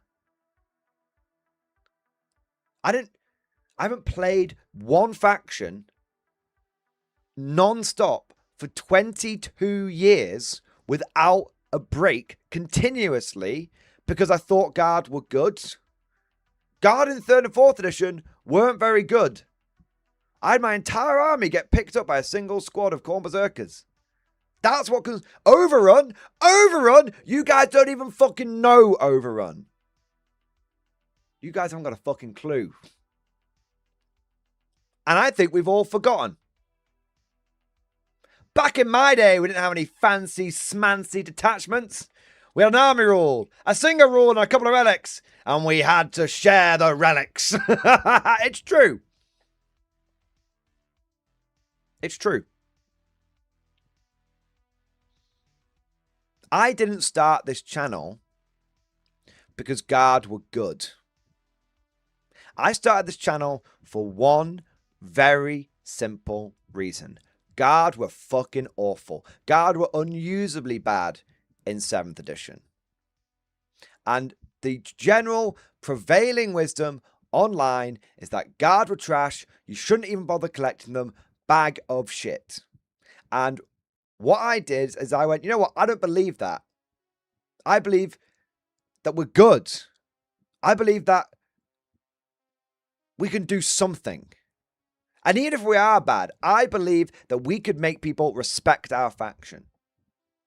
Go back and watch the original video that I did announcing that this channel was going to be a Guard Tactics channel. I said, this is going to be about helping people go down swinging.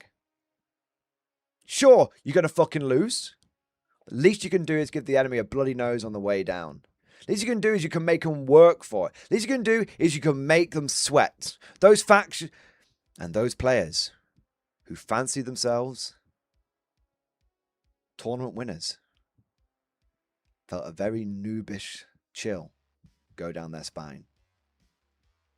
If I wanted to have it easy, historically, if I wanted to have a faction that every edition was broken at some point or another, I would play Eldar.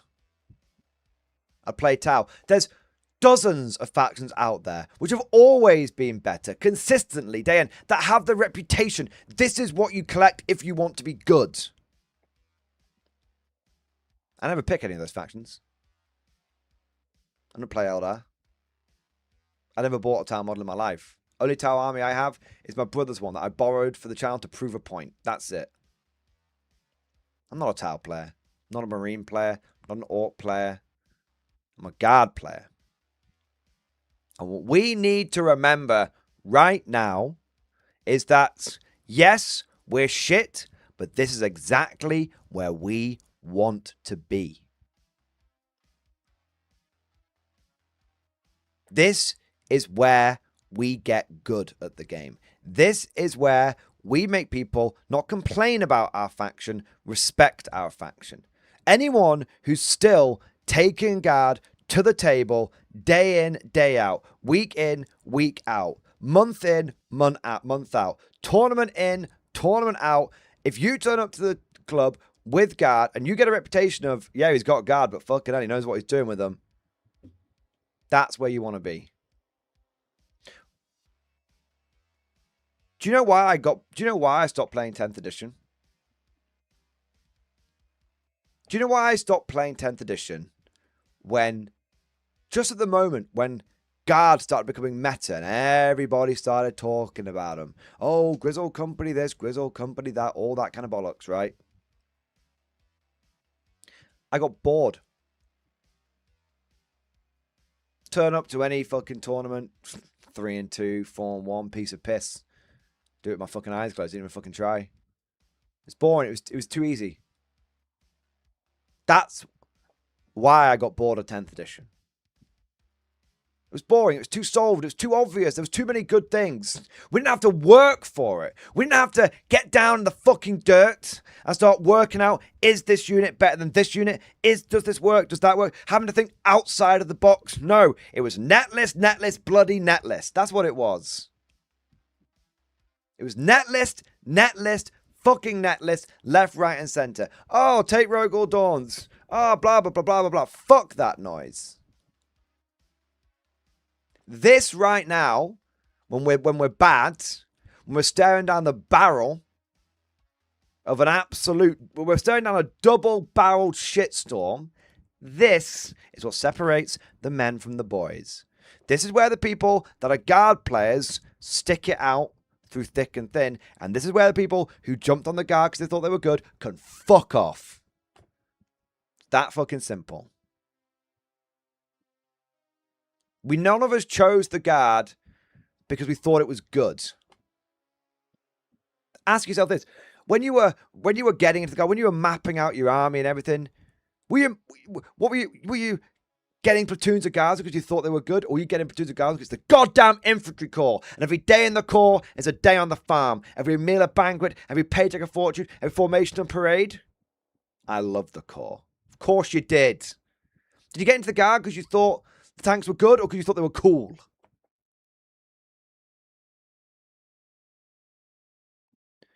This is where it's time to shit or get off the pot. This is where it's time to nut up or shut up. It's just that simple. This is where we have to dig deep and start actually, for the first time in 3 years, we have to think. Oh, I don't want to play Guard. Oh, I'm not in the mood. Mood is a thing for cattle and love play. Mood is not a thing for war. Mood is not a thing for winning. You're never in the mood. You just do it. So I don't want to hear any more complaints about Guard being bad. I don't want to hear any more complaints about, me Rogals. Fuck that. Fuck that. Okay? This is where we get down, we work out, we get into the fucking meat of it, and we start actually building good lists that require us to be good players. This is why I say, look, here's the thing. It's not about just going all vibes. If you just go, well, I'm just going to take 200 guys and charge them anyway, you've given up. That's catharsism. That's apathy. You're not trying to find the solution. You've given up. You're just memeing. And that is shallow.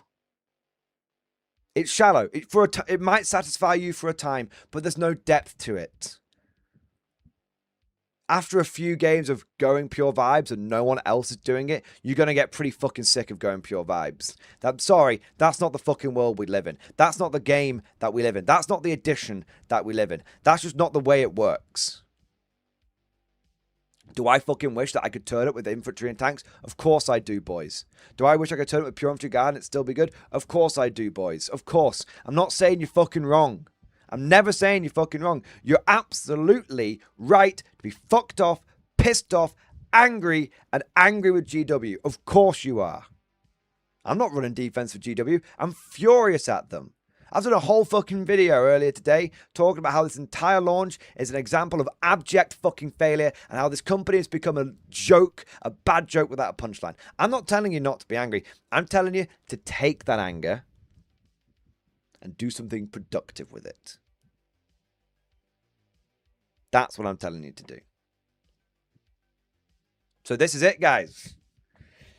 We are in a world of shit. We are in a world of pain. The end of days is here, brother.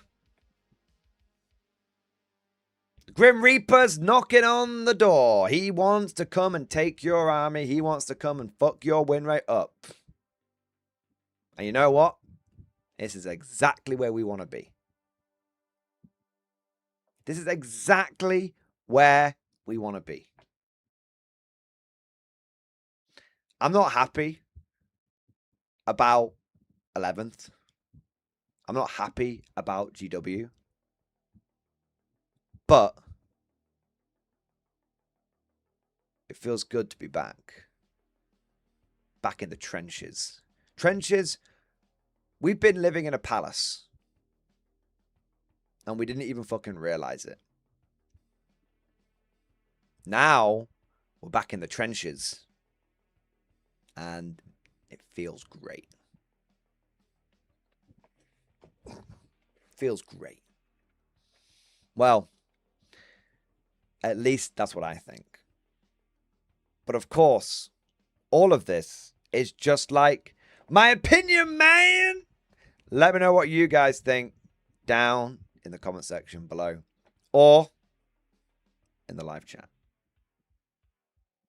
There you go. All right. Got a couple of super chats coming in here. Fun Jacob, thank you for super chat. I really want to stay at your house. Amazing. We'll play that in the next hobby stream. Hobby stream tomorrow. Hobby stream tomorrow. We'll get that one in there. There you go. Thank you. By the way, thank you for the big super chat, bro. Thank you for the 20. Lorgar, thank you for super chat. He's right. Goddamn right I am. This is what I had this epiphany. I had this epiphany earlier today.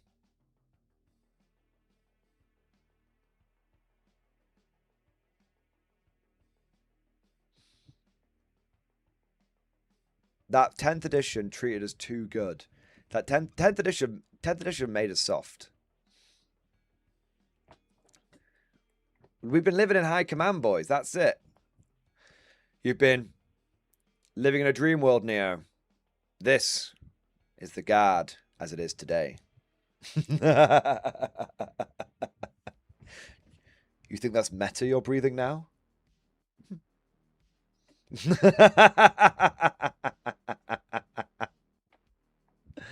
There you go. Perhaps it's fate, it's the 4th of July. That we will say with one voice, we will not go silently into the night. We will not go out without a fight. There you are. Wait till God is nothing but bully boys and horses. Nah, we're going to... You know what, man? We're going to make it work. We're going to make it work. I'm not saying you can't run pure infantry. I'm saying don't run pure infantry and just yeet it off expecting to die. Take that pure infantry and win with that pure infantry.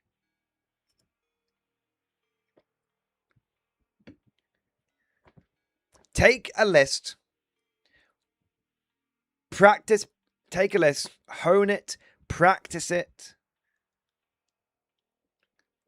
Until you are so fucking good with it that No matter what anyone says, they cannot deny your generalship.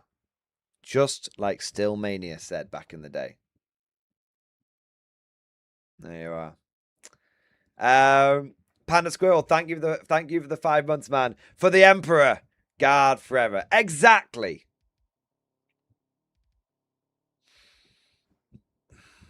Exactly. So we are going to rail against GW constantly. I'm not saying there's no more beef. Oh, baby, they're going to be beef. They're going to be beef. We are going to rail against GW non-stop, but we will not lose faith in the Emperor's true finest. Maximum Seb, thank you for becoming a channel member, sir. Thank you for joining his Imperial Guard. And thank you for doing your part. Bandersnatch, thank you for the 5 months. Are you a Katie Can? Or a Katie Can't? Or a Katie Cunt? Sir Newbie, thank you for the super chat. I forgot to do the speech from Yarrick. Sir Newbie, I might try and get Evan to edit it into the end of the video. Sir Newbie, thank you for the super chat. Posters in stream discussion to inspire the men, bring the vibes. Let's have a look. There you are. There's some good ones here. I never thought I'd die fighting side by side with an Eldar. What about side by side with a friend? I will fucking kill you before the orcs do. There will be no meta chasing. There will be no math hammering. There will be no competitive lists. That's not true. There will absolutely be competitive lists. There will be. We're gonna make them rue the day that they made us we're going to make them rue the day they made us play on hard mode, because when we play on easy mode again, this is our hobby. This is our faction. People of his Imperial Guard, bring the vibes. Chair. Fuck your meta, guard vibes. You know what? Fuck your meta, vanking time. That's what I'd say. Emperor grants glory to the first man to die. Charge. In fucking deed, man. In fucking deed. Games Workshop slot. Poo-pooed. Exactly. Exactly. Filthy meta chasers will be shot. Math hammers will be flogged. Competitive list builders will be burnt. There you are. I love it, man. What's this? Saw this and thought one of you guys made the official energy shit post. Oh, I didn't talk about the energy thing. I do talk about that at some point. Full body command. Copy abilities, knowledge, data chasing experience. Shapeshift. Body to any return element. No, it's not. Yeah, no, the energy means something a bit different, but yeah. All right. All right, there we are. Steel Legion requires steel will. Earn it, troops. Exactly. Change. I tell you what, Sunubi, it's not no competitive lists. It's no net lists. Nothing wrong with being competitive. I'd say this. This is what I would change it to. If you're willing to meet me on this, this is what I would change it to. I will agree. There will be no meta chasing.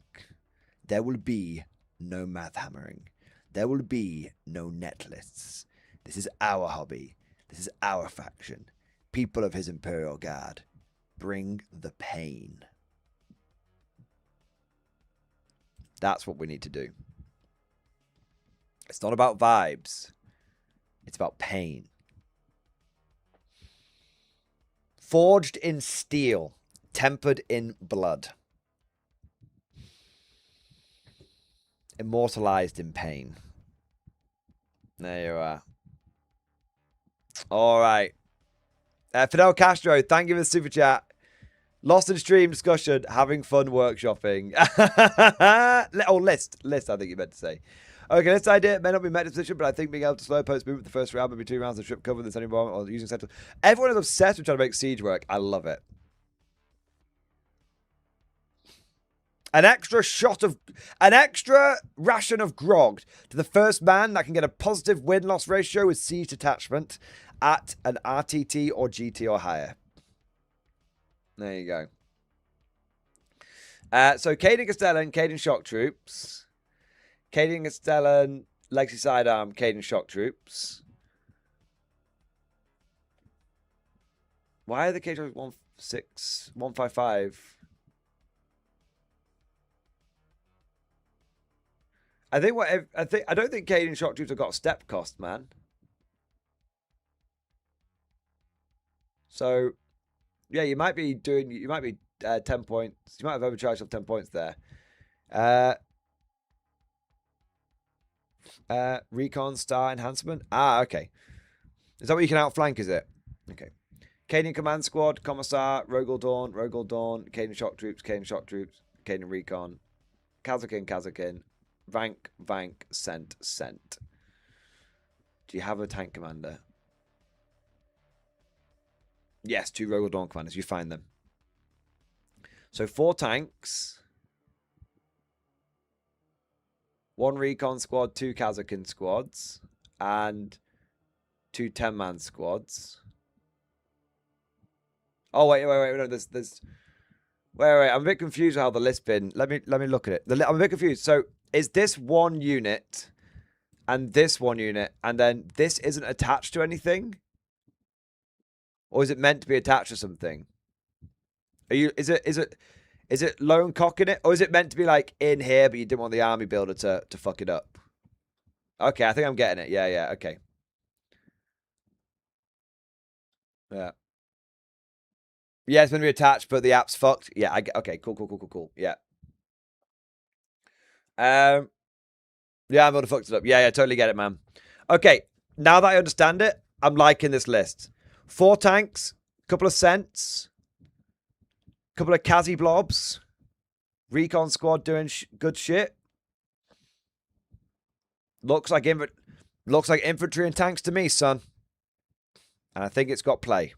I think you could take that list and plug it into a number of different detachments and get success from it, which is an interest, which I quite like. Yeah, I quite like that. Master the list, and then when the dispositions inevitably get nerfed, you are not affected. All right, yeah.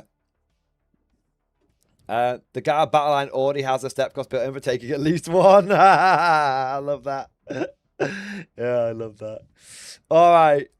So, I think that's everything. All righty ho ho. But no, like seriously, guys, we definitely need to. All the moaning's done now. It's done. Not about GW, but all the moaning to do with the points is done. We got 24 hours of that, and then we're done with it. And we've had our 24 hours, so that's just the way it is.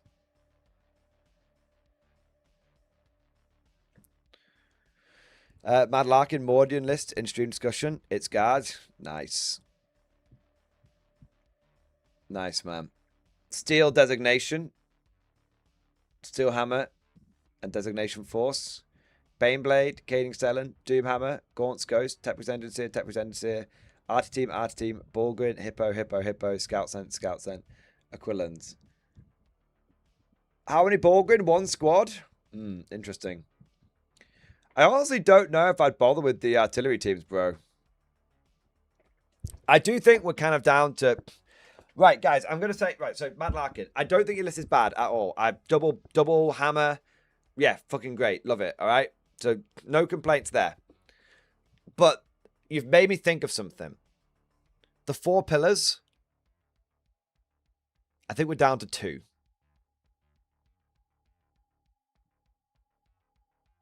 Aquilans can remove cover?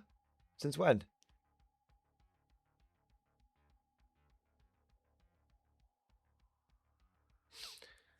I think we're down to 2 pillars. Infantry and tanks.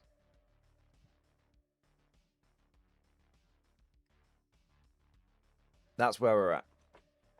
We've got to find the best infantry. We've got to find the best tanks. It's not that you can't have fire support as well, but I don't think you need... I don't think we need fucking action monkeys anymore. I don't think we need action monkeys anymore. I think we just need to fucking table these cunts. That's what I'm thinking. Don't mind if you want to go take and hold, or you want to go purge, or whatever it might be. But yeah. I don't think guards go do well in purge. Not fast enough and too many units. So it depends on... Pixie, I think your analysis is correct, but I think it's how you approach it. So you can build a guard list that's got like fucking no units in it, bro. Like 2 super heavies, 3 squads of Bulgrin, attach the commissars to the Bulgrin, a couple of squads of Ogrin, a couple of Tech Bridge Engine Sears. I mean, what's that? Like 2 plus 3 plus 2 plus 2. It's 10 units. And nearly every single one of those is actually like quite hard to kill. The Ogrin, the easiest thing to kill in your army is an Ogrin. That's... yeah.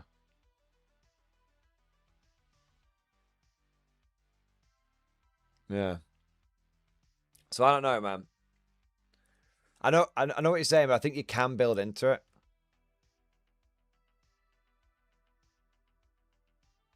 Yeah. Also, you know what? I'm going to say this.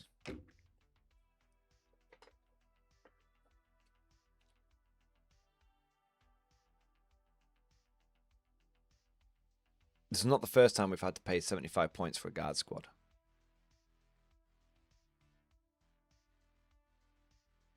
I can go over, bust out my 6th edition guard codex, find an infantry squad that costs 50 points, attach a lads cannon to it, attach a plantsman gun to it, 80-point squad. I'm telling you, boys, we back in 6th now. We back in 6th, we back in 7th, and that's where we want to fucking be. That's where we were born. That's where we were made. That's where we were made into the community that we are today. All of these greenhorns, they're going to learn. They're going to learn. We're not playing Astra... Oh, boys. We've been playing Astra Militarum the last 3 years. We've got it all wrong. We've got it all wrong. We've not been playing Guard, and now we're playing Astra Militarum. No. The last 3 years, we've been playing Astra Militarum. Fucking easy mode. Fucking corpo, slop, shallow, boring, easy mode.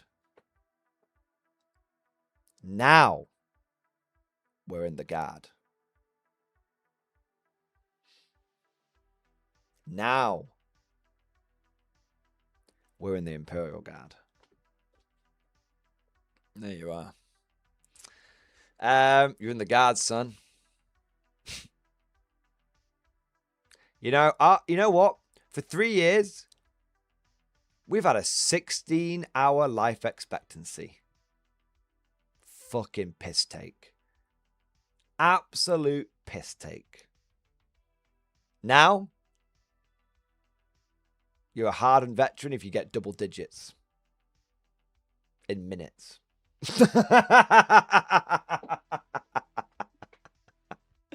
There you are, man. All right.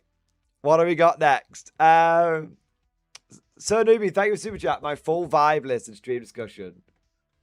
Let's have a look, man.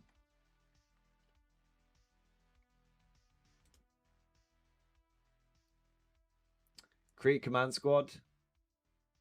Limerus Commander, Lord Sol Leontis. 10 Caden Shock Troops. 10 Caden Shock Troops. 10 Caden Shock Troops. 10 Death Corps of Krieg. 5 Rough Riders. Basilists. Ordnance Battery. Hellhound. Krieg Combat Engineers. Krieg Combat Engineers.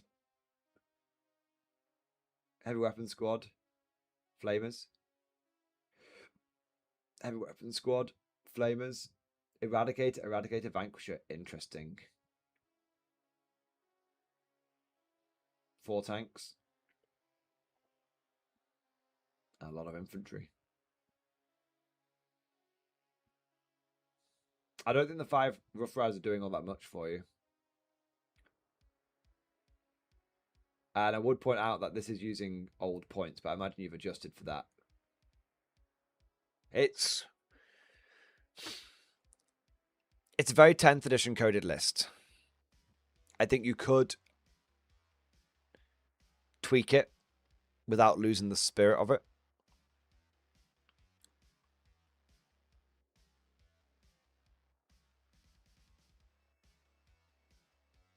I think if I were you, I would fuck off the artillery and put 2 more Hellhounds in the list.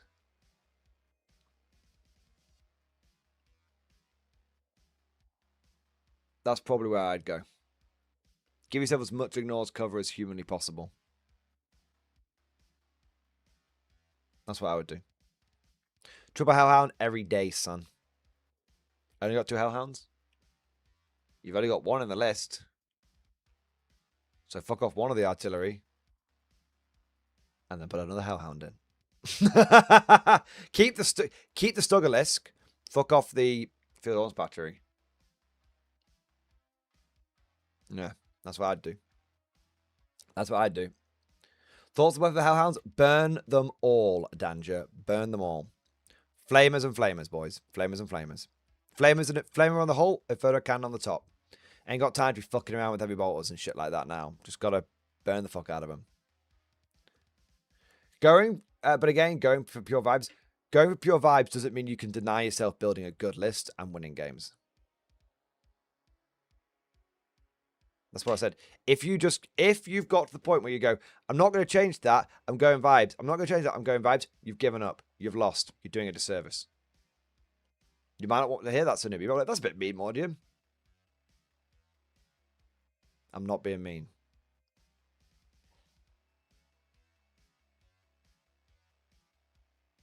You want to win.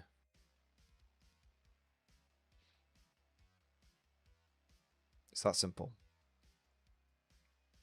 You want to win. Anyone could take a bottom tier. Anyone could take a bottom tier faction, go pure fucking vibes, and lose every single game. Anyone can do that. You want to take a bottom tier faction and do the best you can fucking possibly do with it, even if you lose every game, but you tried to win every game. That's what you want to do, mate. So don't let the vibes cloud your judgment. Let the vibes guide you, but not cloud your judgment. Fidel Castro, thank you for becoming a channel member, sir. Thank you for doing your part. Russ W, check out Trenchrat's list in stream discussion. All right, let me take a look. Thank you for looking out for your fellow community member. Grizzle Company in priority assets. Commissar without human detail. Bulgrin Squad. Krieg Command Squad in a Deathcore unit. Lord Solar Leontus. Rogel Dawn, Commander. Shock Troops. Big Deathcore Krieg Blob. Chimera, Hellhound. Engineers, Eradicator, Vanquisher. So did I swap the Eradicator for Luminous Battle Tank? Any changes?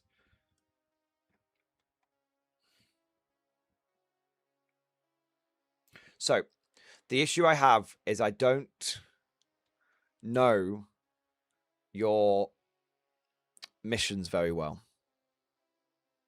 Priority assets tends to involve doing a lot of actions, is my understanding.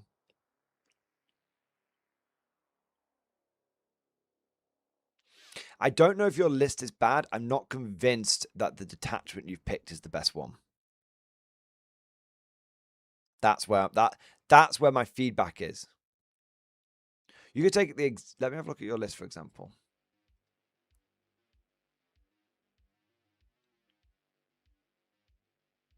I guess you got the combat engineers, but there's not that many units in the list.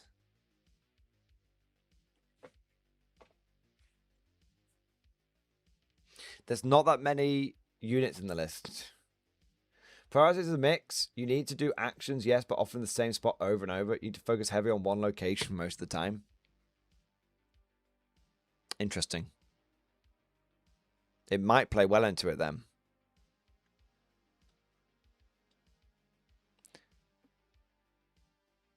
It might play well into it. Okay, this would be my feedback. I wouldn't change anything about it just yet. You've got a lot of the fundamentals nailed down. Maybe an extra Hellhound if poss, but yeah. My thinking is you need to see if the disposition is just working.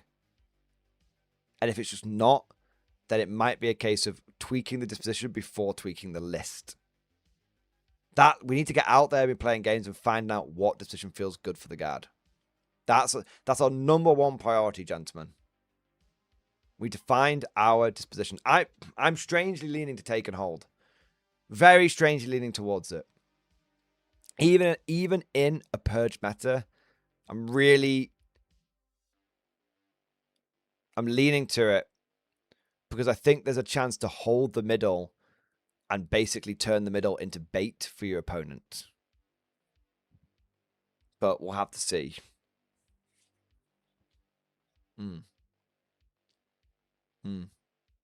But that's kind of where I'm thinking right now. But yeah, trench right. You need the first thing. It's not the list. If I looked at that list in 10th edition, I'd say it's a good list. But I don't know if it works for the missions. That's the thing. All right. Yeah. That's my feedback. Okay. Yeah. Huge appreciate the feedback, by the way, and huge thanks for super chat too. Yeah. Big shout out to you and big shout out to Russell. All right. All right. So, John, thanks for the chat. My local store is doing an escalation starting at 500 points, and I'm realizing that's going to be quite hard with my Alpha Legion list stuck to disruption. You know what? You just play it, man.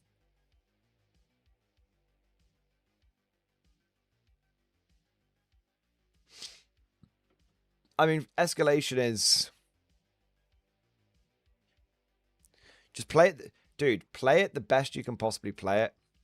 And if you manage to get a single win in the league, then you walk away with your head held high. Play your fucking little heart out, man. I got 5 units. The game's not designed to be played at 500 points. I would say don't worry about the 500 point games. Wait until it gets to the bigger games and then start shining there. This is what I would do. In your head, be like, these little 500 point games don't matter. This is all the weird, like, 4D chess, plans within plans shit the Alpha Legion do. So if you lose every game, you could be like, it doesn't matter. This is all just a setup for getting to the big leagues. And then you could start, like, giving a shit when you get to the big leagues. Yeah. When I say big leagues, I mean, like, 2K points. Yeah. That's what I'm thinking. Okay. But yeah, it's a difficult situation to be in, John. But lower points level games are more for vibes than anything else, anyway. Probably surprised. I mean, yeah, Purge is probably going to run up to you and try and kill you. But if you can kill, what you want to do is kill them as quickly as possible, and then do all your disruption at the end of the game over the last 3 turns. Yeah, there you are. All right, boys. I'm popping off. I'm shooting off.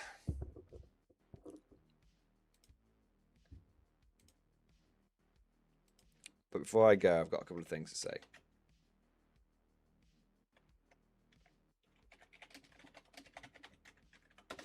All right.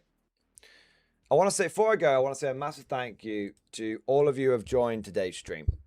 And especially to all of you that have been chatting away and have liked the stream and subscribed and all that good stuff, right? But I also want to say a big thank you to all of you that, you know, we've got the beef and the salt out of our system, but now we can't keep. We've shared our trauma, but now it's time to get down to the sharp end of things. And I appreciate everyone who's like fucking picked up on that and got that. So a massive thank you to all of you guys that have fucking engaged with the stream in exactly the way that I wanted it, you know, but exactly the way that I had envisaged it happening. All right, for lack of a better term. For all of you that just got it, right? That's what I'm trying to say. For all of you that just fucking got it, all right? And I want to say a massive thank you to every single one of you who, you know, every single one of you just support the stream.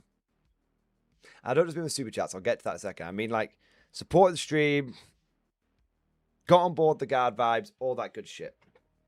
Just thank you. I've really enjoyed today's stream. Yesterday was a beef stream. Today was a girding ourselves stream. Is that Garlic going to be on YouTube? It's going to be out tomorrow at 3 o'clock.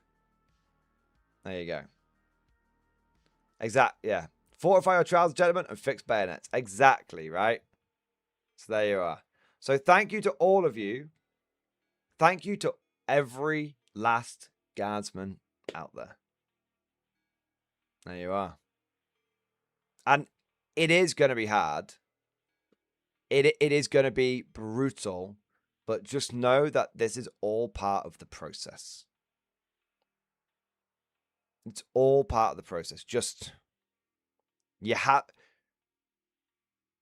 have to go through the tough editions, and you get good in the tough editions. It's like training with the weights on. So that when you get to the easy editions, you're fucking unstoppable. That's what you have to do. So it might be painful, might be, you know, annoying as fuck, but this is where... When we say guard is a lifestyle, this is where it's what we're talking about. It's easy to play guard when it's easy.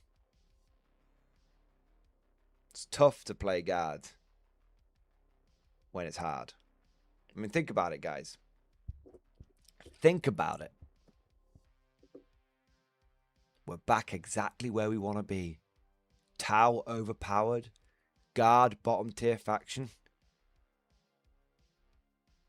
is to pray to the Emperor for times like these. It's to pray to the Emperor for a real challenge. This is exactly the order of things. And we're gonna fucking get good. We're gonna get goods. We're gonna get fucking hard. That's what's gonna happen.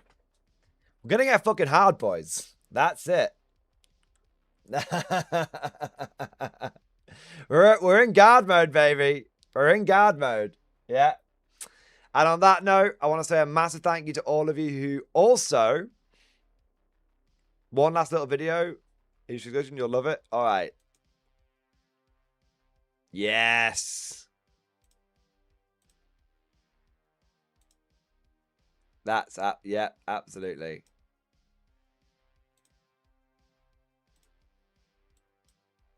Let's make sure I've got it.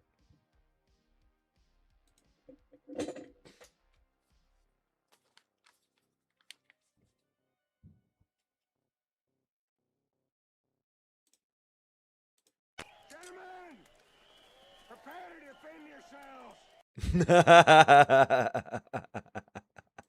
Exactly. Yeah, I love it.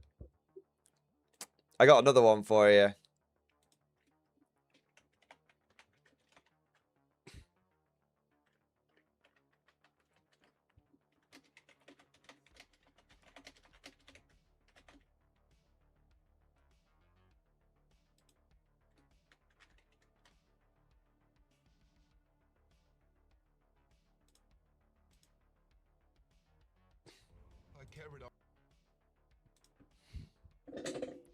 I got another one for you.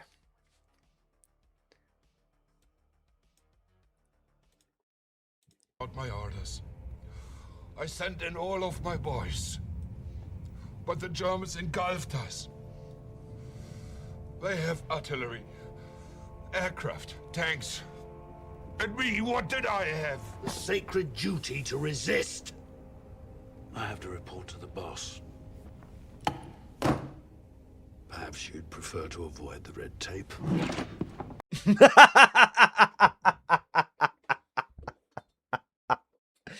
A sacred duty to resist. They nerfed.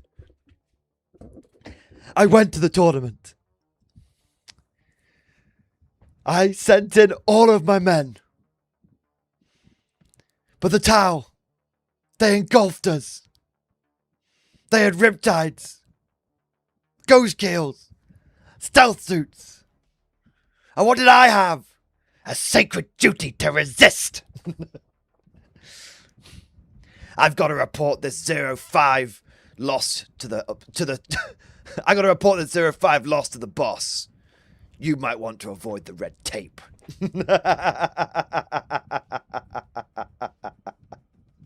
I'm gonna send that to Evan. I'm gonna send that to Evan. Yeah, absolutely. Necrons, the Catan, Tower the Riptides, Reza Calgar. What did I have? A sacred duty to reject the meta. Exactly, man. There you go. Remember this, guys. Every single Reject the Meta, Embrace the Guard video I've ever made has not been during when Guard has been good. Why do you think the Reject the Meta video I got the inspiration for it? I don't like it when we're good. I like it when we're bad. Because when we're bad, well, the victory tastes all the sweeter. There you are. That's it, man. God, some of the stories that I have from back in the day. I had someone swagger up to the table, tell me they were the #1 ranked Chaos player in all the UK, say, I'm sorry, this is basically over before, I'm sorry, it's basically over. Like, just want to like call it quits so we could go home early. And I was like, no, I'd like to play it out. And then I beat them.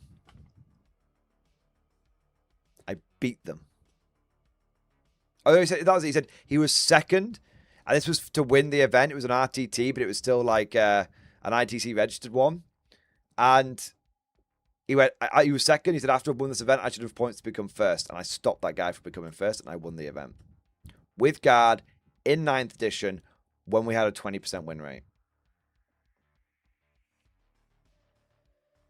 That's the kind of stories you want. That's the kind of victories you want. That's the kind of faction you want. That's what you want. Everyone, do you want to know something? Do you want to know something, guys? Last thing before I say, do you want to know why no one's got any interesting stories from 10th edition with the Guard? Because it was too fucking easy. It was too fucking straightforward. It was too fucking boring. It was just turn up, another battle, another day, another dollar. No one wants to watch a film where there's no challenge. No one wants to read a story where there's no peril. Everybody loves an underdog. And that's where we are. That's it, boys. That's where we're fucking at. There we go. All right. Prince of Muscava, thank you for becoming thank you for subscribing, mate. Cellbind, you too. And big shout out to Danger. Thank you for becoming a channel member. Thank you for doing your part. And welcome to his Imperial Guard. There we are. Everyone loves a good comeback story. Just like Kim Kardashian. And on that note, thank you for watching. Hope you enjoyed today's stream. And of course, as always, I'll see you guys next time.